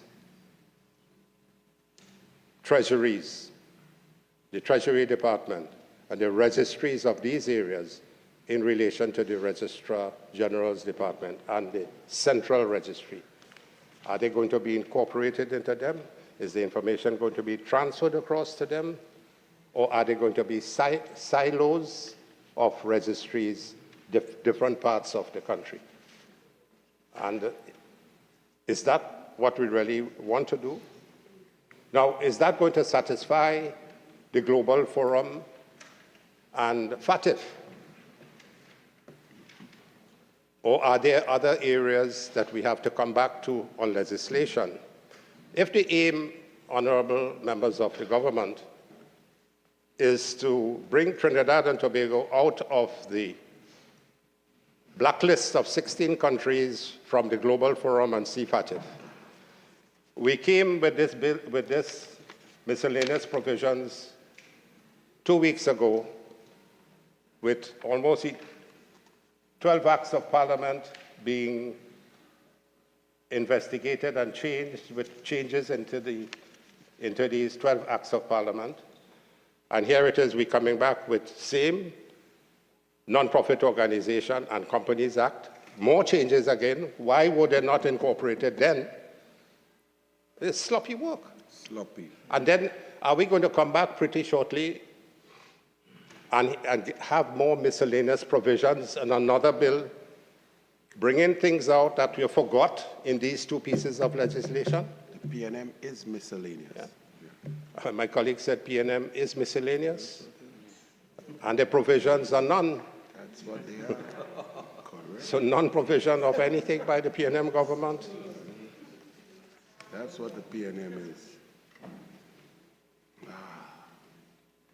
If we could push a button Now, and get rid let me of the just, PNM. as it is here now, the issue of concealment of beneficial ownership, Honorable Attorney General,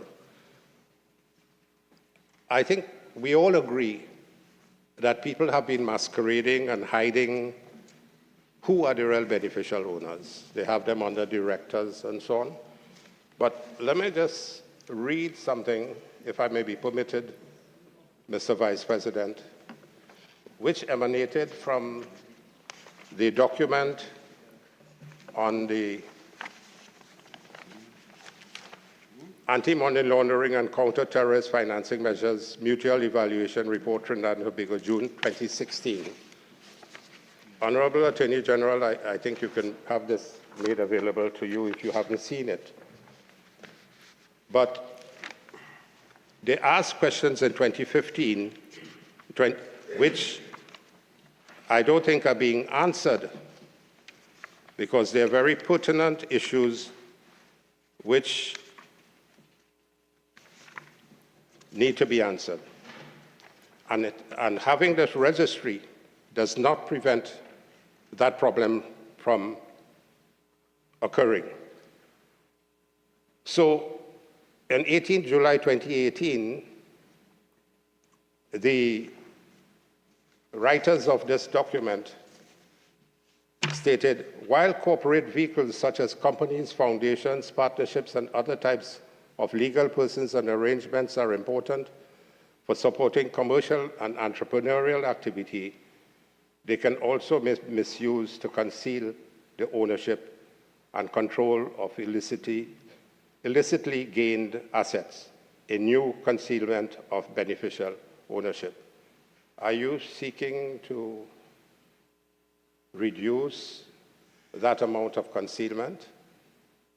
And as Senator Lachmidial alluded to in her contribution, this whole issue of beneficial ownership still could be masqueraded And so even though information is fed into the registry, things can happen. And the report used over 100 case studies provided by 34 different jurisdictions of the FATF global network, because we want to satisfy FATF, the experiences of law enforcement and other experts, private sector input, the private sector as well as open source research and intelligence reports to identify the methods that criminals use to hide beneficial ownership. Vulnerabilities associated with beneficial ownership are analyzed with a particular focus on the involvement of professional intermediaries. So they use professional intermediaries. So when they have to file information to the registry, the real culprits in terms of beneficial ownership have the money and experience and knowledge to beat the system. So they might not be sending the proper information as to beneficial ownerships into the registry. And the report goes on, the use of nominee directors and shareholders, both formal and informal, exacerbates the risk by creating barriers between the owner or individual and laundered proceeds.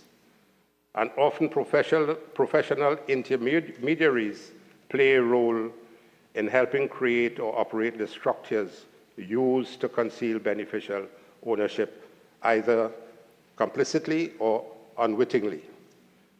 And in final, Mr. Vice President, this report, for the Attorney General's attention and for the government's attention, highlights the importance of the effective implementation of the FATF recommendations on beneficial ownership, which you are trying to do now, to ensure that competent authorities, which is the registry, have access to adequate, accurate, and timely information on the beneficial ownership and control of legal persons and arrangements, including express trusts. So, Honorable Mr. Vice President and Honorable Attorney General and members of the government, I put this into the context of the need for the registry and the Registrar General. How are they going to investigate this plethora of companies sending information as the beneficial owners? Is there going to be a methodology for doing an assessment or a fact-finding mission or doing sampling of the companies that have sent the information, and whether you will have the competence and the human resource manpower to do this? So you can have a continuation of this going on. And remember, we have to satisfy FATF and the Global Forum. So if they come to investigate, and I believe, Mr. Vice President, in the last debate here, the government said that before the end of the year, the team from Global Forum would be here. I don't know when, if they're coming this year or early next year. So you have to be prepared how you're going to answer these things in your struggle to move Trinidad and Tobago out of the blacklist. So this is something for you to take very seriously and deal with it. Now, the nonprofit organization has recurred again, and the difficulties alluded to my colleague, Senator Lakshmi Dayal. You have nonprofit organizations where there's lots of money involved. And therefore, you have directors and you have 10% owners and so on. And you have nonprofit organizations where people give off their skills and talent for nothing. And they are now going to be asked to submit information to the registry and so on. And as my colleague mentioned, you will find difficulty now, possibly a reduction of nonprofit organizations scaling down because of the need to file information as beneficial ownerships and shareholdings in these nonprofit organizations. And some of these nonprofit organizations make no money, and they do that for the benefit of society and benefit of the people.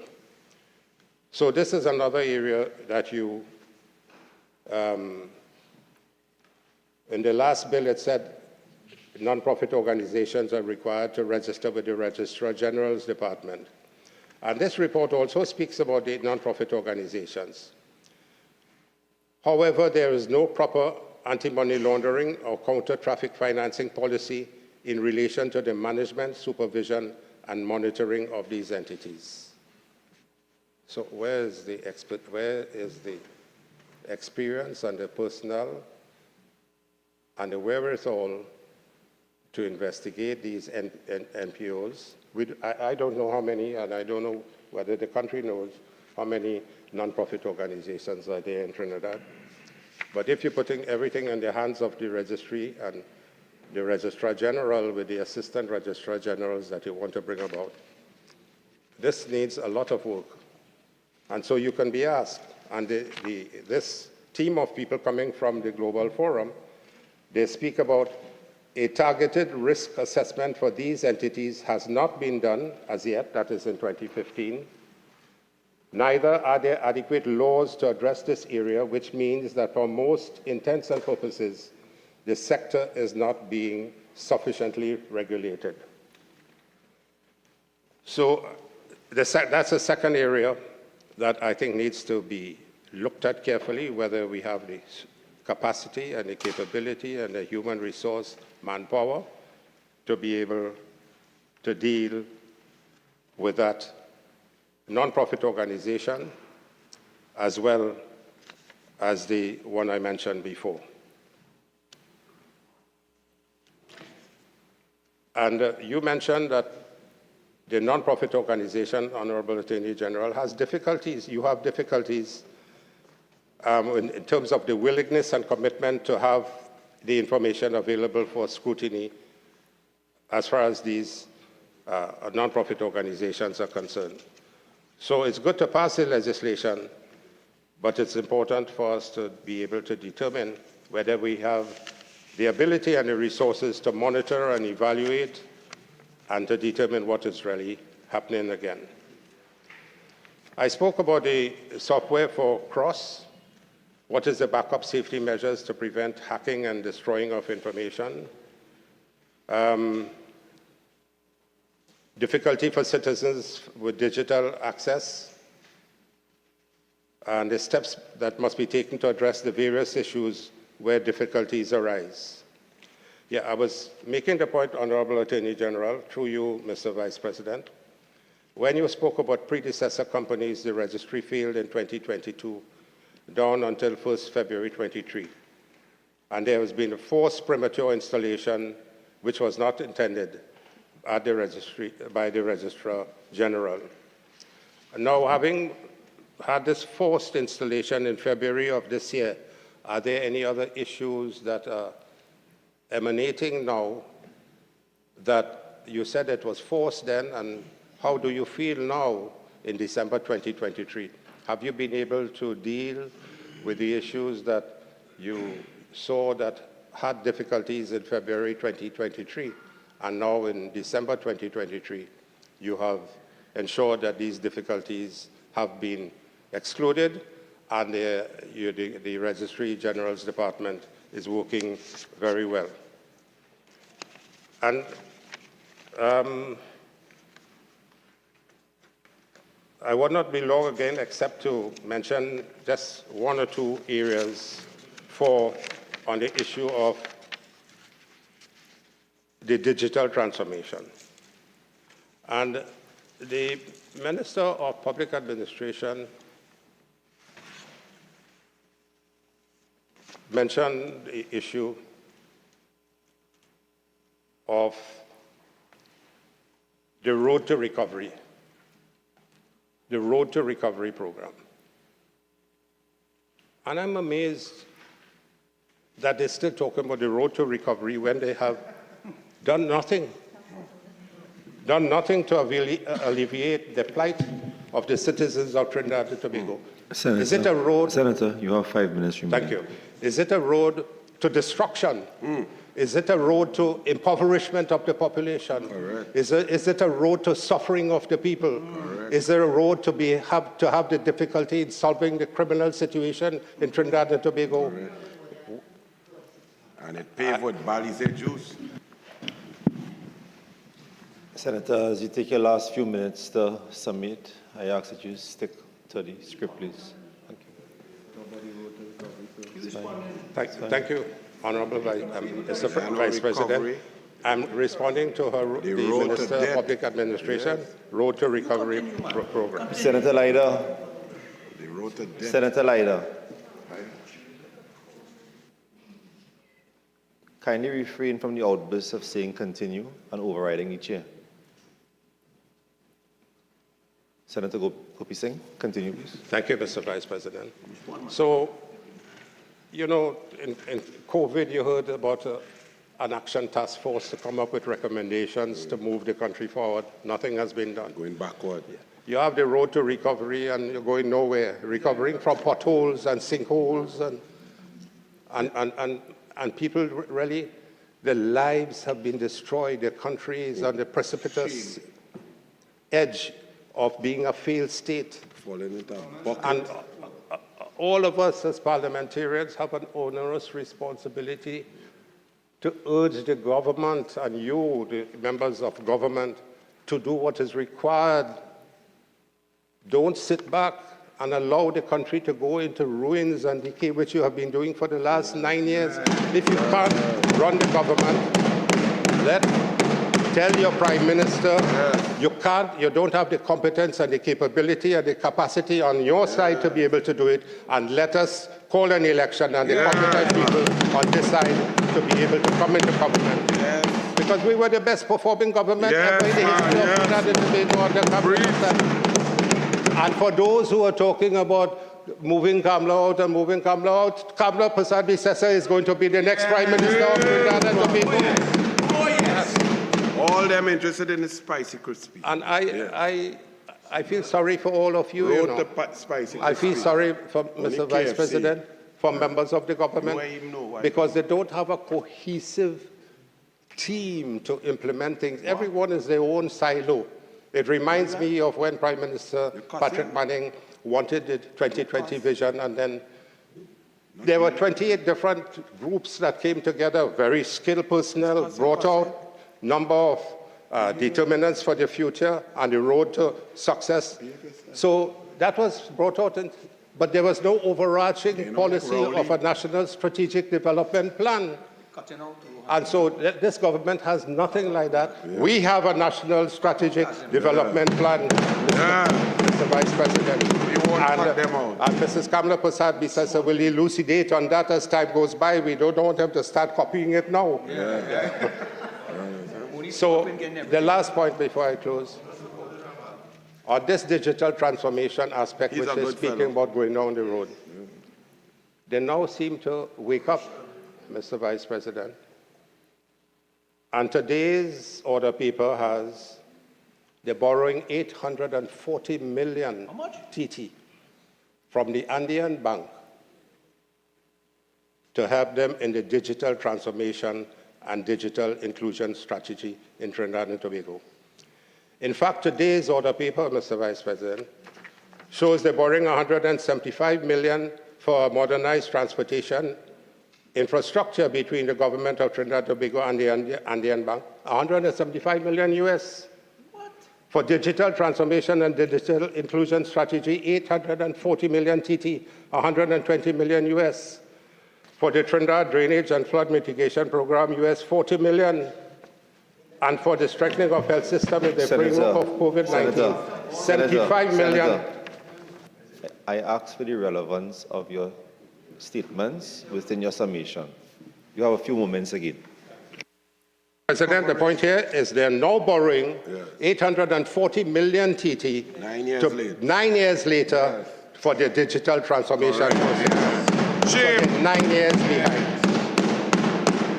So, in closing, they are borrowing close to over 2.5 billion TT again for what they were supposed to be doing 9 years ago and they now want to come and use that money for electioneering for 2025. So, Mr. Vice President,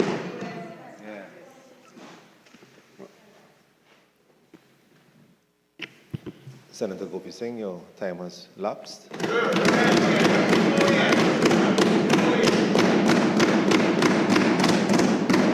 Senator Deruk Tima.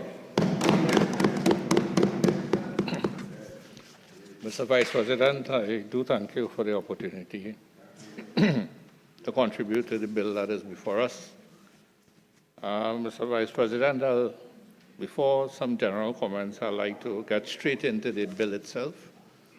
And Clause 3, that deals with amendments to the Registrar General's Act.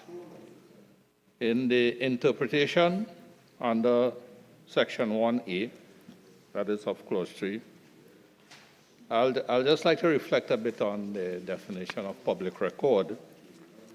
And the bill states that the public record means all indexes and documents maintained by the Registrar General for examination by the public, pursuant to any written law administered by the Registrar General, such as wills, deeds, instruments, corporate documents, judgments, list pendants, but does not include private registers and administrative documents. Mr. Vice President, administrative documents are defined in the same interpretation, Clause 1A. But in the context of private registers, I haven't seen anywhere in the bill any attempt to define what is meant by private registers. And similarly, in Section 5A.5, under Clause 3, reference is made to public records and private records. So again, the term comes up in terms of private records. And under interpretation in 1A, under the interpretation definitions, I am of the view that private registers and private records should be interpreted under this piece of legislation. Because actually, from the limited research I've done, I think it's the first time, and of course I'm subject to correction, that public record is being defined for interpretation under a bill. So I would just kindly request the Honorable Attorney General to address these concerns that I've raised. Under Section 5F, still under Clause 3, cancellation of user account. Section 5F, Section 5, says that a user who is aggrieved by a decision of the Registrar General under this section may appeal the decision to the court. And I ask the question, why not a first recourse rather than dissatisfaction with a decision of the Registrar General regarding cancellation of the user account? Why not as a first recourse that we do not have a process of appeal set up within the Registrar General, by the Registrar General or the Office of the Registrar General before going to court? Because sometimes the matter can be probably due to minor issues, and rather than have users of the system having to go through a lengthy process and the cost of going to court, why not consideration for an appeal committee or an appeal board to be established by the Registrar General or within the Office of the Registrar General to deal with matters such as cancellation of user accounts and other matters that would come out of this piece of legislation. For this appeal committee or appeal board within the Office of the Registrar General can also serve as a first resort for all the offenses coming out of this bill. And Mr. Vice President, there are quite a few offenses listed throughout the bill for acts that could be committed to bring about, to bring about obstructions to the cross system, abuse of the cross system, modification of the cross system, and several other instances that are defined in the bill that is before us. So why not have that as a first recourse in terms of appeal? Because really and truly, to have someone who is aggrieved or who has a grievance to have to go through the process of court for redress could be, as I said, quite non-productive, non-efficient, and costly for the aggrieved person. Mr. Vice President, under Clause 3, Section 2(1), that deals with the Registrar General, it is stated that in addition to one or more Deputy Registrars General or one or more Assistant Registrars General, a new position is being created, and that is of Senior Assistant Registrars General. And I was hoping to hear from the contributions thus far by the honorable senators on the government bench, any justification for the creation of this, for legislating this additional post of Senior Assistant Registrar General, and why the need for such a post to be legislated. It can be created, but why do we have to legislate such a position, particularly when the existing legislation already has provisions for Deputy Registrars General, one or more, and already have provisions for Assistant Registrars General? Is there a specific responsibility or specific duties coming out of the digitization process at the Registrar General's office that we have to legislate this new position of Senior Assistant Registrar General? And I would really like some clarification or justification as to why we are being asked to legislate this additional position. Particularly so in light of Section 2A, which is being added, which is one of the proposed amendments before us. For Section 2A states that the Registrar General shall be responsible for the management and control of the office of the Registrar General, and the Registrar General may do anything which is calculated to facilitate or is incidental to the discharge of his function, subject to the general direction of the Minister with the responsibility for the office of the Registrar General. So in light of that addition, that amendment, would it not add to the powers of the Registrar General the ability to add staff or to assign positions that not necessarily has to be included as legislation? And actually that Section 2A that is being added, really, Honorable Attorney General, we are cutting a wide space here for the Registrar General. In fact, the space is almost unlimited that this legislation, this amendment is that we are being asked to create for the operations of the Registrar General. And I'm just wondering, why such a wide space? Why such a wide space in light of the proposed amendments? Because to follow up on that, Honorable Attorney General, we see in Section 9A, provision for another provision has been added regarding immunity of suit, from suit, in which the office of the Registrar General, the registrar or a staff member authorized by the Registrar General is not to be liable for any action or other proceedings for damages. So we are cutting such a wide space, almost unlimited space, and in addition to that, we are exempting the Registrar General. We are providing immunity for the Registrar General or the Assistant Registrar General. And I could not help but raise this because I raise it in the context of accountability.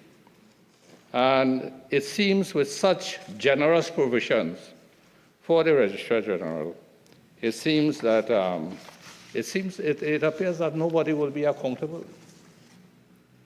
It seems that no one will be accountable for any actions coming out from the Registrar General or from the Office of the Registrar General. I move on to Section 5D, which deals with user account unique identifier. And I'm still under Clause 3, dealing with the Registrar General Act. Now, what we see under 5D, Section 3, a long list of information that an individual may be required. The term may is used to submit. And when we look at the list of provisions under Clause 5D3, Mr. Vice President, it seems that the only piece of information that is not required is where your navel string is buried. Under Section 5D, Section 4, well, a bit shorter list, but still a long list of details for firms, legal persons, and entities, or is stated also may be required. And then we see in Section 5D15, provisions being made where the Registrar General may waive any of the requirements set out in Section 5D3 and 4. So in 5D3 and 4, a list of requirements are there that may be required, and yet still we are conferring on the Registrar General the power that he may waive any of the requirements set out in Section 5D3 and 4. And I'm just raising that in the context of the wide-ranging powers that we are granting to the Registrar General under the previous sections that I spoke about. And I'm a little concerned here, Mr. Vice President, about the high level of subjectivity that we are legislating regarding the powers of the Registrar General.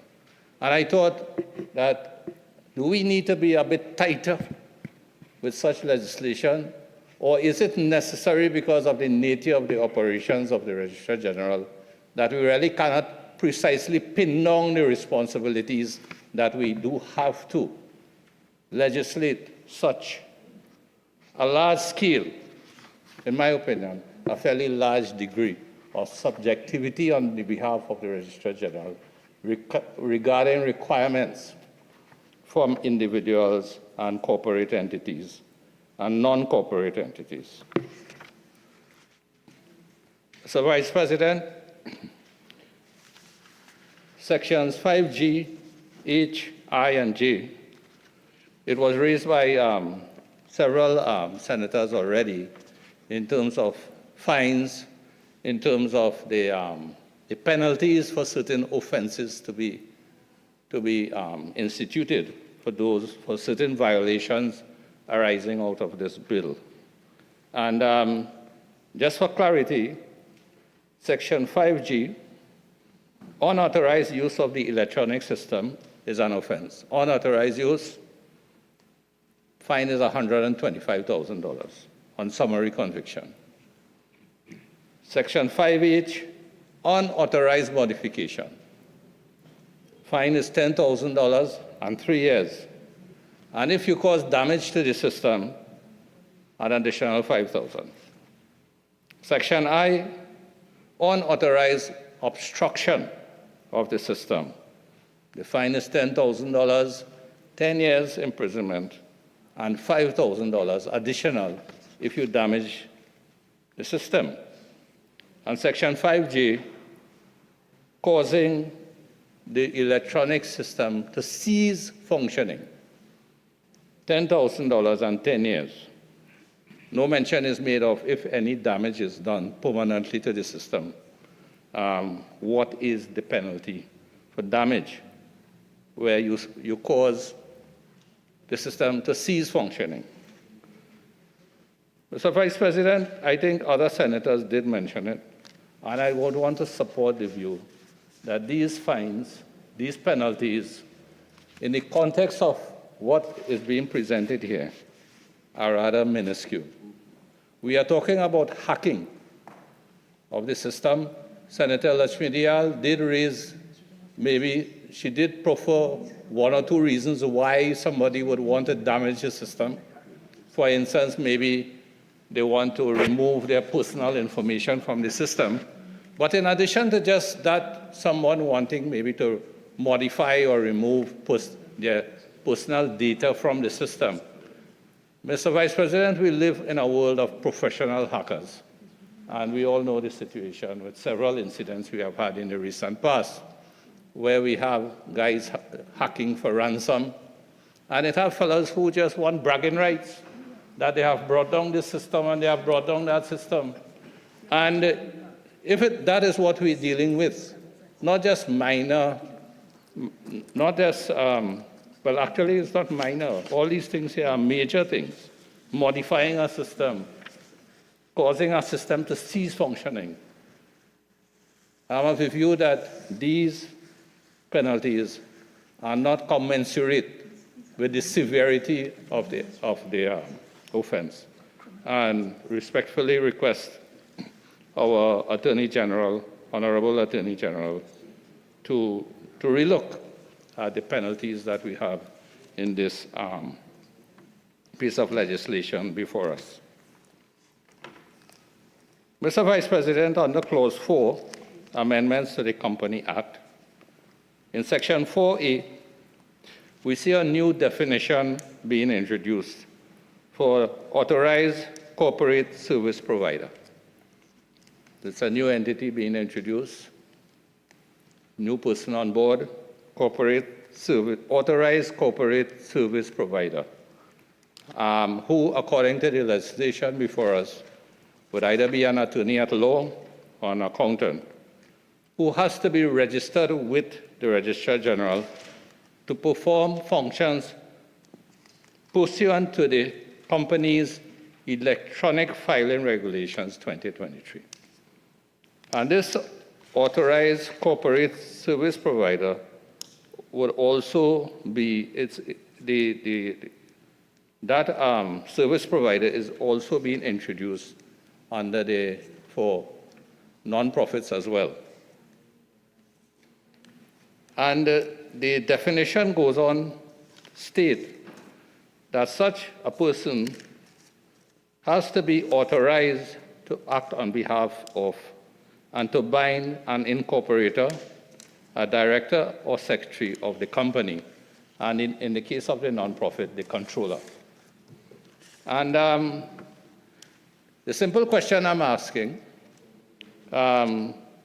is, how is this authority of the authorized corporate service provider by an incorporator, a director or secretary, or a controller in the case of the nonprofit, how is this going to be established?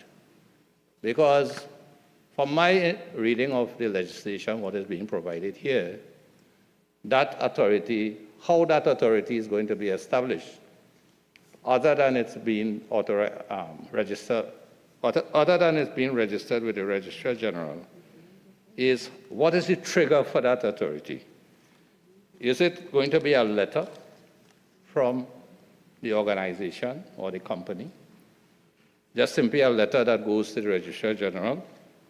Or is it going to be a form that is included in the regulations? It is not there right now. Is that form going to be included, issued by the Registrar General, and subsequently approved? And is it going to form part of the regulations, rather than just somebody writing in and saying, well, look, we appoint this person to act as our authorized corporate service provider? And it may sound like a simple question, Mr. Vice President, but if we are going the digital route, if we are going all the way through with digital registration, I think it is imperative that the authority that is coming from the company or the authority that is coming from the nonprofit also forms part of the digital system, and a form be created by the Registrar General for this authorization, because I think it's necessary to complete the picture. Mr. Vice President, also if registration of the authorized corporate service provider is refused for some reason by the Registrar General, and I think the Registrar General, the onus would be on the Registrar General to give reasons why, he's refusing to register the authorized corporate service provider. I think what I'm seeing here, and it's a general trend in the bill, that the cost for appeal, the recourse to appeal, it is not prevalent in this legislation that is before us at all. In one instance, as I mentioned previously, the option is to go to court in case of being removed as a user, identified user. But throughout the legislation itself, I would have liked to see, I'm not sure if it's going to be covered in the regulations to come, but somewhere that the whole avenue of appeal has to be addressed, because we are dealing with the public, we are dealing with a large sector of service providers that form part of the informal arrangements that exist at the moment, and we heard from certain senators about the extent of informality for small and medium, for SMEs, and also for nonprofits.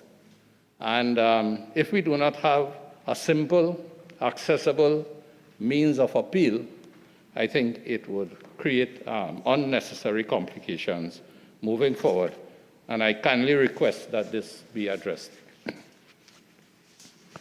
Mr. Vice President, several senators spoke about the impact of this legislation, particularly on SMEs and on nonprofits. Senator Lachmidiyal did talk a fair amount about the impact on the nonprofits. And also, we heard from the Honorable Minister of Trade and Industry about the many benefits that would accrue to SMEs, and from other senators on the government bench as to the benefits that would accrue to nonprofits. And there's no debate about that. Definitely, coming out of this piece of legislation, there are going to be benefits to be derived from all entities utilizing the system. But in terms of the impact, I'm just hoping that the cross system, particularly for SMEs and for nonprofits, do not become a cross that is too heavy to bear. And you see, when we speak about a sector such as the SMEs, and I think the Honorable Minister of Trade and Industry did say it is an informal sector. As much as 60% of our small businesses operate informally. The legislation is supposed to take them into a more formal platform, and definitely it would. And we don't have the statistics for the nonprofits, but I think a larger percentage of nonprofits operate informally, more than 60%. And we heard from the Honorable Minister of Public Administration about the access centers that are being set up in order to address, the challenges that would be faced by SMEs and nonprofits. But, Mr. Vice President, I think we need to be conscious that with this legislation, in fact, the cross system has been implemented since February of this year. And with this piece of legislation, getting the passage through Parliament, you have to hit the ground running. There are no sunset clauses within this piece of legislation, and entities that are 60% and more operating informally have to hit the ground running in order to get up to scratch, in order to fulfill the requirements. For if they do not, they are subject to, they will be committing offenses that are subject to fines and terms of imprisonment. And the question I ask is the pace at which digitalization and the provision of the access centers, is the pace that is progressing at. Is it running parallel with the kind of legislation that we are putting in place? Particularly this piece of legislation with regards to SMEs and nonprofits. And if, say, within the next month or couple of months, when everything is proclaimed, would these entities have ready access to these access centers that are being set up? And it brings into question it brings into question, Mr. Vice President, one of the concerns that I've always had as a legislator, in that, do we look at legislation, or are we constrained to look at legislation just purely on the letter of the legislation, just purely on that, without looking at the broader picture that encompasses how are we going to operationalize this piece of legislation?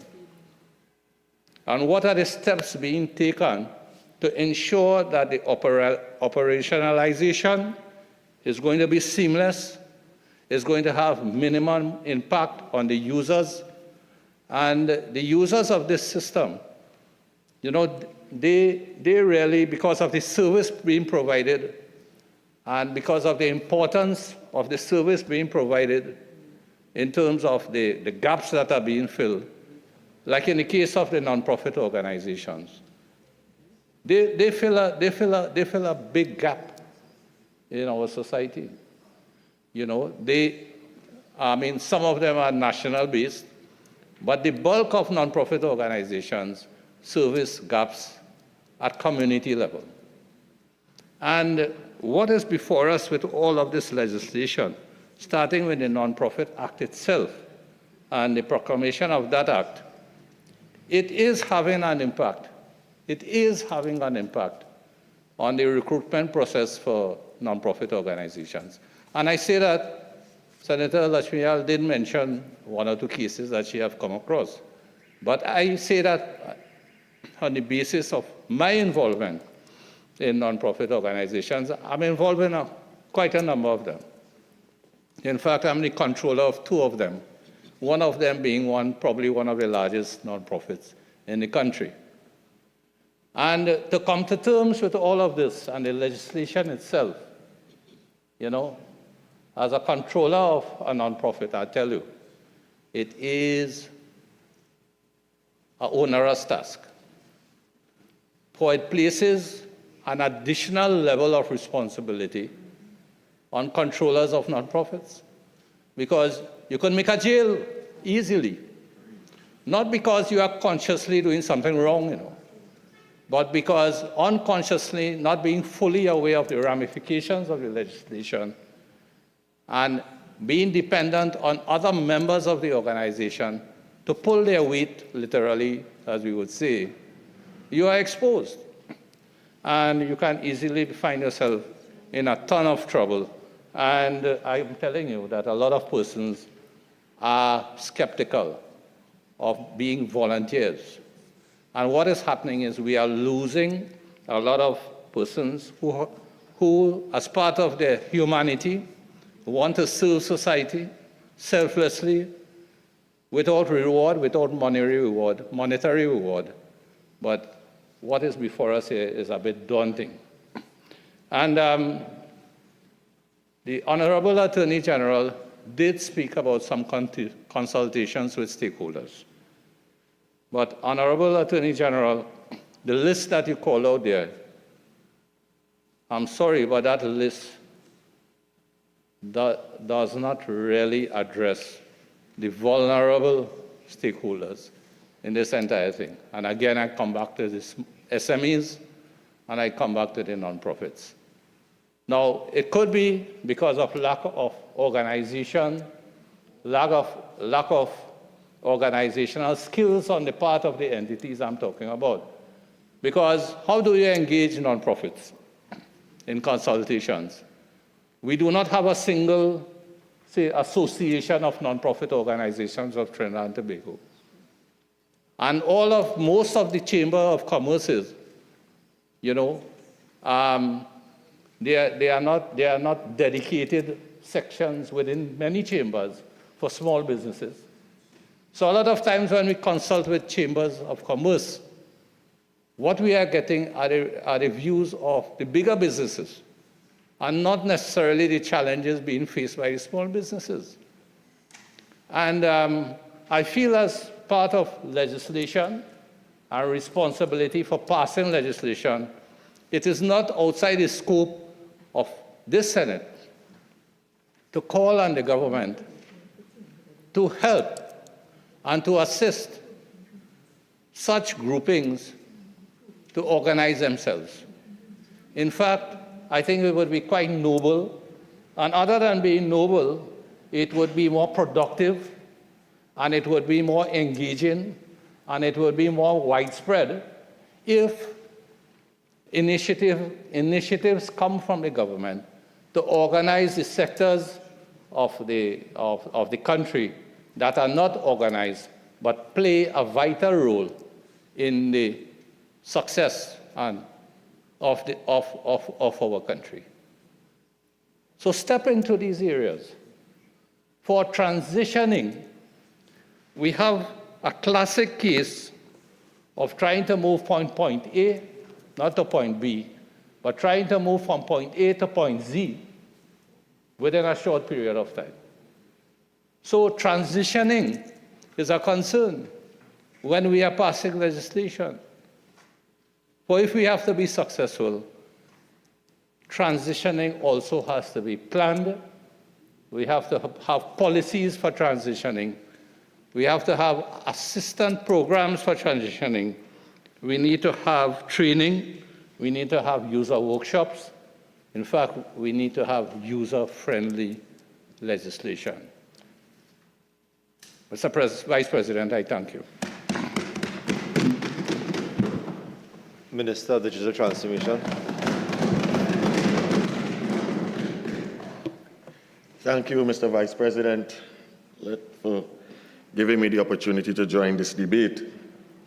And probably the most mention I've heard of digital transformation in this chamber since I've been here, for the time that I've been. Let me start by complimenting the Attorney General and the staff at the Registrar General for producing what I think is an excellent piece of legislation. And hopefully, we will get the support that we need to get it passed today.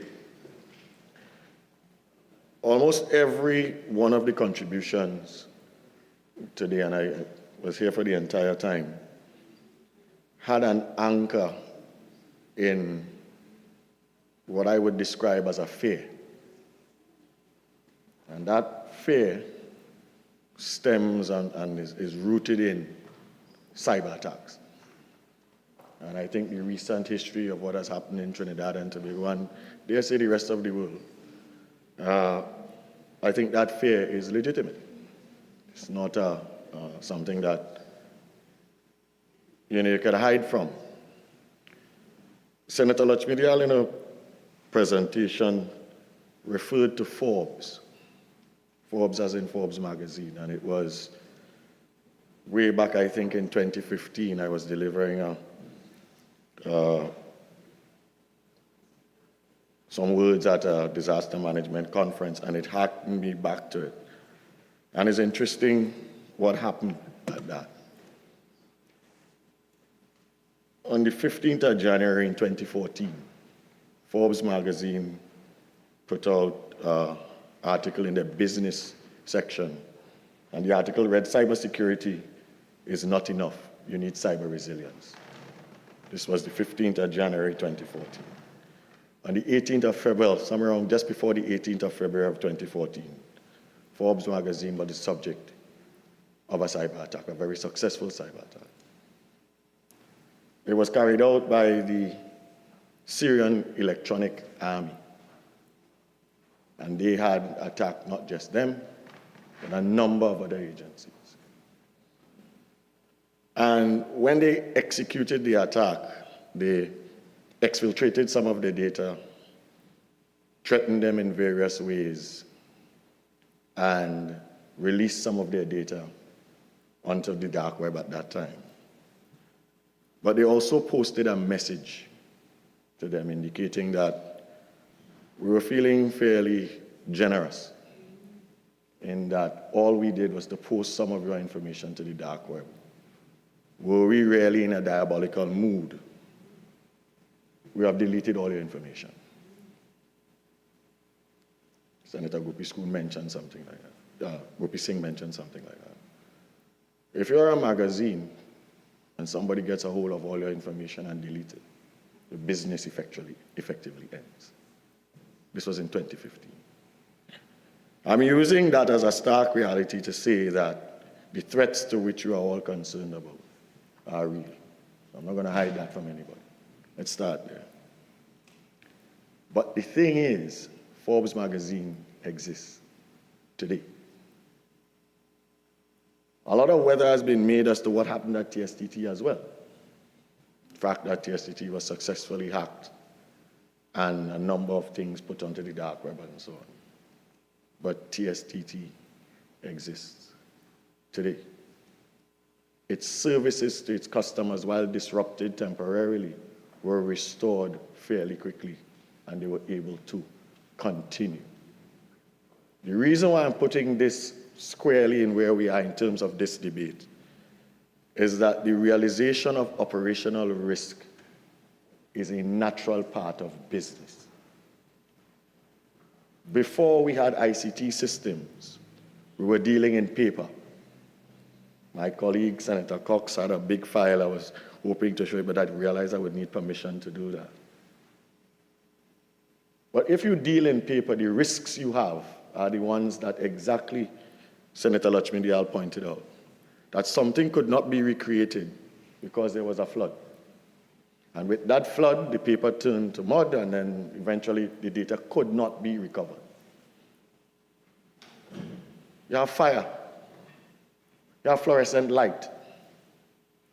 There are a number of things that could affect the operational risks associated with dealing in the antiquated and the older way in which we work. We're always there. The worry about somebody getting your information has always existed. What is wrong with somebody going and pick up your file? Photocopying has existed for a long period of time. Pictures on cameras have existed for a long period of time. It is just a different type of risk. And modern style risk mitigation cannot be relied upon to use by using traditional methods. I'll say a bit more on risk, because this is really where the fear is. Operational risk really, there are four main factors for it. Actions by people, systems and technology failures, failed internal processes, and external events. And if you break those down, you'll end up in a number of places. But ideally, when you're doing mitigation, you're mitigating against those things. In the cybersecurity space, there are really 9 key areas that if you really cover them, if you cover these 9 areas, you would be in as good a place as you can be relative to protection. When the Attorney General piloted the bill, he mentioned a number of measures, some of them at high level, some of them a bit more detailed. But those measures were meant to indicate to you, through you, Mr. Vice President, that we had considered these 9 areas, so that we are putting the best foot forward on the technologies that we're implementing this system in to be as secure as we can. And permit me, Mr. President, to identify some of these. The first one is network security. And this involves some really rudimentary things, firewalls, etc. A lot of people believe that if you have that, then you've covered all the areas of network security. You've barely scratched the surface. But we've catered for it in this particular installation. Endpoint management deals with antivirus, mobile devices, the things that will connect into the system, including the devices that you will use. We've catered for that. The strategies that encompass data loss, encryption and protocols, ransomware protection, unauthorized access, leakage and loss, it's under the general category of data security. We've catered for that. Identity and access management, secure authentication, make sure only the people who should be in there, etc. We've taken care of that. Incident response and management, this has to do with in case you are breached. Preparedness planning, communications protocol, clear incident response procedures, things to effectively and swiftly manage and mitigate against incidents. And even when they happen, what do you do when that happens? We've catered for that. Training and awareness, cybersecurity training programs. I'll tell you how we actually catered for this in repeating some of what the Attorney General said when he piloted the bill. Backup and disaster recovery, robust backup strategies, comprehensive disaster recovery plans, critical data availability, integrity tests, all of that happens during cyber incidents. Security and information management, utilization of SIEM, as they call it, SIEM solutions to enable proactive threat detection through log analysis and real-time monitoring. Orchestration and automation response, streamlining security processes via automation and tools to address faster response and efficiency. These are 9 things. All of those things were catered for as we were building out the infrastructure and the processes associated with what is happening with CROSS. CROSS is a new system. CROSS is not the old system reborn. The old system died. The new one, when implemented, had to be detuned. And Senator Vera was absolutely correct in that why, if the system is active, do we need this legislation? Well, the thing is, the system was built expecting this legislation to be in place, so that a lot of the automations, a lot of the conveniences, a lot of the efficiencies that you expect were built into it from the beginning. It was brought into service early because of the failure of the old one. And in bringing it into service, we could not bring it into service the way it was designed, because it was designed to operate with certain legislation in place which was not. We would have been doing things and asking you to do things that would have been outside the ambit of the law. So when it came in, it was a detuned system trying to do the best that it could in the absence of the legislation that we're trying to get done today, being there to enable it to be all it could be. That is why passage of this is also so. Don't judge it by what it is now. Judge it by what, and Senator Vera, you were quite right to point out a number of the benefits, but those benefits can only be realized if what it was intended to be is an alignment with the legislation. And that is what we're trying to get past. That is critically important.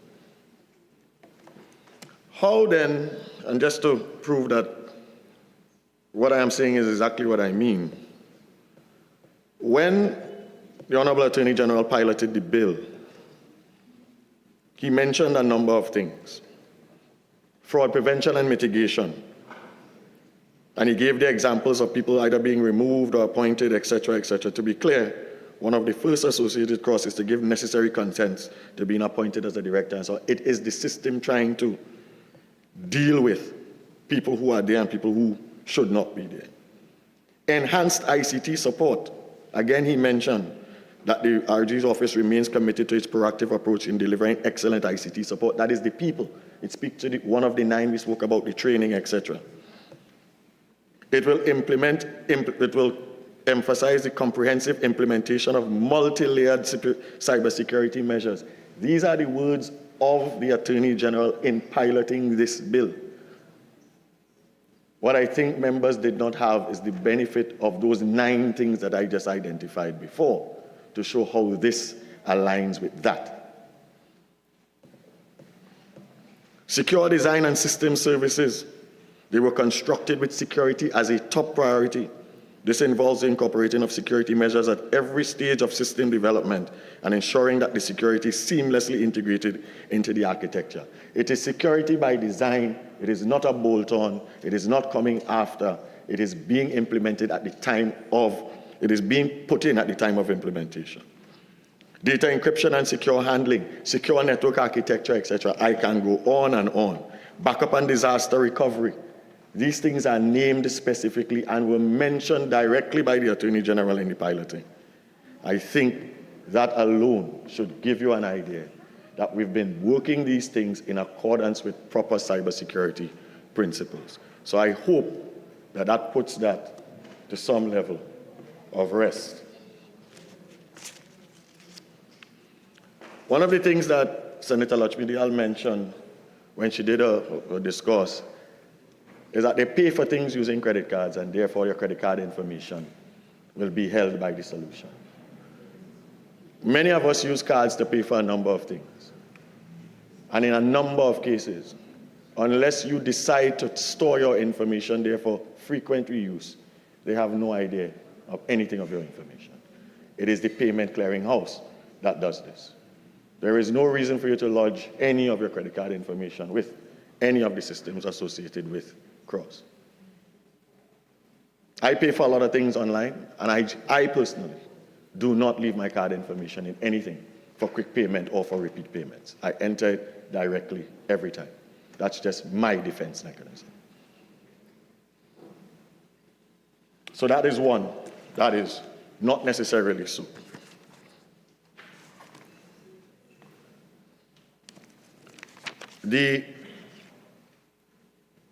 Senator Timol mentioned the access centers. The access centers have been a fixture of the Trinidad and Tobago landscape for some time, before me.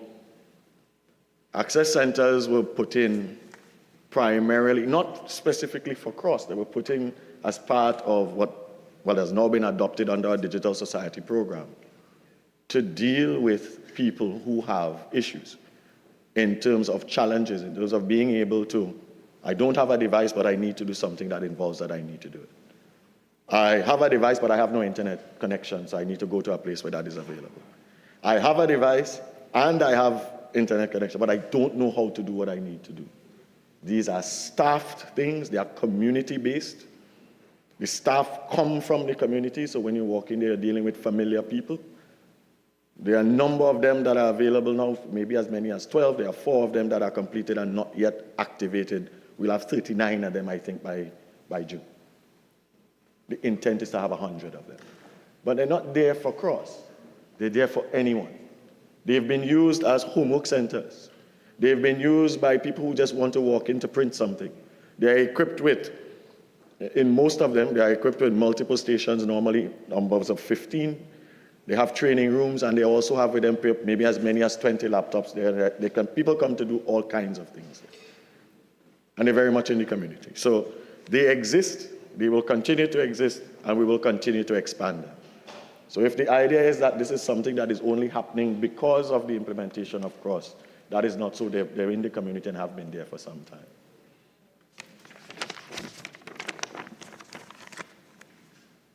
Senator Vera made some additional comments about the security requirements for this, and I think I dealt with those when I outlined the 9, and I have yours listed here, Senator: cybersecurity, data privacy, infrastructure, backup, etc., etc. So we would have done that. One of the things that you will find about the development of technology, and Cross will be no different, will be the fact that it has to evolve.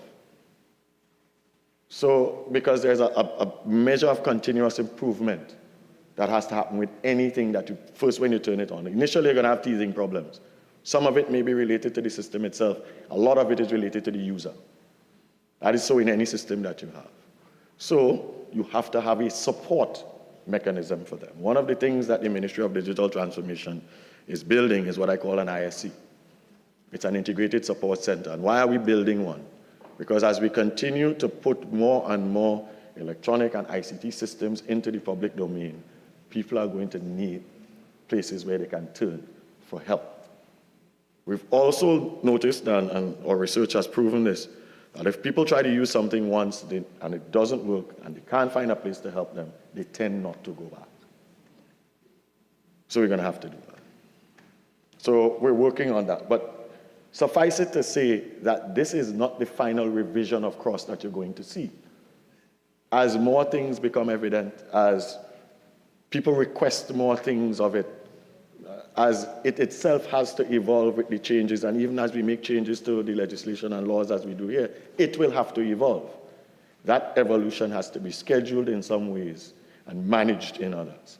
And it is up to the team there and for the users to make those suggestions to make it work. So that is quite important. My colleague, the Minister of Public Administration, mentioned the use of AI and progressive technology. That is a key component of what we're doing because that is what scours the landscape that we have, if trained properly, to provide some of the answers to the questions we don't know. An example of that is, and it sounds like a strange statement, but it is actually quite common in technical circles. It will scour the things that you have and look in there and find things for you that you really didn't notice. And that allows you to then start to enhance your own technology without having to do all the work that you normally would have to do if you have to get people to do it. One of the important things about systems like these, I call these systems critical systems. And when I say critical systems, I attended a Joint Select Committee yesterday, and I think when I said critical infrastructure, somebody went straight to the servers. And when I talk about critical systems, I am talking about service availability for things that can impact this country in a negative way. I had used, for example, the software system associated with customs. Could you imagine what happens if the customs system doesn't work for a month?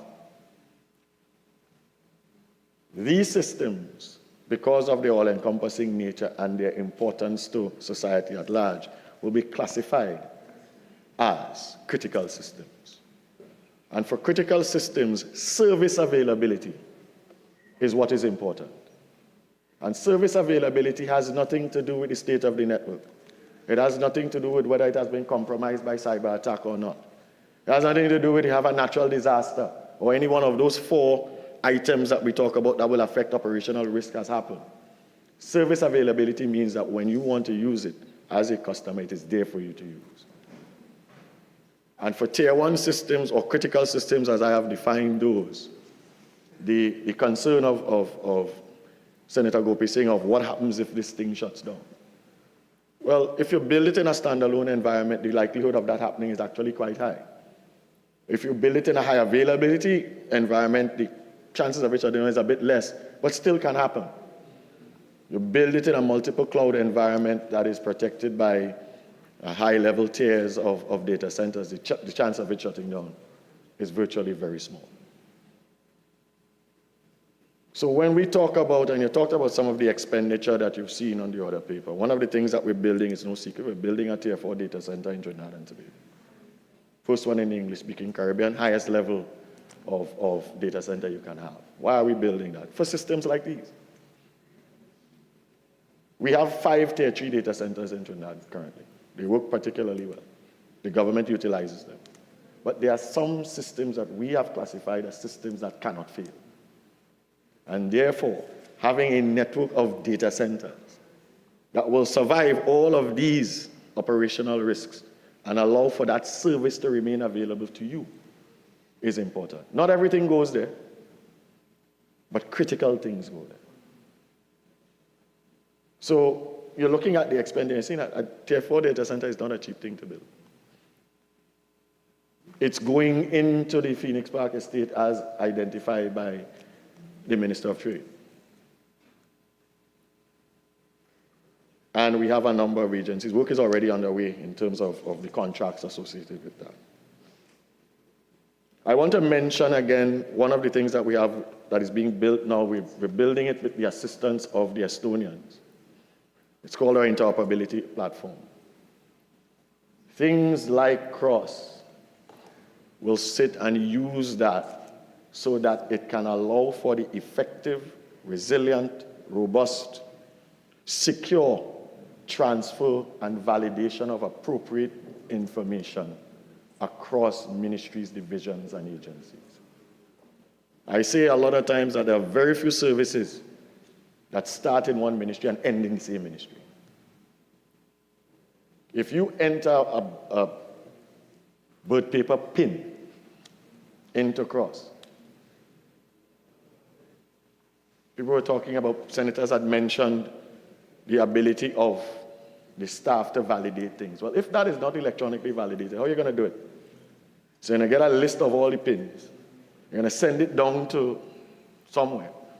They're going to look at this and then go into all the files and then find each pin and then validate that is the person and then send it back to you in a file. With the interoperability system, that validation is instantaneous. Doesn't need anybody to go check anything. These systems are being built on foundational things that the Ministry of Digital Transformation are creating, so as to allow for things like these to operate in the efficient manner in which they are.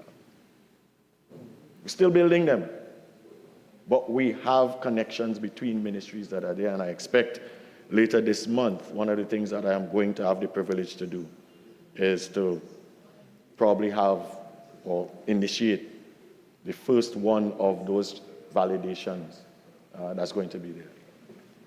It is important to note how we've done this. This is not software that we've purchased from anyone. The Estonians not here to build it for us and then we pay them forever to maintain and operate it. We've paid them to show us how to do it. It's built on open source software.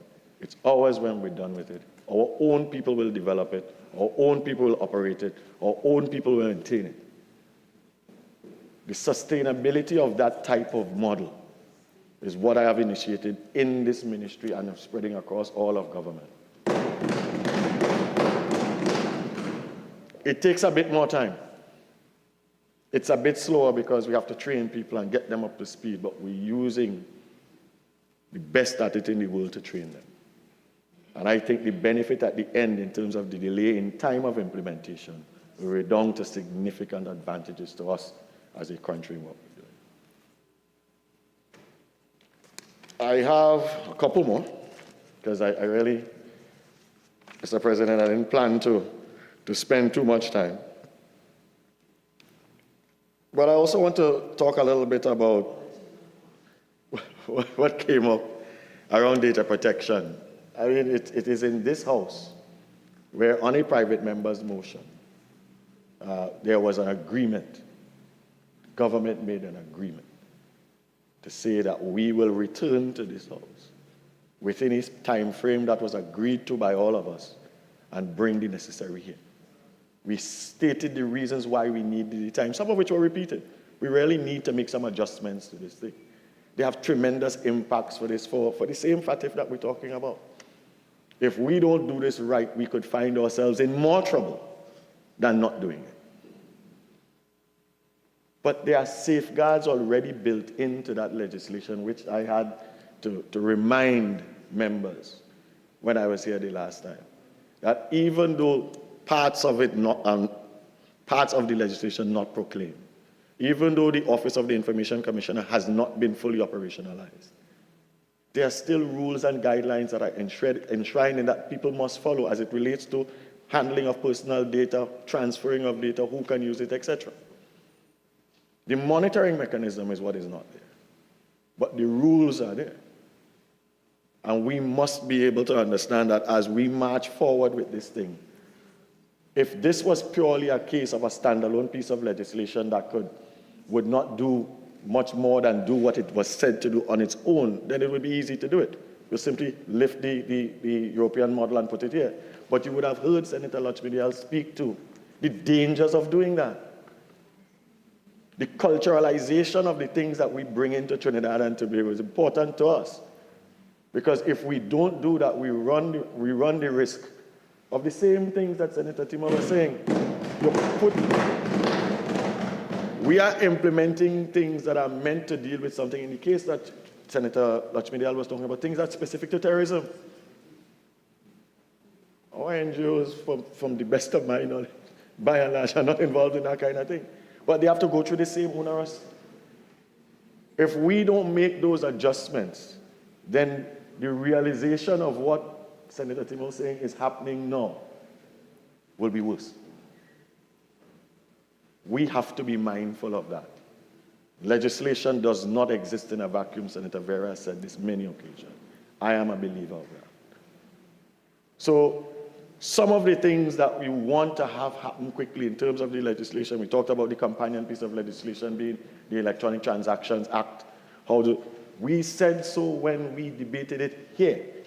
There was agreement. This was a private motion brought, I think, if I'm not mistaken, brought by Senator Mark. And we agreed. And we will stick and abide to that commitment. We will bring the legislation back before the time that we said we would bring it. It will happen. So, Mr. President, there was also conversation surrounding access to Wi-Fi in schools, general public Wi-Fi. Mention was made of the Savannah and Woodford Square in particular, but I believe if you walk outside now and go to Woodford Square, or if you happen to be driving around the Savannah or standing in the Savannah, you will find that there is access to public Wi-Fi at no cost to you as the user. Not that it is at no cost to anybody, but it is of no cost to you. There are many public institutions, I have the information, the number of schools, the number of ministries, the number of public spaces that have access to free Wi-Fi, all being done, well, not all, but a lot of it being done under the Telecommunications Authority and the use of funds to deal with things in underserved areas and in public spaces. The TT Wi-Fi project under the Ministry of Digital Transformation, specifically under the Digital Society arm of what we're doing, caters for a number of those. We have those going up in historic centers, Toko Lighthouse, etc. A number of these places are being put up for that, for those reasons. But those are more recreational when you talk about parks and so on. But when you talk about government buildings, if we are saying that the way in which we want to move advanced digital transformation is that you think digital first, then if you go to a public building, it only makes sense that you should have access to Wi-Fi at no cost to you. An airport is a critical one. How many airports do we go to worldwide where the first thing that is available to you is a free Wi-Fi access code because you have to use it to be able to do the things that you need to do inside? That is where we're taking this country. Those things are not free. So, Senator Gopi Singh, when you see the numbers associated with some of the things that we do, and they are quite staggering numbers, rest assured that those numbers fit into significant initiatives that we're doing on this front. I also want to mention that you cannot measure, as much as large as those are, you cannot measure the progress of what we do by our spend. Digital government is not just done because it's new and it's fine. Digital government is done because it is one of the least expensive ways to promote the most efficient services for your citizenry. That's why we do it. And because I have initiated ways with this ministry, and it has been accepted by my colleagues, that we are going to use open source software, we're going to leverage countries who are friendly with us, who have done this before, who are willing to assist us. The Memorandum of Understanding that we recently signed with India is a key example of that. The entirety of the India stack is being made available to Trinidad and Tobago at no cost, including training, including when we went to India, we were able to sign a Memorandum of Understanding in 10 days. having visited 7 ministries. All of that software, all of its training, all of its quality management, all of its techniques is being made available to Trinidad and Tobago at no cost. So as much as you look at the amount of money we're spending, you really can't measure the progress by that alone. There are other things that are happening inside of there that we're going to deal with. The laptop story keeps being a recurring theme. And I know one of these days, I wanna ask and I'm gonna seek the leader of government businesses' permission to really say everything that I can say about that. One of these days, I'm gonna deal with that. But let me suffice it to say this. That a laptop does not an education system make. It is a key tool, but on its own, it doesn't. The connectivity associated with it and the ability to use it, not just when you're at school or when you're at home, is important. The transformation and change that is required for the teachers and the people who deliver the curriculum to do it is important. The software that is associated with that, having it being resident in the schools, is important. The type of, when you walk into any classroom in any school, one of the first things you'll realize that there are only 3 plugs inside of it. 3. And all of them up by the teacher's desk. One of the first things people do when they come into this chamber is plug in the laptop file in order. Could you imagine walking into a school and your laptop now powered and you can't use it? So when I talk about preparation of the infrastructure in all the places and thinking this through from beginning to end, that is something that sounds quite simple. You have to be able to manage that. Having Wi-Fi throughout all the schools. Wi-Fi was primarily in computer labs and in the principal's office.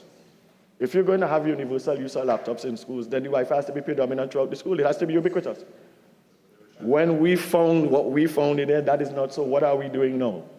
Using the same service providers to now go into those schools and adjust the distribution architecture of the broadband in those schools to allow for the classrooms to be able to utilize it. So that when you walk with one of these, or one of these, or even one of these, what you find is that you are able to use it. Offline availability of curriculum information. The recent work that is going on with my other cabinet colleague, the Minister of Education, relative to e-books. Minister, you have 5 more minutes. Thank you, Mr. President.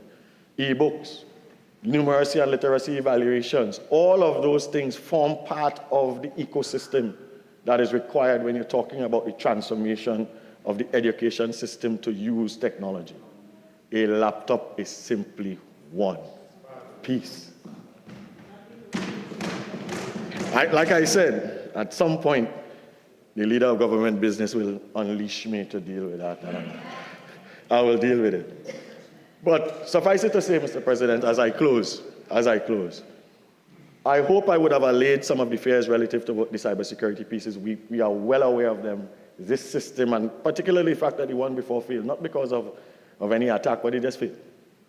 We are well aware of that. We're well aware of the eyes that are on us being a pioneer of this in terms of getting to this level where all the filings will be electronic and so on. We're well aware of that. And so the consequence of failure for something that could be prevented, I think, will be catastrophic for us. And so we are putting all of the efforts that we can to ensure that we put the best foot forward for this. What we are asking is for your support in the legislation to give us the ability for the software and its associated pieces, that whole ecosystem, to perform in the way in which it is intended to deliver the best quality service that it can to the people of Trinidad and Tobago. That is our ask. With those few words, Mr. President, I thank you. Senator Maharaj. Thank you very much, Mr. President.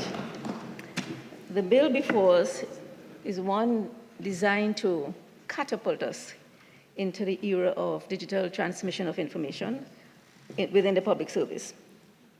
If it works as it aims to, it will be a quantum leap. But the question is if.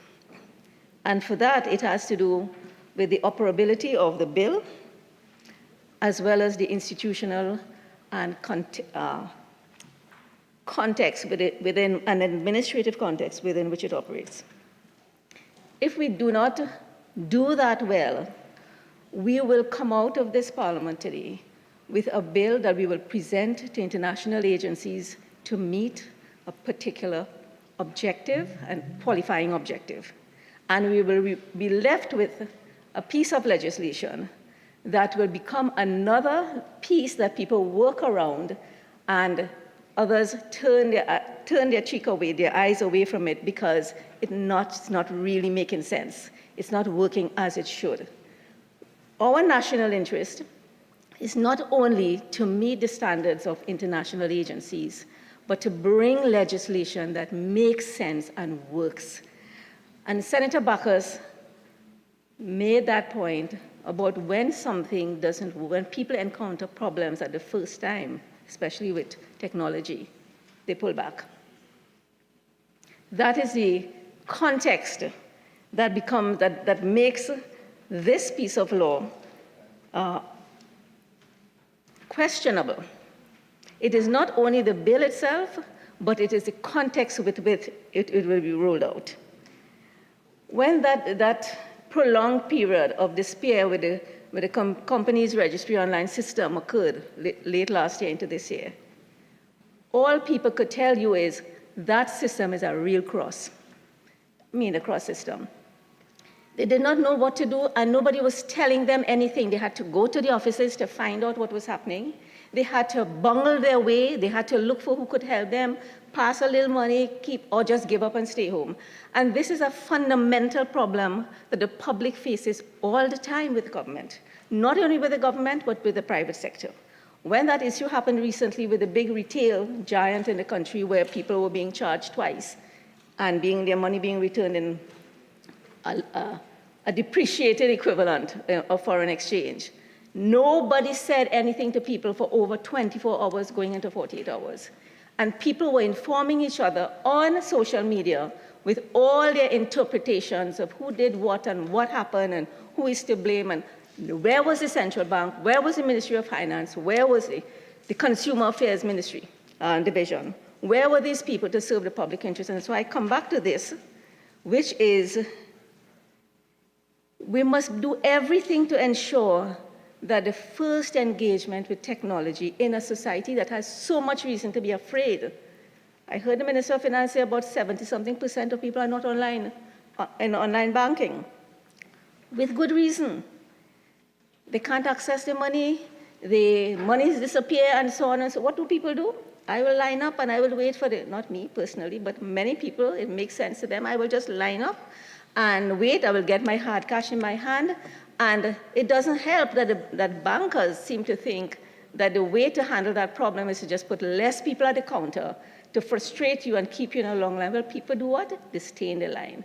There is not enough investment in understanding and awareness, and I have to be very sorry for Senator Bacchus and for everybody who has to run a system by having to deal with frustrated people all the time who want to, beat up people and so on, because what are they going to do? Their business is shut down. So the extent of the first thing that has to happen, I think some of the senators here have raised it, is I don't know how much dry run occurred with that cross system, but who was held accountable? In a system that so failed the public, we are here today referring to that episode as teething problems, glossing it over as hiccups in the system. I am so sorry, but that is the height of insensitivity when people have real-life consequences. There are real-life consequences to people who cannot get information, who can be punished. You have to do better than that. And so at some stage, somebody needs to be held accountable. And The government needs to explain what exactly happened, what was the failure in that system, and do not just come and say it was teething problems. And where is the accountability? We come back to this, the other things, I want to approach this from the perspective of the need for investment and awareness, public and training of people on the job. Are we doing enough of that? What is the budget for that? What is the plan? The rollout? What is the extent of communication with the public as to what to expect, how to handle it? You can go on YouTube and find out almost anything about countries in terms of how do you do this, how do you do that? Why is there not a little YouTube video that says, how do you register? You point A to point B, and maybe there are some steps written, but these things you have to decode the mysteries of actually communicating to the public, not just creating these things and saying they're there in some ministry portal or something.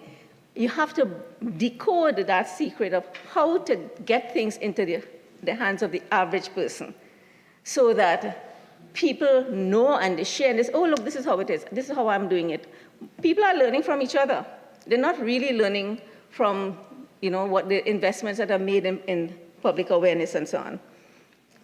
The other issue is reciprocal responsibility. I will talk about that in relation to the bill, but generally, in a democratic society as opposed to an authoritarian society, the government expects things of me and I expect things of the government. I expect when I send certain information as filed, I will get a note saying it has received. I heard a senator say that, and that has been my experience. Just 2 days ago, I submitted something. I am yet to, and I specifically asked to acknowledge receipt. Nothing, right? So I'll have to make a phone call and try to track down the other person. When somebody does get something wrong, as happened with me trying to get my inspection certificate for the car I drive. You go, you can't do it because the chassis number, when they move from paper to electronic, they put the IU became an H. Fine, we fixed that. I got the certificate. I go back again. Oh, there was a 3 and it's now an 8. Who is held accountable? Why am I punished? If I am to be punished by not having the requisite certificate, because there's a fine, who in the system, where in the system is it holding itself accountable? This is what accountable government is. The issue of, security, I am hoping that a lot of that money that is going to come in for digitization, we are going to invest in security. The hackers are always a step ahead. And there is this hesitation to invest in security.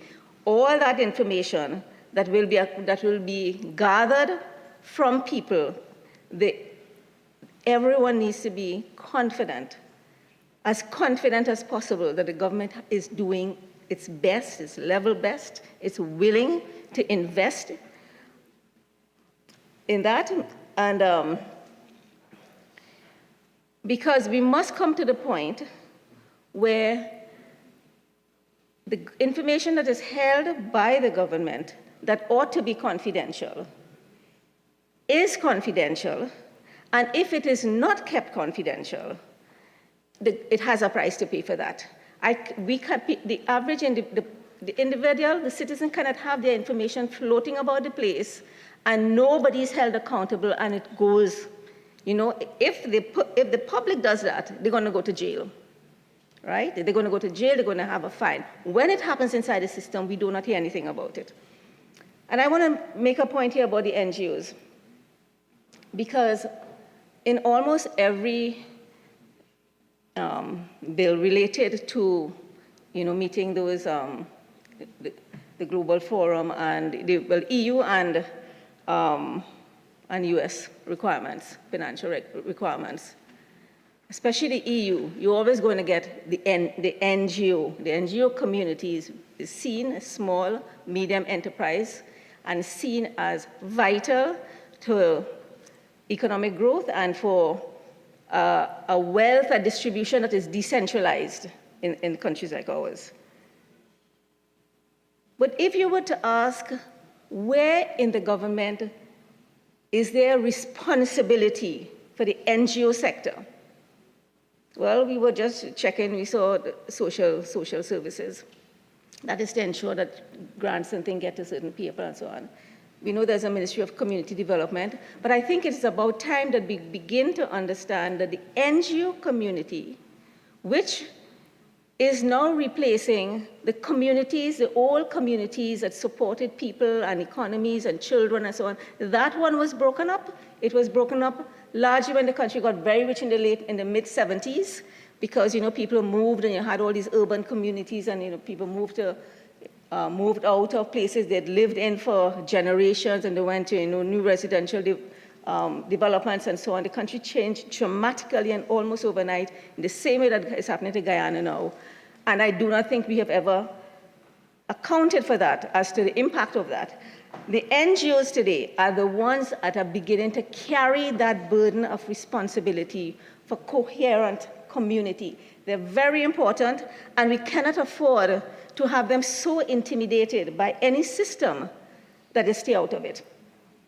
And therefore, I want to make a plug here for some consideration of this government and any government that there is, to think, how do we move the NGO community? Do we need a ministry of the NGO or a department where the NGO community can get the kind of support to move from the ground level that they are, the base level, in dealing with legislation like this and not being intimidated, and they move to the point where they can come into their own?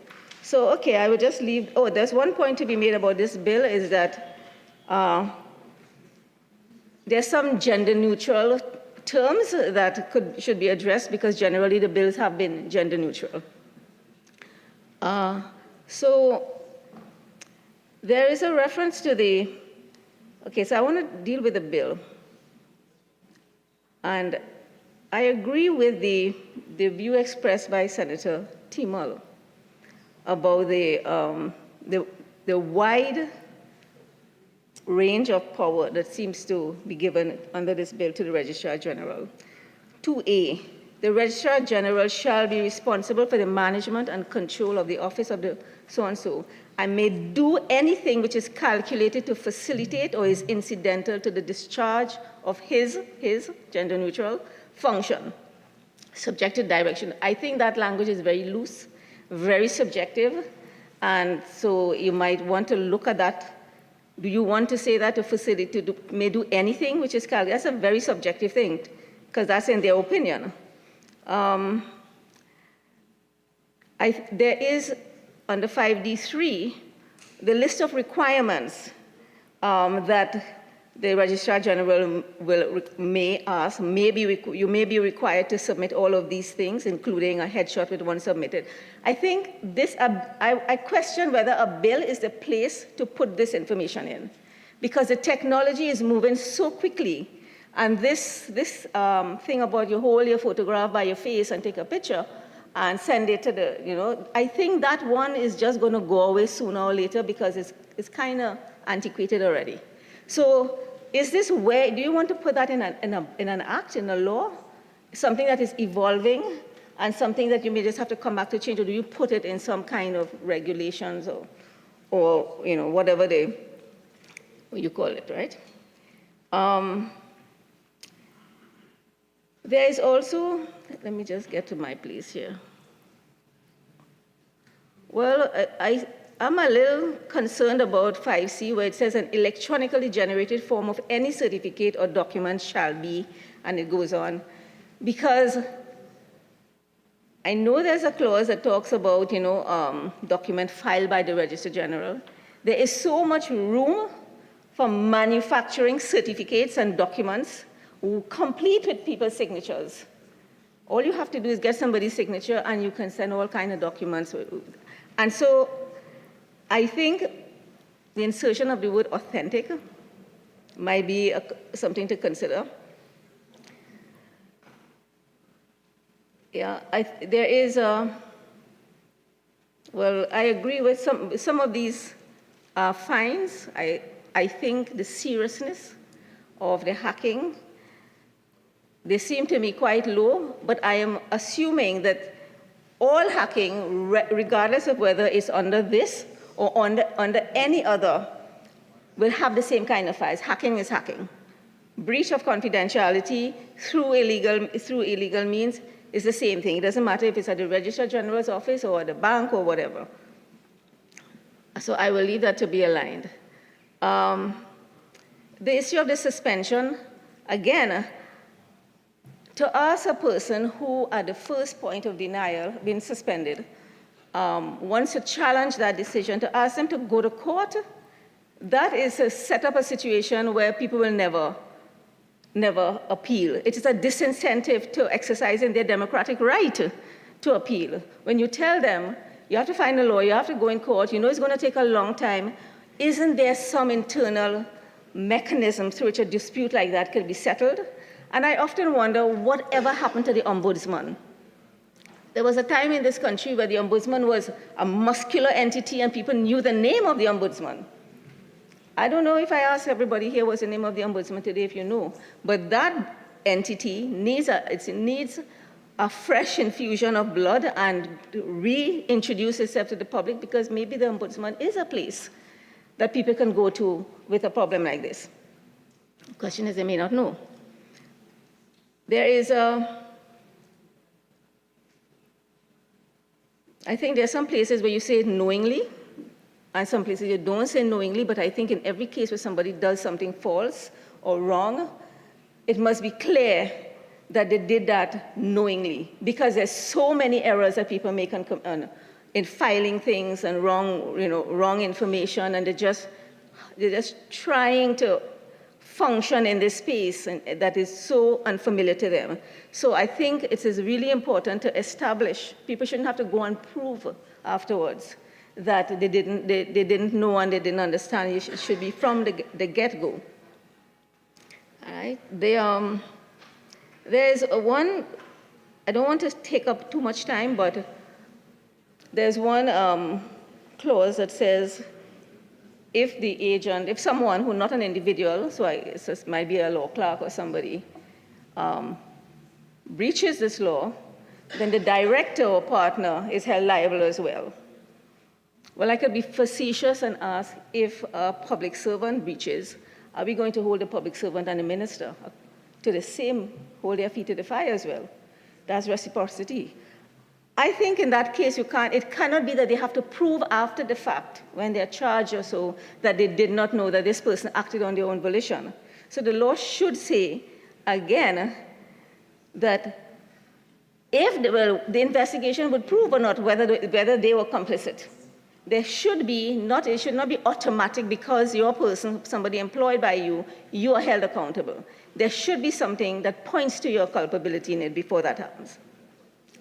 So a lot of, really learned legal minds here have dealt with the law, but I think that there are things in here that could be fine-tuned. We really have to think about the people who are going to, users. Whenever we have any kind of law that affects the public, we have to put ourselves, I have to question the government's concept of stakeholders. Who are these stakeholders? And are you trying as hard as you can to put yourself in other people's shoes, in the shoes of the people who have to operate by this law? I think that's about all I have for this evening. Beyond that, I have to welcome this initiative. Thank you. Attorney General.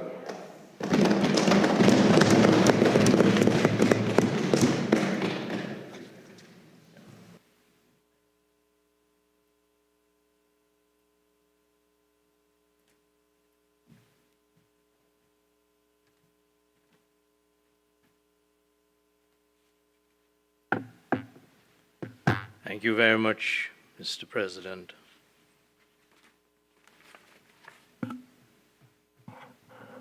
Mr. President, I have listened to my learned colleagues, and I will say that I am grateful to them all But before I specifically address specific representations and submissions made by my colleagues on the other side and of the independent bench, and recognize in tribute the representations and deliveries by my colleagues on this side, I just want to make some prefatory remarks, if I may. I said in my opening remarks that the process of implementing CROSS began in 2019. And I just want to spend a little time on that for the reason that what we are about here today is an important point of a development. And I use that word deliberately with a capital D, because it signals a number of things which have stages. So the first stage was a recognition by this government in 2019 that the government had inherited an existing software system, the legacy system in existence, which needed to be replaced. So in 2019, the government began a negotiation to replace the existing system, software system, which drove the Registrar General's department across the different platforms, companies, etc. This government responded to a request for financing after the negotiations of 2019. The request was made in December 2019 for the release of funds. By January of 2020, this government released the funds to purchase the new system, which we are today referring to, and I smile by way of a tease at Senator Thompson, we are referring to as CROSS. Not because it is a burden that we bear, but because it is the acronym for what is known as the Computer Registration Online System, CROS.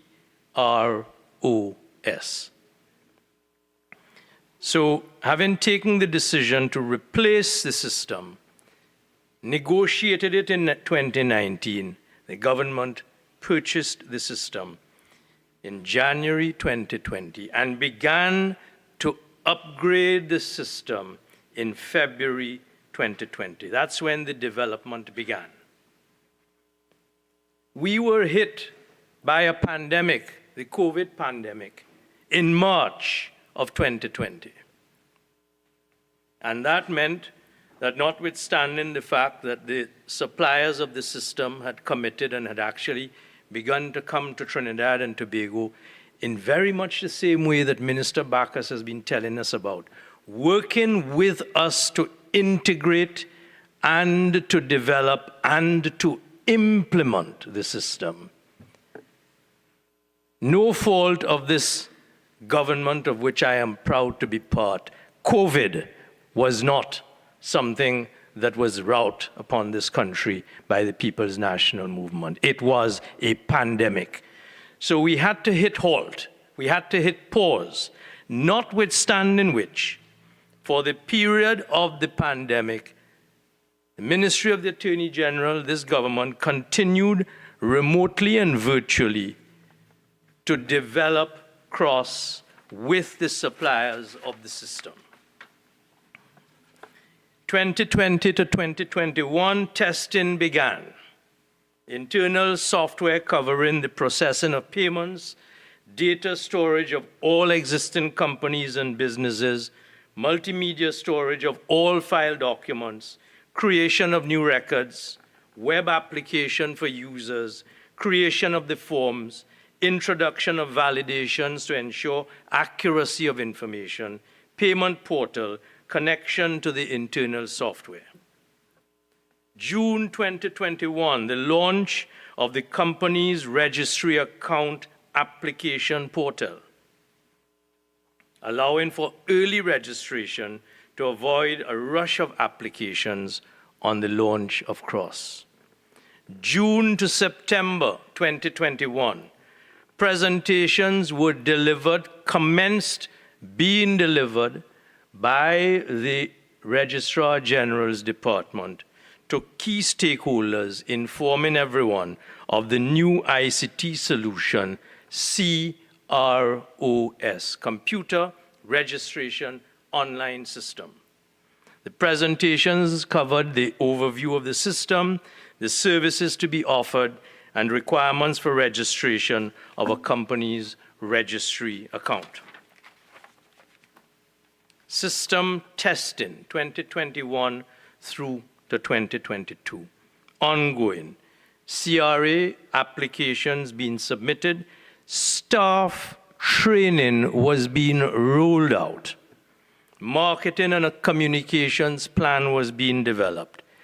December 2022, the legacy system, which this government recognized in 2020 needed to be replaced, it crashed. That was not because of any deficiency on the part of this government. In point of fact, because the government had purchased a new system in 2020, the crash only lasted in limited terms for a couple months, because what we were able to do in December 2022 was to begin to roll out the new CROSS system that had been purchased 2 years before, but interrupted by the pandemic. And the hobbled, that's the word that I used in my opening remarks, the hobbled implementation of the rollout of CROSS was because CROSS required significant legislative amendments to this suite of legislation which we are talking about today. But in December 2022, we had not yet accomplished to the point of finality that suite of legislation fully amended and ready for implementation. What we were, however, able to do with the developers of the software was to get them to disengage parts of their software so that the new system could be brought in and replace the crash system, but on a more limited basis, while we built out the legislative amendments that were necessary across all of the legislation to enable us to be here today in the conversation that we are engaging. That meant, and I have said it, and I'm not going to repeat it unduly, that the system was hobbled, and therefore it is easy for persons to say, well, not enough training, not enough work, not enough done, you've rolled it out before it was ready. We rolled it out as best we could, but we were ready to begin the rollout, and therefore we are here today. And in the period between the introduction of the rollout, after the crash with the new system, we went on a stakeholder outreach, communications undertaking, consultations with a number of different individuals, organizations, institutions, to get persons to begin to understand the new system. Staff training continued. The registry website, if one goes on to the Registrar General's website now on our mobile phones, you can pull down the videos that are on the website that have been in existence to help persons to understand the average woman and man and young woman, to understand how the system works. That's what we've been doing. And we were talking to the stakeholders all the time. And we were able, therefore, to launch CROSS, as I've said in my opening remarks, on the 1st of February. We've had in place for the last 2 years an online help desk. Tickets were launched to provide a portal for issues to be lodged and resolved. Regulations have been set out. I've spoken to that. I'm not going to go back into that. Online credit card and Visa debit payments were added, not by putting your credit cards into the system, but by going to portals that were opened by the Registrar General to allow users to top up their accounts. On the 17th of October, 2023, electronic signatures were launched for all users filing their own documents in CROSS. And that was done because we were able to have introduced the regulations of which I have spoken. Mr. President, I believe that at an earlier stage, one of my colleagues spoke about the statistics. Let me give an example of the statistics. February 1st, 2023 to November 21st, 2023, here are the statistics. The number of companies formed, 2,000, and this is under the new CROSS system, which is not yet fully operational because we have to pass the legislation today to make it fully operational. 2,566 new companies formed. 201 non-profit companies incorporated. 159 non-profit organizations, 5,609 business registrations, 548 firms and partnership registrations, 11,485 annual returns, 10,650 certified copies, other post-corporation documents, example, changes of address and notices of change of address, 5,132. Business name reservations, 12,516. Company name reservations, 6,701. Number of company business files searched and downloaded through CROSS, 10,484. CROSS individual user account registrations between February the 1st and November 2023, 50,785. CROSS company user account registrations, 20,267. That is in the first trial period of an almost complete CROSS, February 1st, 2023 to 21st of November, 2023. That is our introduction of a system, and we've heard Minister Bacchus tell us, and I am going to dwell a little moment, if you will allow me, Mr. President, on Minister Bacchus in due course. If we are going to allow for the fact that what we are talking about, and Senator, all of the senators, some of them, not all, use the term quantum leap. We are talking about a quantum leap that we are poised to make. The whole of government approach. And I pay tribute to the Minister of Trade and Industry. I pay tribute to the Minister of Public Administration, my colleagues, and I particularly pay tribute in the whole of government approach to the efforts, the wisdom, the tenacity, the vision, and the hard work of Minister Hasselbachus. We speak happily, those of us who wish to be prophets of doom and gloom, about the TSTT cyber crash, because it is the latest, most current piece of bad news that can be purveyed. What we don't speak about, because it's good news, and I have the personal experience, is that for 3 months, the Ministry of the Attorney General and Legal Affairs was cyber attacked. And within 2 days, I had the resourcefulness of Minister Bacchus in a whole of government approach and the director of the ministry's ICT, Mr. Roger Seeley, drilled down into a very serious cyber attack on the Ministry of the Attorney General and Legal Affairs, and we were back in business in less than 3 months.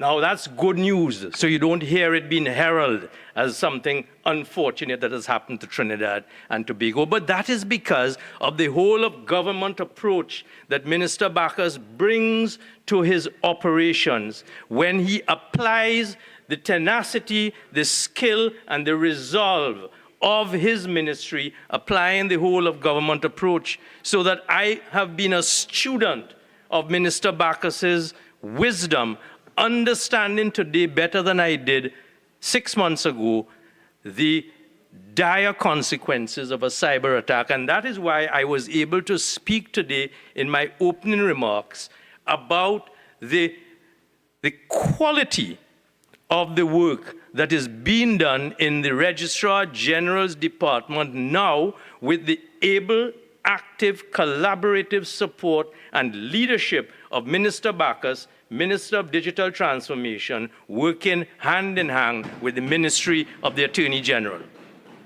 And that is what we are about today. And I pay tribute to him. So let me turn, Mr. President, to dwell on some of the remarks of colleagues in this chamber.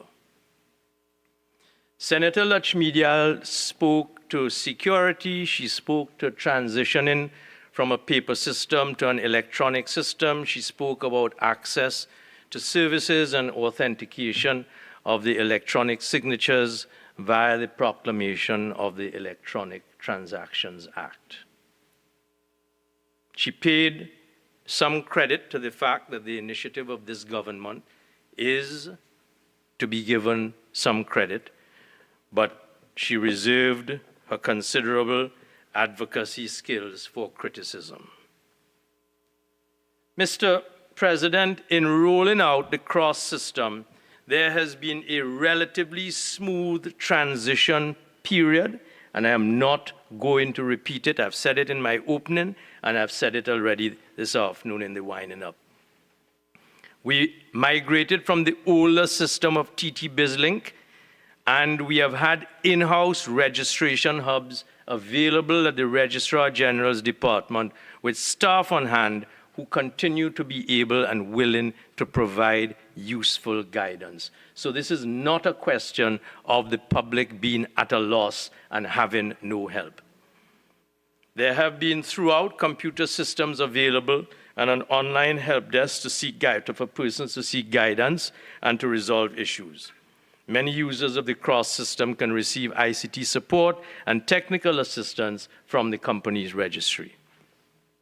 In relation to the criticism of Senator Lakshmidiyal as it relates to the number of penalties for tampering with data, she thought that the penalties were too small.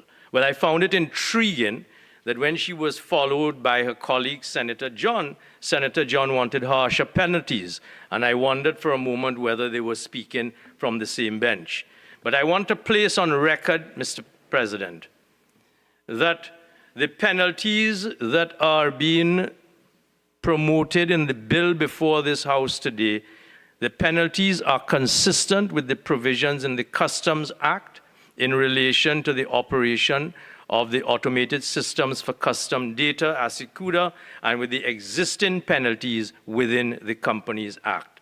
And the point there being that we are opting to be proportionate in our approach to introducing penalties and not to introduce penalties that are out of sync and therefore disproportionate with the precedents that already exist.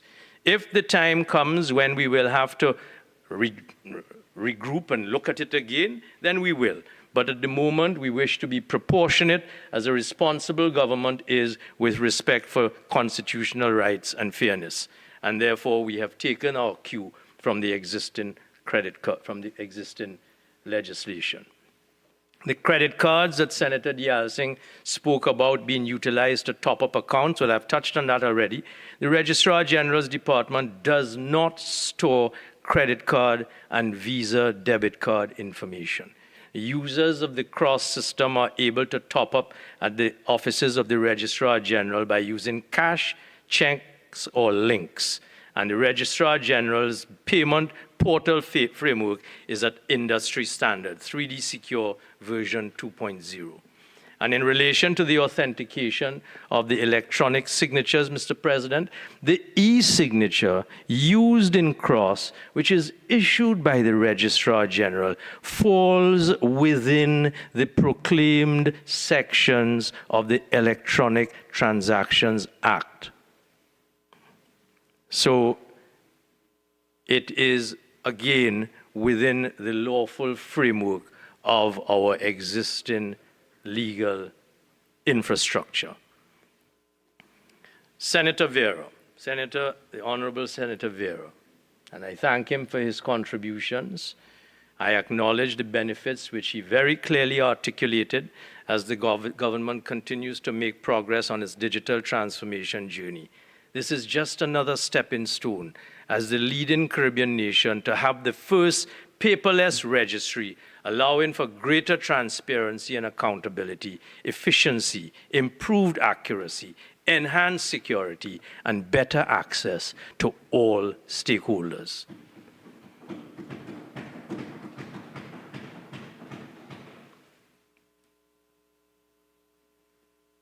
Mr. President, with respect to the inclusivity of individuals, the Registrar General's Department has continued to put measures in place, including, and I have mentioned it already, the development of in-house videos to provide guidance.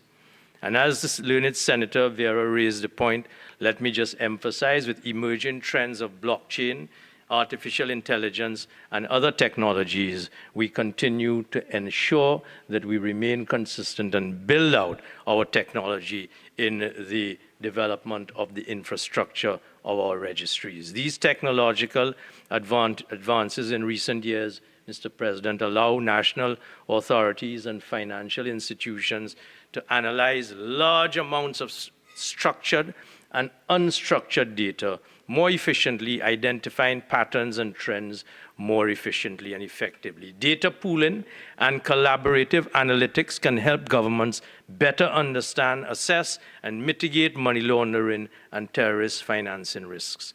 It will make it easier, more dynamic, effective, and efficient to identify these activities. It can reduce the number of false positives, enabling the private sector to comply in a timelier and less burdensome matter, including the domestic and international private sector wishing to do business with Trinidad and Tobago, safe and secure. And I emphasize again the points that were made by Senator Hasselbachers, Minister of Digital Transformation, that we have an ongoing cyber security strategy to ensure as we build out CROSS, it is going to be as secure as we can possibly make it, because in the interoperability of the whole of government approach, we have the technicians in Trinidad and Tobago from Estonia working with our technical people, working with our users of our systems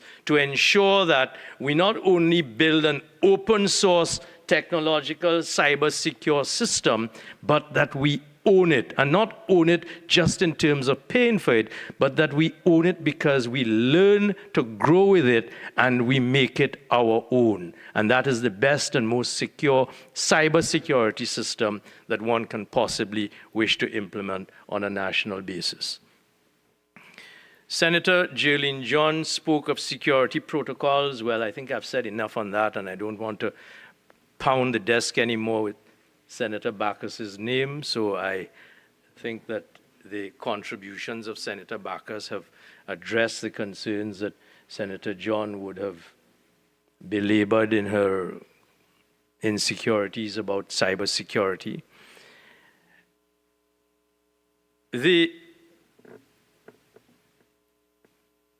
proposed Section 9A is not a blanket immunity. This was a a criticism of Senator John. That is the section, the proposed section that allows a degree of immunity to the staff of the Registrar General's department in operationalizing CROSS. And may I, on this point, acknowledge and pay tribute to Senator Timal. I appreciate his concerns as well.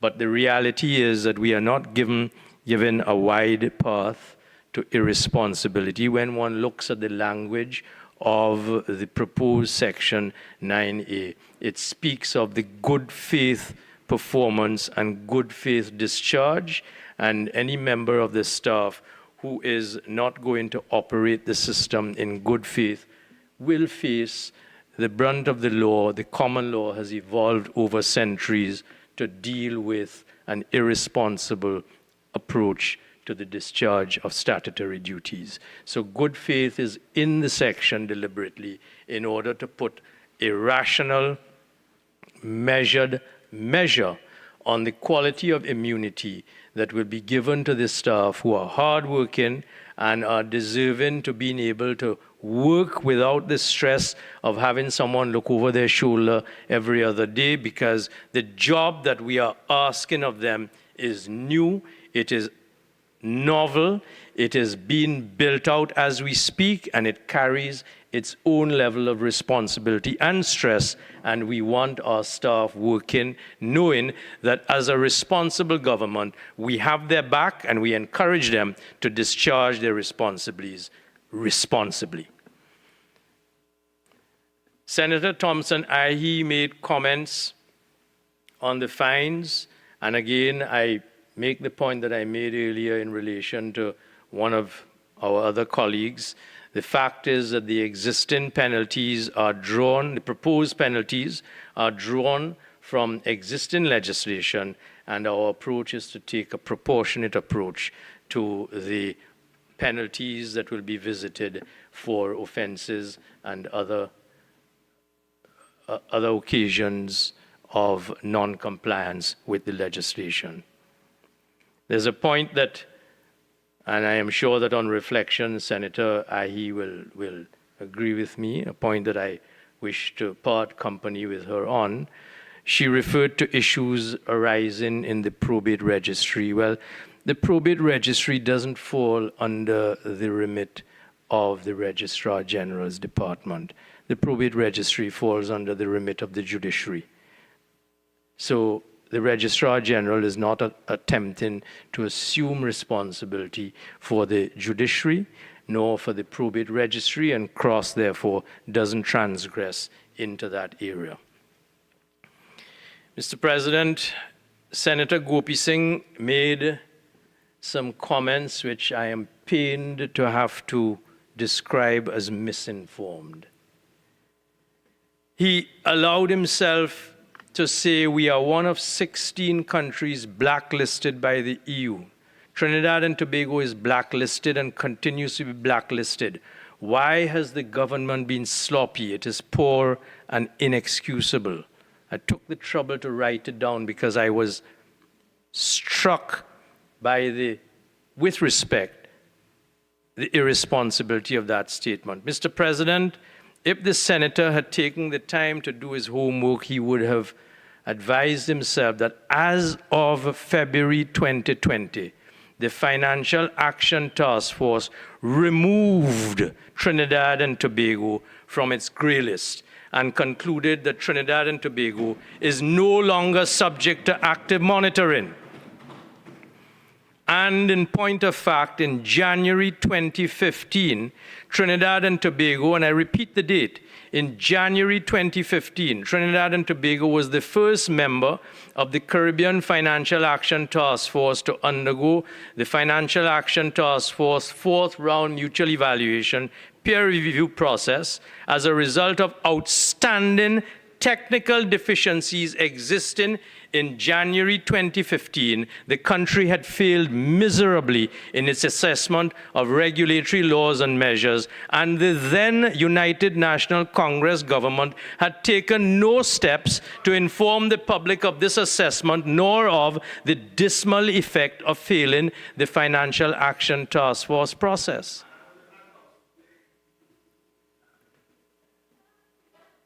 By September the 7th, 2015, the People's National Movement government, led by the Honorable Prime Minister Dr. Keith Christopher Rowley, met this devastating failure handed down from the former administration, and the results of that 2015 microscopic examination were a fait accompli. The mutual evaluation report published in June 2016, which Senator Gopi Singh is quoting from, highlighted the poor state of the country's AML CFT unsatisfactory and deficient structure in place during the United National Congress's administration.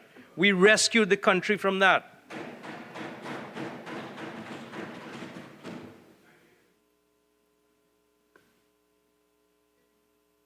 And it was this government, led by Dr.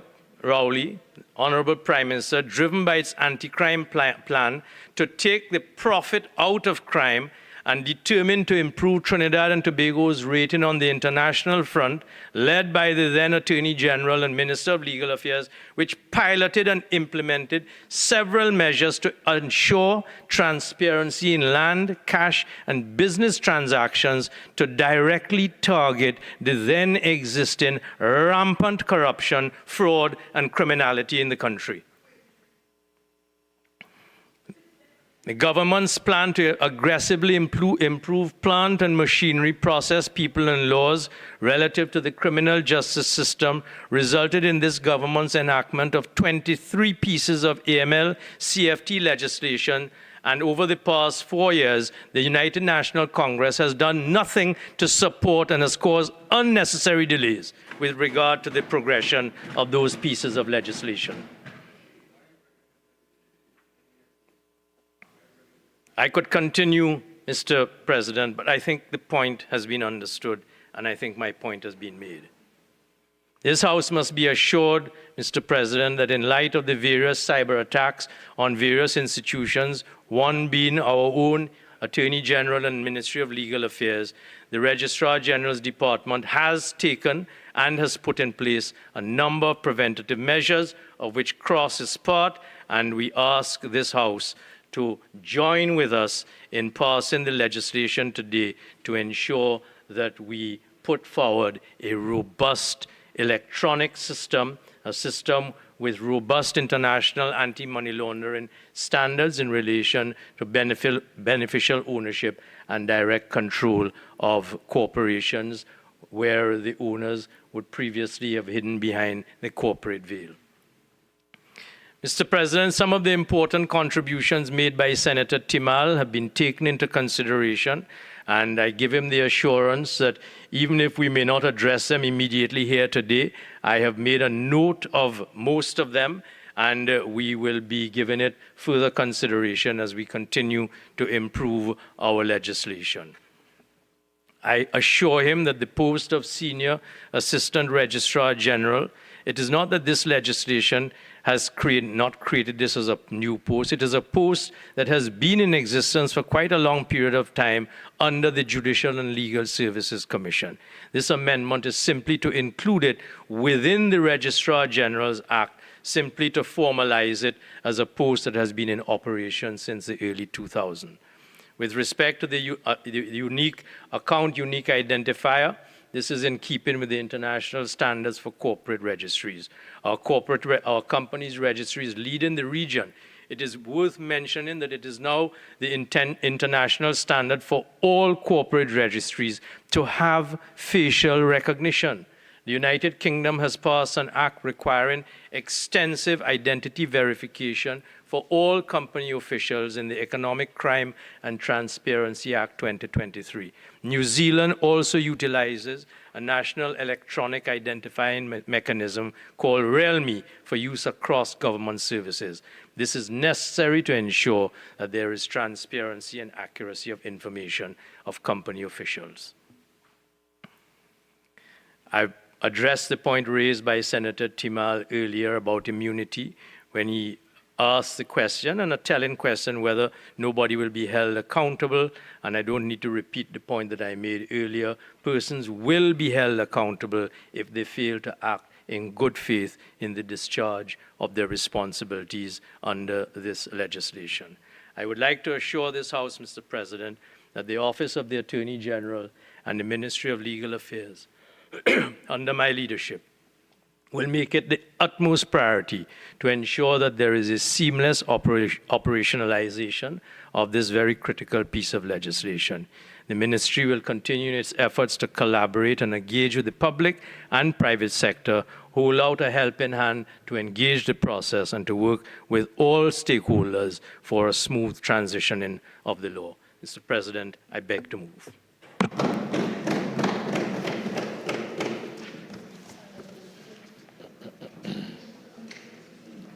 Honourable Senators, the question is that a bill entitled an Act to amend the Registrar General's Act, Chapter 1903, the Companies Act, Chapter 8101, the Registration of Business Names Act, Chapter 8285, and the Non-Profit Organizations Act, Number 7 of 2019, be now read a second time. Those in favour say aye. Aye. Those against say no. I think the ayes have it. Attorney General.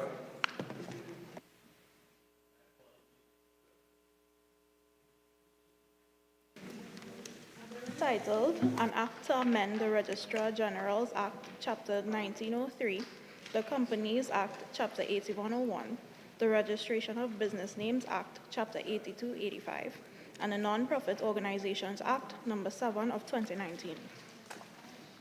Attorney General. Mr. President, in accordance with Standing Order 66-1, I beg to move that the miscellaneous provisions Registrar General Companies Registration of Business Names and Non-Profit Organizations Bill 2023 be committed to a committee of the whole Senate forthwith to be considered clause by clause. Honourable Senators, the question is that the miscellaneous provisions of Registrar General Companies Registration of Business Names and Non-Profit Organizations Bill 2023 be committed to a committee of the whole Senate forthwith to be considered clause by clause. Those in favour say aye. Aye.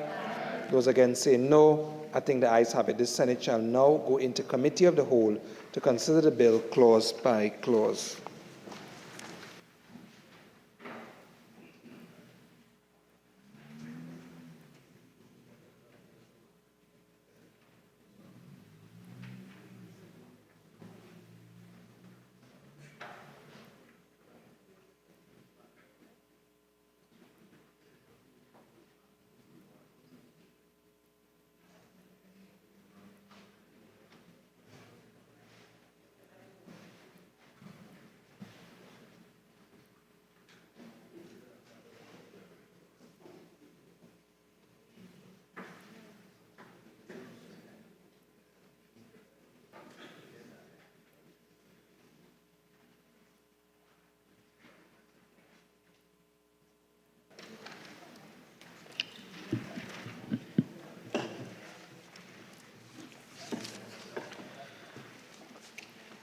Right.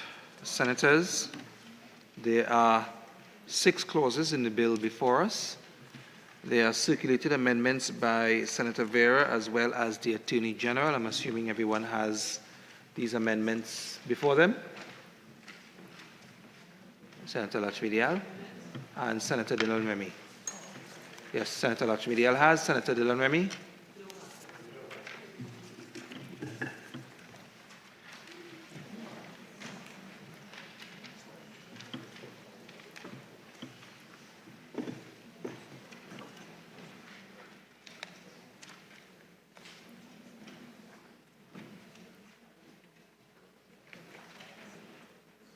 Senator Dillon Remy?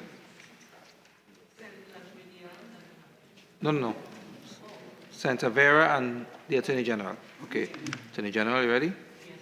Yes, if you just give me 1 minute, please. Sure.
Okay, clerk. Clauses 1 and 2. Honourable Senators, the question is that clauses 1 and 2 stand part of the bill. Honourable Senators, the question is that clauses 1 and 2 now stand part of the bill. Those in favour say aye. Aye. Those against say no. I think the ayes have it. Clauses 1 and 2 now stands part of the bill. Clause 3. Honourable Senators, the question is that clause 3 stand part of the bill. Attorney General. Thank you, Mr. President. Mr. President, in clause 3, we wish to propose in paragraph A, in the proposed definition of user account unique identifier, to delete the word 5C and replace with the word 5D. That was a typographical that we wish to introduce so that there's a correct cross-reference. You may continue. Yes. And secondly, in paragraph F, in the proposed 5D, in subsection 4A, C, and D, to delete the word person wherever it occurs and replace with the words firm, legal person, or entity. Next, B, in subsection 11, to delete the words subsection 6 wherever they occur and replace with the words subsections 3 and 4. And lastly, in subsection 13, to delete the word 12, or rather the bracket, open bracket, 12, close bracket, and replace with open bracket, 11, close bracket. And that is just to clean up the cross-referencing between sections.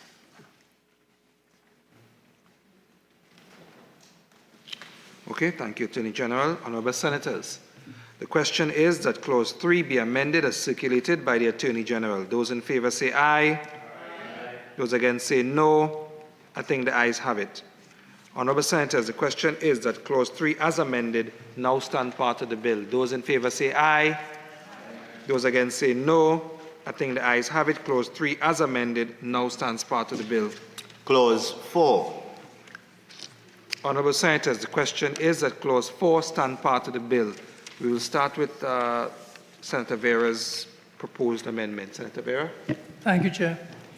Honourable Attorney General, the clause provides for attorneys at law and accountants to be authorized corporate service providers. But I fear we are leaving out an entire profession, a profession which is geared even more so than accountants and lawyers towards the handling of corporate governance matters. And I'm talking about chartered secretaries. These are high-ranking professionals who are duly certified under the ICSA. They're governance professionals. More often than not, they serve as company secretaries. They're recognized worldwide for their depth and for their status. And my recommendation is that we should also include them together with accountants and attorneys at law. Okay, and the first two are just typographical, yes? You want to say anything on those? 1 second, Senator Lachmidia. Senator Vera. The first two parts. It would read in the following new definition, means an attorney at law, comma, accountant, comma, or chartered secretary. Okay. Senator Lachmidia. Thank you, Mr. President. In relation to the comment made by Senator Vera, there are two things here. One is that when you limit the persons who can become authorized company service providers to attorneys and accountants, there's a cost factor that's involved there. But more than that, the law on the proceeds of crime, where we are, and FIU, where we are regulating providers of these types of services, and it's recognized from FATF. It was taken directly out of FATF, and there's a whole category of persons registered and regulated called trust and company service providers, who are not attorneys or accountants. And if you look at FATF definitions and methodologies, they actually define this as persons involved in the formation of legal persons. So actually exactly what I think you're trying to capture here is captured in other pieces of legislation. And I don't know if they were left out for a particular reason and restricted it only to attorneys and accountants, but there are persons who are, for example, paralegals that, so they have an LLB. and they're not qualified attorneys, but they have an LLB, and they provide these types of services. They advertise. I know that a number of them are in fact registered and regulated by the FIU. So perhaps that may capture, outside of accountants and attorneys, the persons who are chartered secretaries but who fall into neither of those brackets. Thank you very much, Mr. President. I hadn't appreciated, but I'm grateful to Senator Lakshmi for her intervention, because I was about to say in response to Senator Vieira that we have no objection to the amendment. Okay. Honourable Senators. Mr. Chairman. Sorry, if I could just join. I'm very happy to see the removal of the business service providers. But what I would say, in my understanding of the section, or the definition rather, the inclusion of attorney at law or accountant are the inclusion of professionals that are governed by specific acts and that have professional liability for acts done by them. And in most cases, they have to get indemnification, insurance, etc. The issue I have with the chartered secretary is a qualification in the UK. In fact, our company law is closer to that of Canada. And they have a totally different regime, not called chartered secretary. So I would resist and object the inclusion of chartered secretary. And to Senator Lakshmi, the person who is selling in a lotto machine has to be FIU registered. So just to respond to that issue, I would err on the side of keeping attorneys at law and accountants here, because under the Companies Act, there are now onerous obligations, and you need professional persons, not these fly-by-night persons, who appear and offer these services and place obligations and liabilities upon directors, shareholders, and other beneficial owners of companies. So, yeah, just on a point of correction, I don't think a chartered secretary should be described as a fly-by-night professional. I mean, it's a very serious profession. It's highly respected worldwide. And secondly, if you look at the enabling legislation under which accountants in Trinidad and Tobago practice, you will find it was a simple 2-page document that basically just incorporated the profession. It is nowhere near the depth and level that you will find, say, with the attorneys at law profession, or the dental profession, or the medical profession. So just on a point of order. Just on a point of clarification, I'm not saying that chartered secretaries, my objection with chartered secretaries is there are different qualifications of persons who wish to become qualified as corporate secretaries. A chartered secretary is the UK equivalent. There's also the Canadian equivalent and other equivalents that are not called chartered secretaries. So that was, I'm not saying in any way, in fact, that's an area that I am interested in, and that's why I have done the research on it.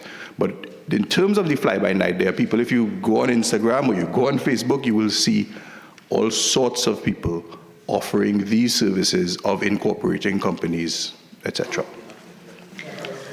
Yes, Mr. President, and that's why within our law, because I agree with both Minister Mitchell and Senator Vera making valid points. The point of it is that that's why within our law we introduce the trust and company service provider category of persons, because you can't just be the lotto operator. Yes, the lotto operator is registered because that's a different category, but this is a recognized category of persons who might be a paralegal, a company secretary, they might hold the Australian qualification, UK, Canadian, whatever it is, but if you are providing that service, you are registered and regulated by the FIU the same way attorneys are registered, regulated by the Law Association and the FIU to some extent, etc., etc. So using that definition that already exists in our law for the purpose of anti-money laundering would make the most sense, because you're capturing the other professionals who may not be admitted to practice as an attorney at law or An accountant, you have people holding the title of accountant who are level 2 ACCA, level 3 completed, chartered accountants. If you want to say a chartered accountant, that's different from a regular accountant. But all of them would be captured, and you would capture anybody, even the Instagram people who are providing company and corporation services under that title of trust and company service provider, because once they provide the service, they must be registered with the FIU. You can even include in your definition here, registered with the FIU, because all of those persons that you're trying to capture here as authorized service providers have to be registered and regulated by the FIU. And Chair, I would withdraw my amendment because I very much support what Senator Lutch-Medial has said. I too recall the definition of trust and company service provider, and I think that would dovetail nicely here rather than just limiting it to an attorney at law or accountant for all the reasons that Senator Mitchell and Senator Lutch-Medial have given. You are withdrawing your amendment, you said? Yes, and supporting what Senator Lutch-Medial has suggested, that we dovetail authorized corporate service provider with what obtains in the anti-money laundering and anti-terrorism legislation with the definition of trust and company service provider.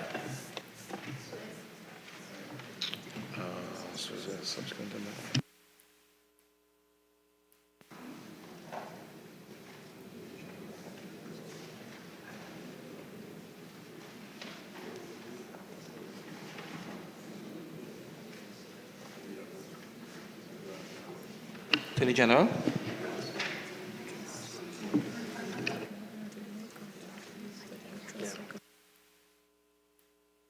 Just ask for some clarity, Mr. President. So is the proposal of Senator Lutch-Medial that comes in the wake of the withdrawal by Senator Vera of his proposed amendment, is it that he is proposing that Senator Lutch-Medial, that she is proposing that the definition of the term authorized corporate service provider provided for in clause 4, section 4, is to mean an attorney at law or accountant or trust service provider, or is she recommending that the words attorney at law or accountant be deleted and in their place the words trust service provider be substituted? I'm simply trying to get some clarity on where we are. No, yeah, Attorney General, I think you should leave an accountant, attorney at law, accountant, or trust and company service provider. So exactly what Senator Vera has set out, except instead of inserting the words or chartered secretary, you will insert the words or a trust and company service provider.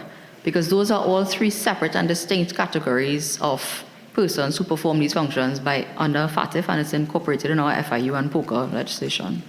Yeah, and there is already a definition of trust and or company service provider as a business or individual that provides services related to the incorporation, management, or administration of legal entities such as trusts and companies. The RG on this?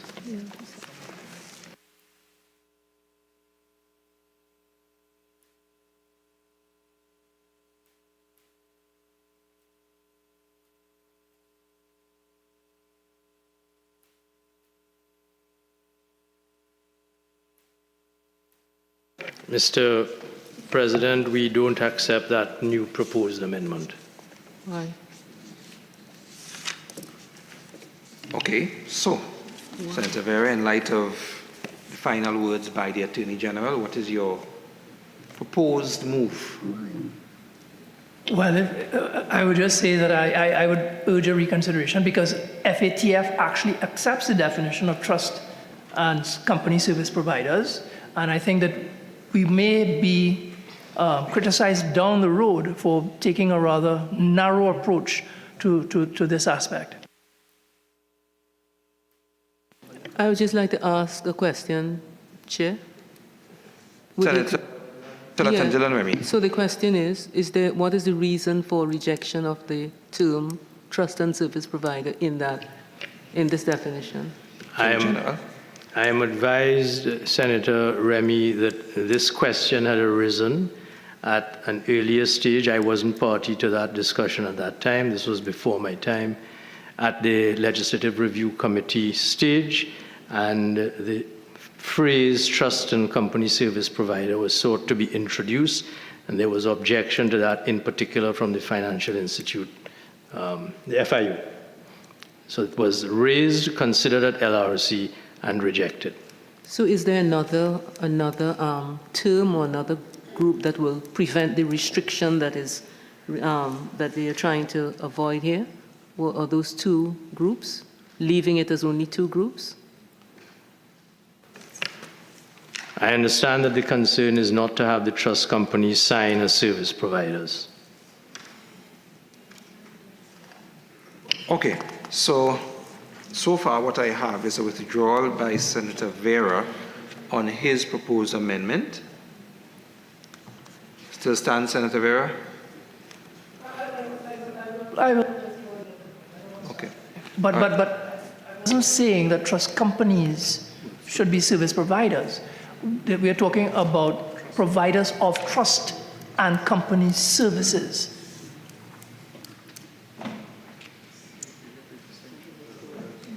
So I stand on my position. Thank you. Okay. All right. So the proposed amendment by Senator Vera is withdrawn. As such, we shall now move on to the proposed amendment by the Attorney General for Clause 4. Attorney General.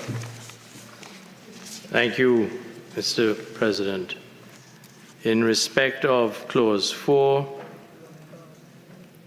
in paragraph D1, in the proposed paragraph A, to delete the word 14 and replace it with the word 30. In paragraph W, in the proposed section 3337B, 2 capital C, delete the word 5 and replace with the word 6. And lastly, in paragraph Z, in the proposed section 461A, subparagraph Roman 2, delete the word Gazette, and subparagraph Roman 4, delete the word Gazette. Okay. Honorable Senators, the question is that Clause 4 be amended as circulated by the Attorney General. Those in favor say aye. Aye. Those against say no. I think the ayes have it. Honorable Senators, the question is that Clause 4, as amended, now stand part of the bill. Those in favor say aye. Aye. Those against say no. I think the ayes have it. Clause 4, as amended, now stands part of the bill. Clause 5. Honorable Senators, the question is that Clause 5 stand part of the bill. Attorney General. Thank you, Mr. President. In paragraph C in the proposed section 3A11, we propose to delete the word company and replace with the words firm or individual. And that's really to take care of what really could amount to a typographical. Honorable Senators, the question is that Clause 5 be amended as circulated by the Attorney General. Those in favor say aye. Aye. Those against say no.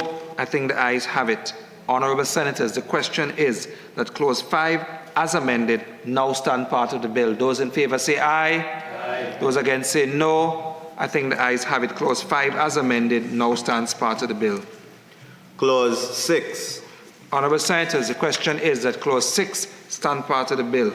Attorney General. Thank you, Mr. President. In paragraph C, Roman 2, in the proposed subsection 6, we ask to delete the word open bracket 2 close bracket and replace with open bracket 4 close bracket. Honorable Senators, the question is that Clause 6 be amended as circulated by the Attorney General. Those in favor say aye. Aye. Those against say no. I think the ayes have it. Honorable Senators, the question is that Clause 6 as amended now stand part of the bill. Those in favor say aye. Aye. Those against say no. I think that part of the problem that might have arisen with you can have a seat. Oh, thank you. The clauses is that when you look at the bill essentials, it only speaks of one part of section 17. So it may very well be that the Attorney General responded to me because he did not look at subsection 7, which is the one I was complaining about and which Ms. Lachmedia also talked about. You're talking about Clause 6? Yes. Could you just direct the Attorney General to exactly what you're referencing in clause 6? Is it in response to It's what not- he mentioned at C2? No, what I'm saying is that Go ahead. when you look at the bill essentials that was sent to us, it speaks only of one amendment. But what we were given to look at on the Non-Profit Organizations Act, it speaks about 2 different amendments that we are supposed to consider in this, in looking at the act. So when the Attorney General said that, you can't trespass on the judiciary and all of that, this has serious implication because it is a mandatory provision. You said the controller shall within 3 months of the death. So if it's going to stand as it is here in this bill, it's going to create problems. All right, let me just hear Senator Lachmidial. Chairman, if I could just clarify, and yeah, it's a bit confusing because we were working with the consolidation. There will be clause 6, G, paragraph, subsection 2. The proposal is that you're inserting where a non-profit organization ceases operations on the death of a controller, the legal personal representative of the controller shall, within 3 months of the death notice, give the Registrar General notice of the death and the ceasing of operations. And the point that Senator Thompson-Ayi was trying to make, and which I agree with, is that to be a legal, to get your credentials as a legal personal representative takes much longer than 3 months. And yes, that is the remit of the judiciary. We know that because we both have the experience of doing that. And it will be really impossible for someone to have their appointment as a legal personal representative within 3 months and to be able to comply with the section. So that's the difficulty, because it could take up to 3 years sometimes. And that's a very realistic proposition to get your credentials as a appointed legal personal representative of a person. So to have to comply with this requirement would really be impossible for most people, or I would say for anyone who's found themselves in this position. All right, I understand exactly where you're coming from now. What I'm dealing with is the proposed amendment as put forward by the Attorney General for Clause 6. What Senator Thompson-Ayi is speaking to is another amendment subsequent to that. But I have to dispense with the Attorney General's amendment first, then I'll ask him to respond to Senator Thompson-Ayi's amendment, further amendment to Clause 6. All right? So, Honourable Senators, the question is that Clause 6 be amended as circulated by the Attorney General. Those in favour say aye. Aye. Those against say no. I think the ayes have it. Honourable Senators, the question is that Clause 6 no. Right. Senator Thompson-Ayi, you raised your amendment to Clause 6. Attorney General, you could respond to Senator Thompson-Ayi now. President, as I understand it, when I look at the bill, the reference that Senator Ayi is making is a reference to Clause 7. Am I correct there?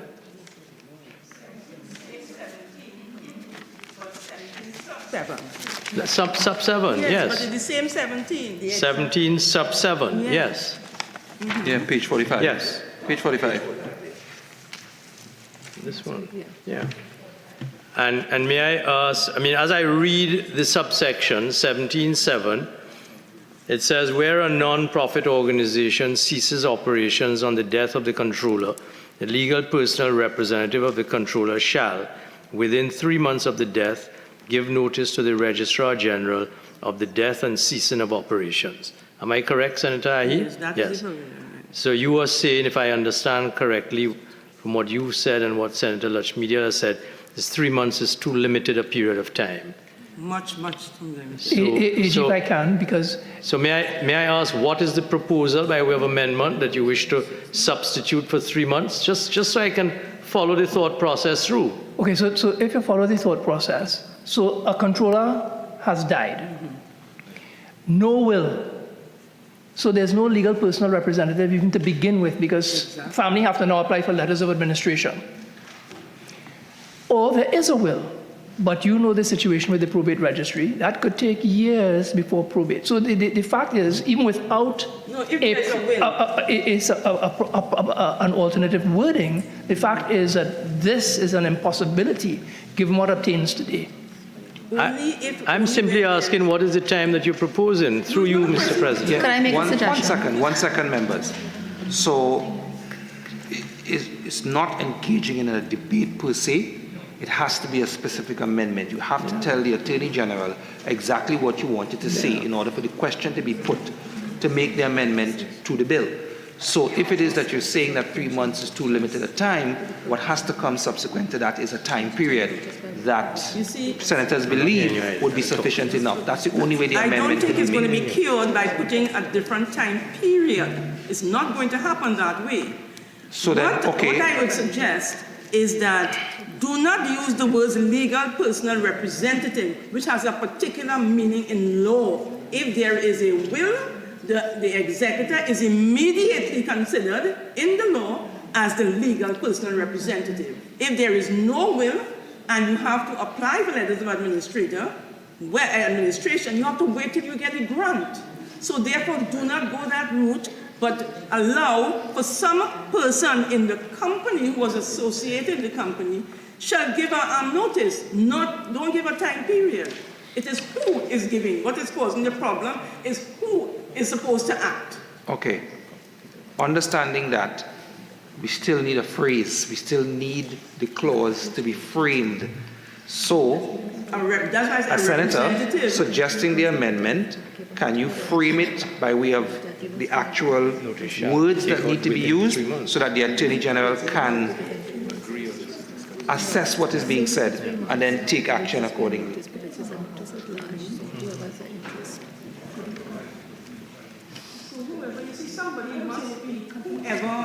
Frame it. Take a look at the clause and read back to us exactly how we want it framed. Very well. We're talking about a non-profit. If it's a non-profit incorporated, then it's either going to be the company's secretary or a director shall inform. Yes. Can I, through you, Mr. President, offer this by way of a question of senators on the other side and Senator Lutchmedia? Where a non-profit organization ceases operations on the death of the controller, delete the words the legal personal representative of the controller, introduce the word notice, so it'll say ceases operations on the death of the controller, notice shall, within 3 months, or you may want to leave the 3 months out, be given to the Registrar General of the death and ceasing of operations.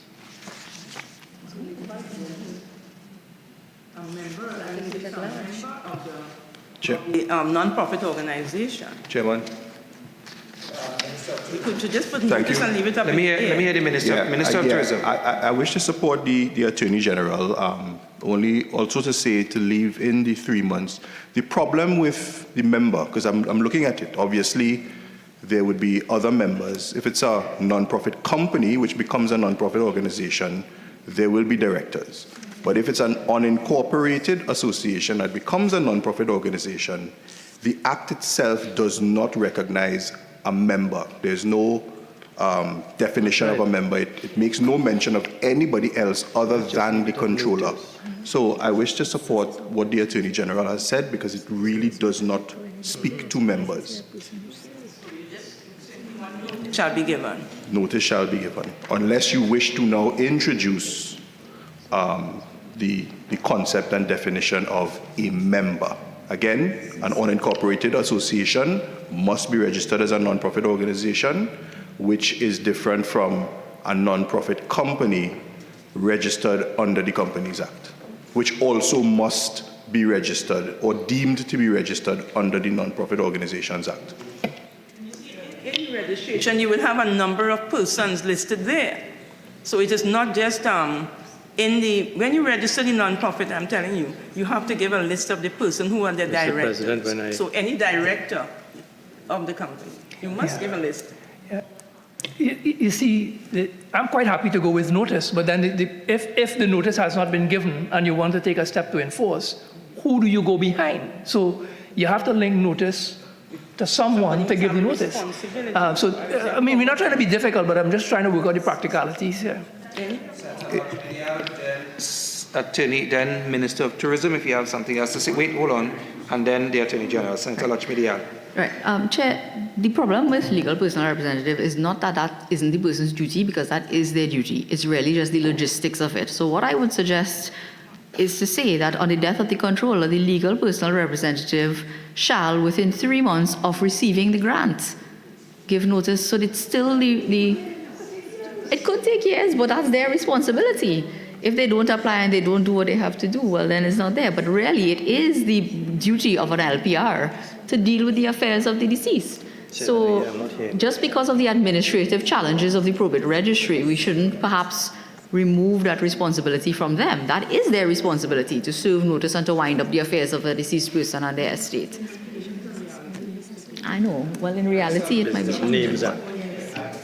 Just wanted to rejoin with Senator Vera to say that in the absence of no one to place the obligation of notice upon, then you just simply have to wait on the renewal period, which is every 5 years. Attorney General. Thank you very much, Mr. President. What struck me in terms of the suggestion that someone should give the notice is that the operative terms say where a non-profit organization ceases operations. So it begs the question, if the organization has ceased operation, is there someone who is available to give notice? And that's why my preferred phraseology would simply be to say, where a non-profit organization ceases operations on the death of the controller, a notice shall, within 3 months of the death, be given to the Registrar General of the death of the ceasing of operations. Okay. All right. So I have a framework now upon which I can put the question.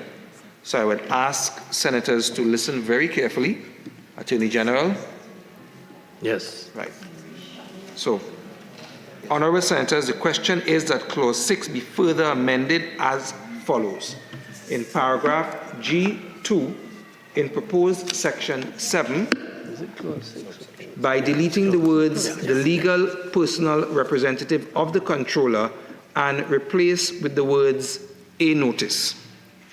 Right? So it shall read, Attorney General, where a non-profit organization ceases operations on the death of the controller, a notice shall, within 3 months of the death, give notice to the Registrar General. A notice shall be given. Okay.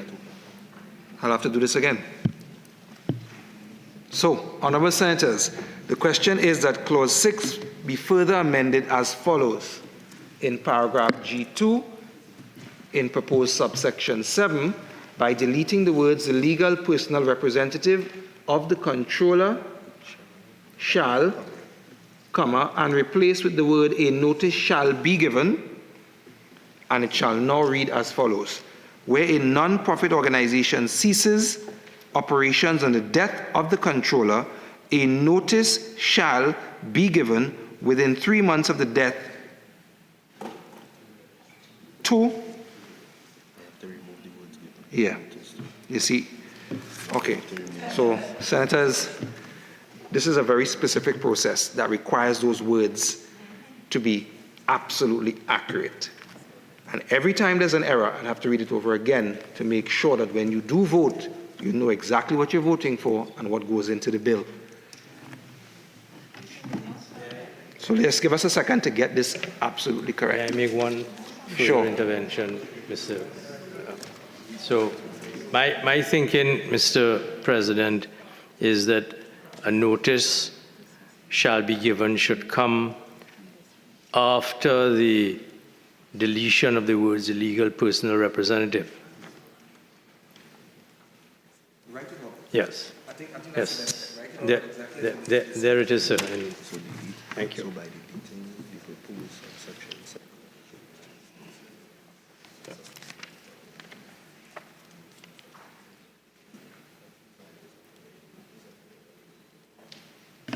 Okay, so this is the way we will do it, just to make it a little bit easier.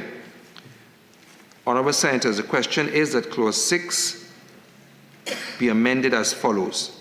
Delete the subsection 7 that's there now and replace with the following subsection 7.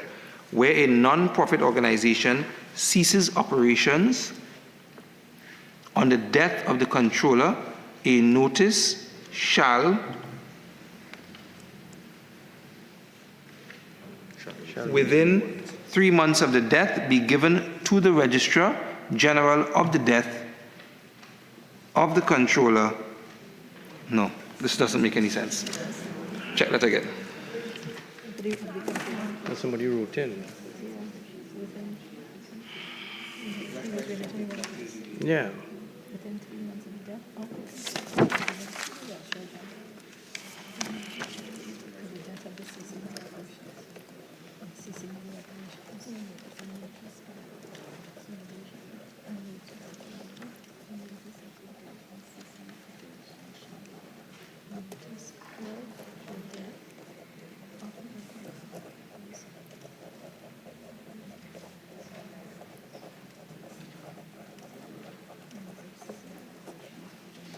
Whilst we're doing that, just a bit of housekeeping. 2 things. This is exactly why we circulate proposed amendments before. Yeah. So that the wordings of these things are worked out. So that when the question is put, as I indicated before, the accuracy is on point and all senators are not confused as to exactly what it is they're saying yea or nay to. Secondly to that as well, the bill essentials that are normally circulated is for the perusal of senators only, and they do not form part of the debate during the debate stage of this process or the committee stage. What you are referring to always is the bill that is before us.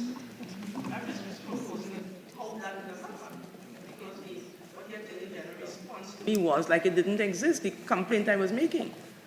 So really, I mean, I was just trying to understand how he could not see what was there.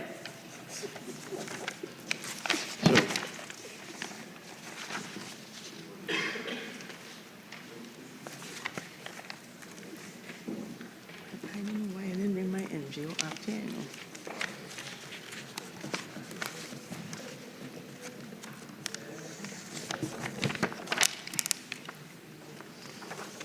Read what I passed to you. You want the consolidated, huh? I have the,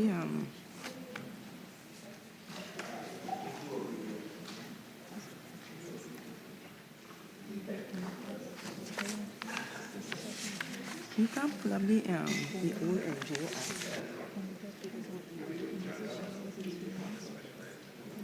3 months of the death be given to the Registrar General of the death and the ceasing of operations. Yeah. Yes.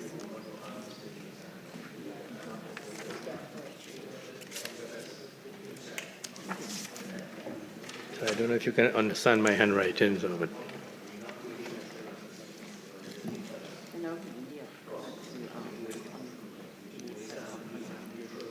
can I approach the chair?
Senator Roberts and Senator Lyda, we're still in session, eh?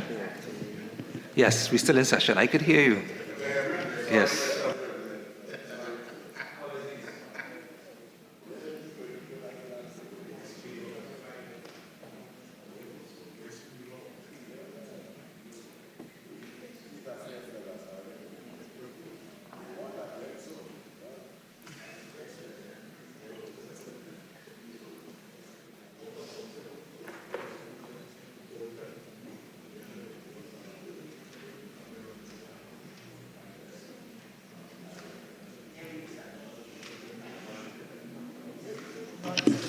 Okay, Senators, I think we have it now. So we'll begin again. Honourable Senators, the question is that Clause 6 be further amended as follows. In paragraph G2, by deleting the proposed subsection 7 and substituting the following new subsection 7.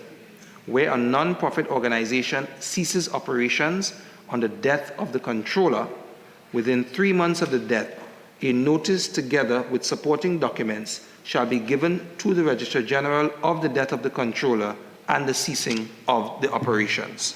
Those in favor say aye. Aye. Those against say no. I think the ayes have it. Honourable Senators, the question is that Clause 6, as amended, now stand part of the bill. Those in favor say aye. Aye. Those against say no. I think the ayes have it. Clause 6, as amended, now stands part of the bill.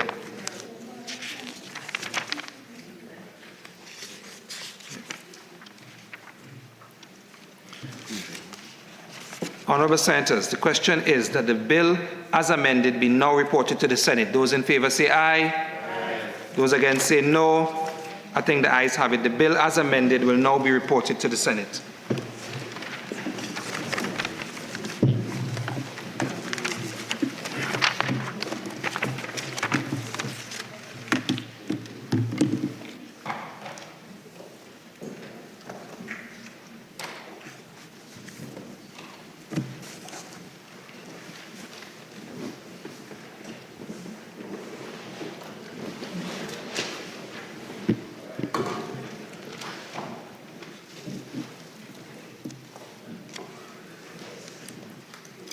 Attorney General.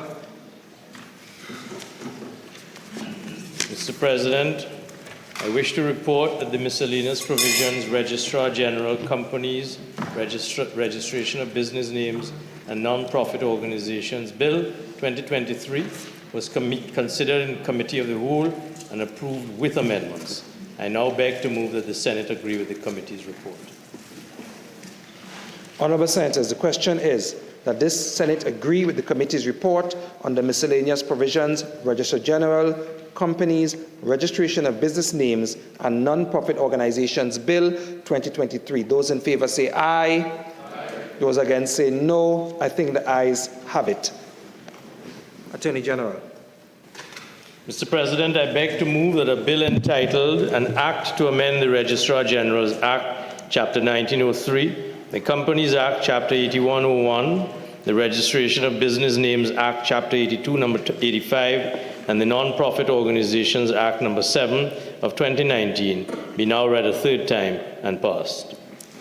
Honourable Senators, the question is that a bill entitled An Act to Amend the Registrar General's Act, Chapter 1903, the Companies Act, Chapter 8101, the Registration of Business Names Act, Chapter 8285, and the Non-Profit Organizations Act Number 7 of 2019 be now read a third time and passed. Those in favour say aye. Aye. Those against say no. I think the ayes have it.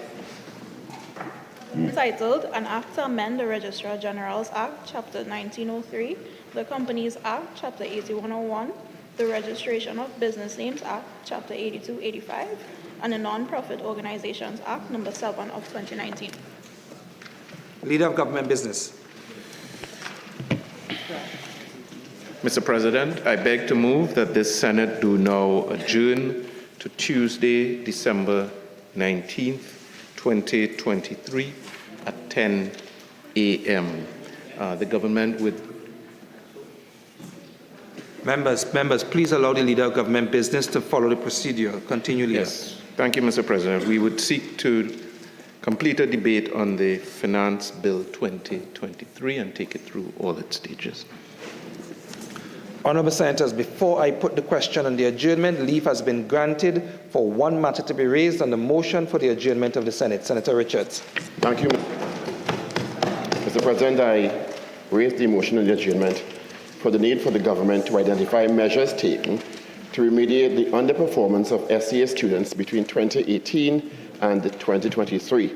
This precipitated from a data set I received when I requested a written submission, question number 43, which was submitted by the Education Ministry on the 24th of November, 2023, and the request sought information, a data set on the performance of SCA students between 2018 to 2023, disaggregated by those who scored under 30%, under 40%, and under 50%, and also disaggregated by males and females. Mr. President, give me no joy whatsoever to present this motion. And the data set does not represent all primary school students. We are very intelligent, high-performing students, but we also have thousands of primary school students who are struggling and not being effectively supported and remediated.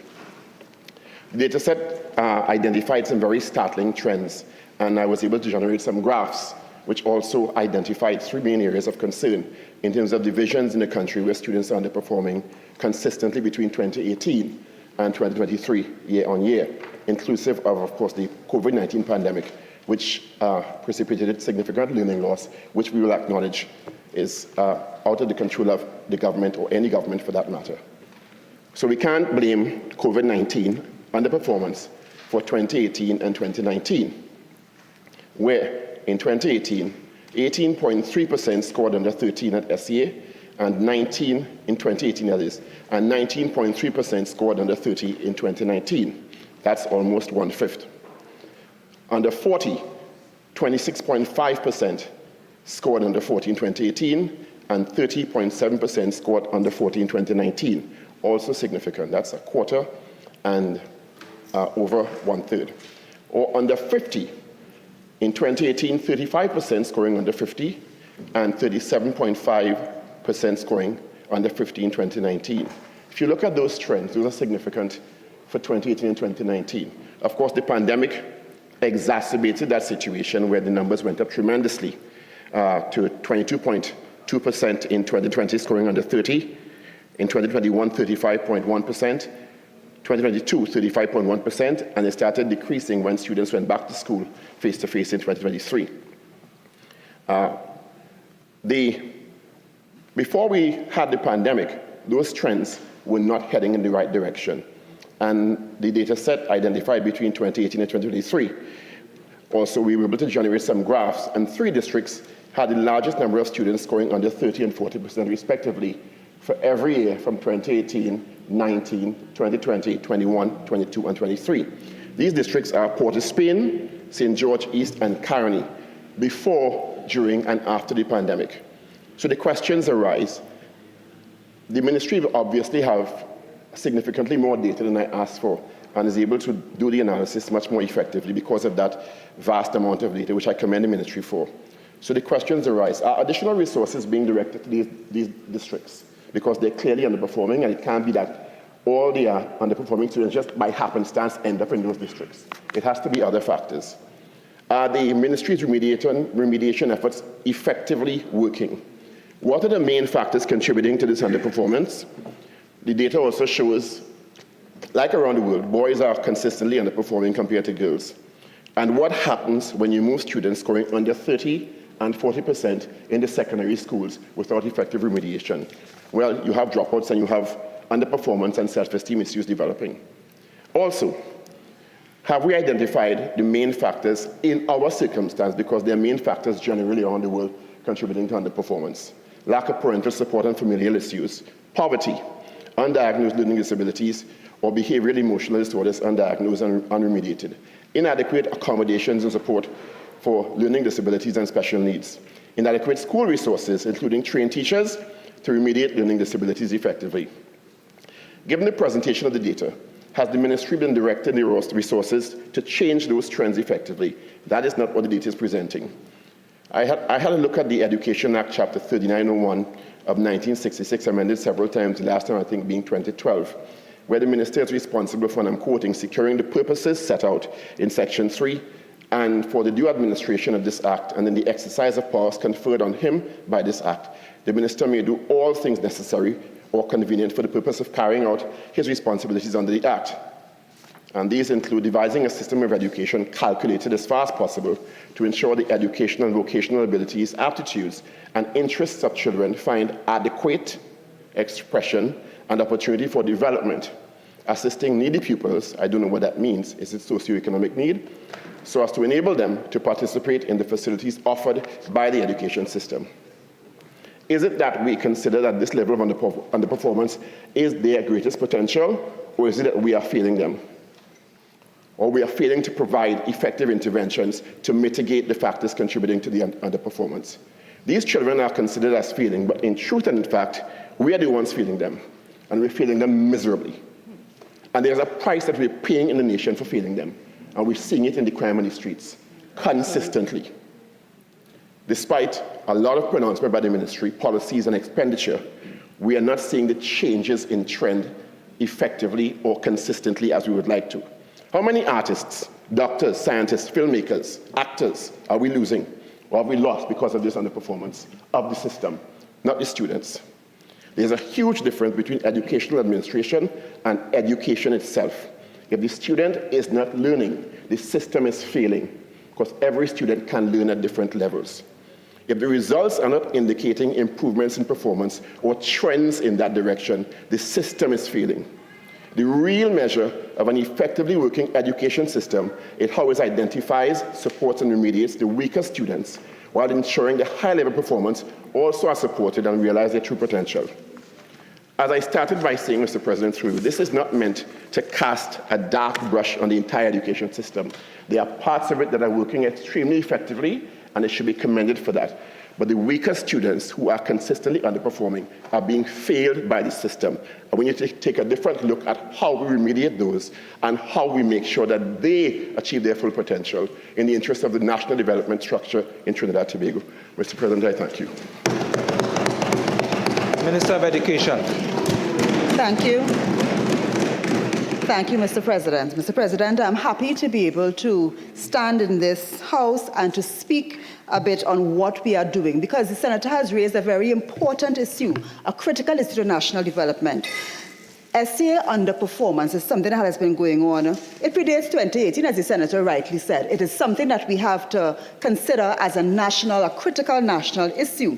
And of course, the COVID-19 experience would have exacerbated this situation. We have had many national discussions on this issue. Over the years, we would have looked at what is happening with our students, why it is happening, and that would have prompted one of our biggest changes in the SCA structure, and that would have happened in 2012 when the CAC was introduced, continuous assessment. Mr. President, the intent of that was a good one, but in these types of situations, when you have to implement changes, they must be very measured, and you have to take the kind of time that is required. So in that case, when you looked at the SCA marks, you would have seen an increase in the percentages, but that system was plagued with challenges, and it was removed in 2016 because of this. And as we went back to the SCA system that existed before, you saw, again, the same challenges in terms of performance, student achievement arising. So it is clear that that did not solve the issue. And what we are looking at is the deep underpinning reason why we are having this and how we deal with it.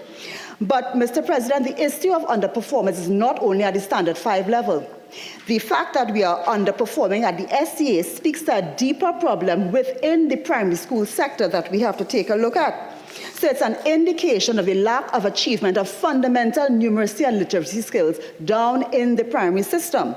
We have just completed the National Learning Assessment, and that assessment replaces the national test that used to take place before. The fundamental difference being that we are doing a random sampling of schools so that we can get the result faster, and it follows best practice, where not every student is tested, but you take a representative sample of your schools and you test to see how the achievement is at the Standard 1 and Standard 3 level. Mr. President, what we noticed at the primary school level, Standard 1, students scoring above the mean 53.6% in math, 53.7% in English. By the time they got to standard 3, the scoring in math, students scoring above the mean, that had dropped 10% to 43.4%, and the English was relatively stable at 53%. But if we look at the mean scores themselves, in math at the standard 1 level, the mean score was 53.9, close to 54%, but the mean score in standard 3 was 33.8%. So it means then, Mr. President, that the issue is not even the SEA. The issue is further down in the primary level, somewhere between standards 1 and 3, we are having the issue. And if we are having it there, then there's no surprise that we are having it later on in the SEA. So there are recommendations. The report has been sent to our schools, showing them the performance across the board and looking, therefore, at what needs to be done in the schools between standards 1 and 3 in holding our students and their achievement so that they don't have the issues later down. Because if the foundation is unsure, then certainly the result cannot be what we expect.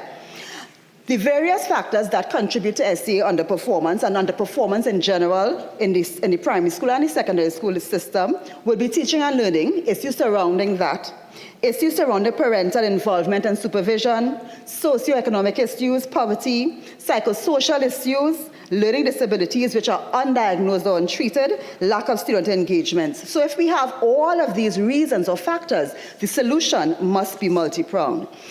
At the Ministry of Education, we would have introduced the Re-engaging for Success, which is the name of our remedial education plan. That started in 2022 with the Vacation Revision Program, where, understanding the difficulty with learning loss, we used the time during the vacation to offer free training to students, not just of the Form 1 level, those who have scored under a certain percent, but also those in the Standard 5.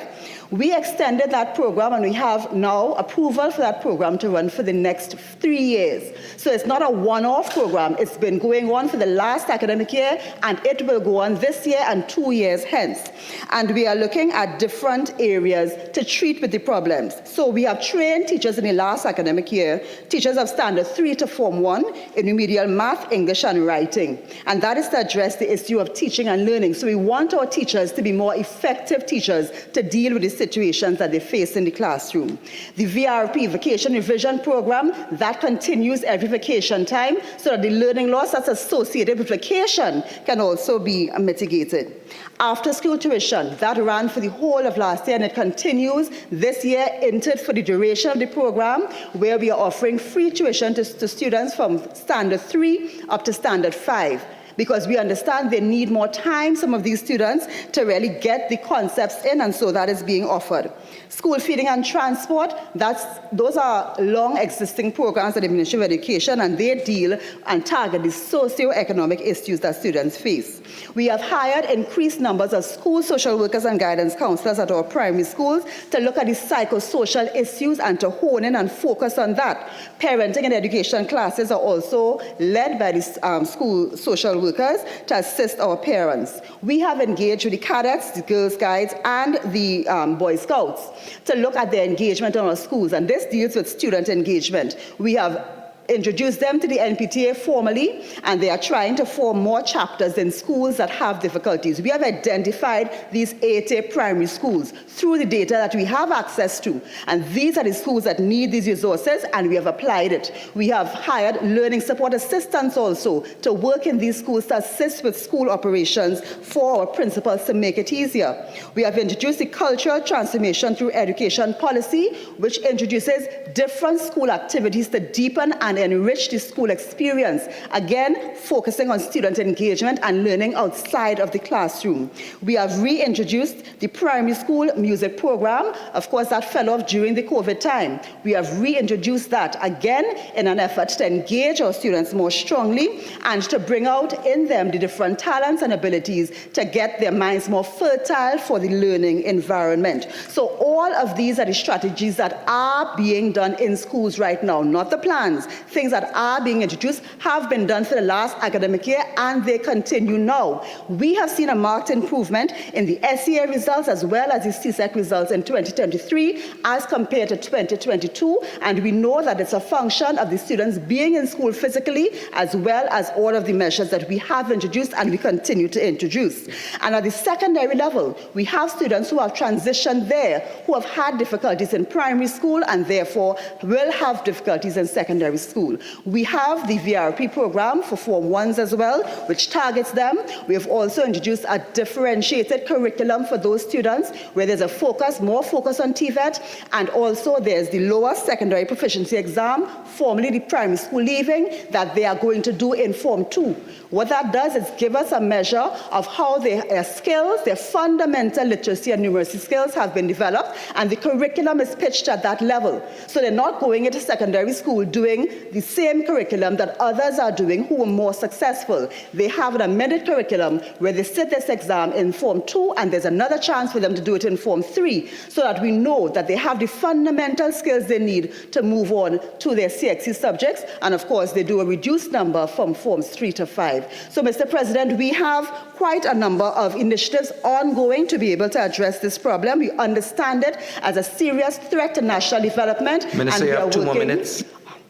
And we are working assiduously to ensure that we get this done. We have identified 80 primary schools and 26 secondary schools of focus. We've done this since 2022. Using the data that we have, we know which schools are having the greatest difficulty, and therefore we are focusing on them. In 11 of those secondary schools, we have introduced the restorative practices pilot. We have hired facilitators to work in these schools to change their operations, to help our students deal more effectively with challenges, because that is another area that gets them out of school, leads to attrition, leads to misbehavior, violence, bullying. So we are dealing with both the primary school as well as the secondary school, working concurrently to address the issues there. And we are not only focusing on SEA underperformance, we are looking at overall student achievement and equity in educational opportunity, which is why we are putting more resources where they are required in the schools that are require those, so that these students can have a better chance at educational success. So SEA performance or underperformance is an indicator of a deeper problem, and we have gone to the root of the problem. We are dealing with it there, and we will continue to press on with our programs for national development. Thank you, Mr. President.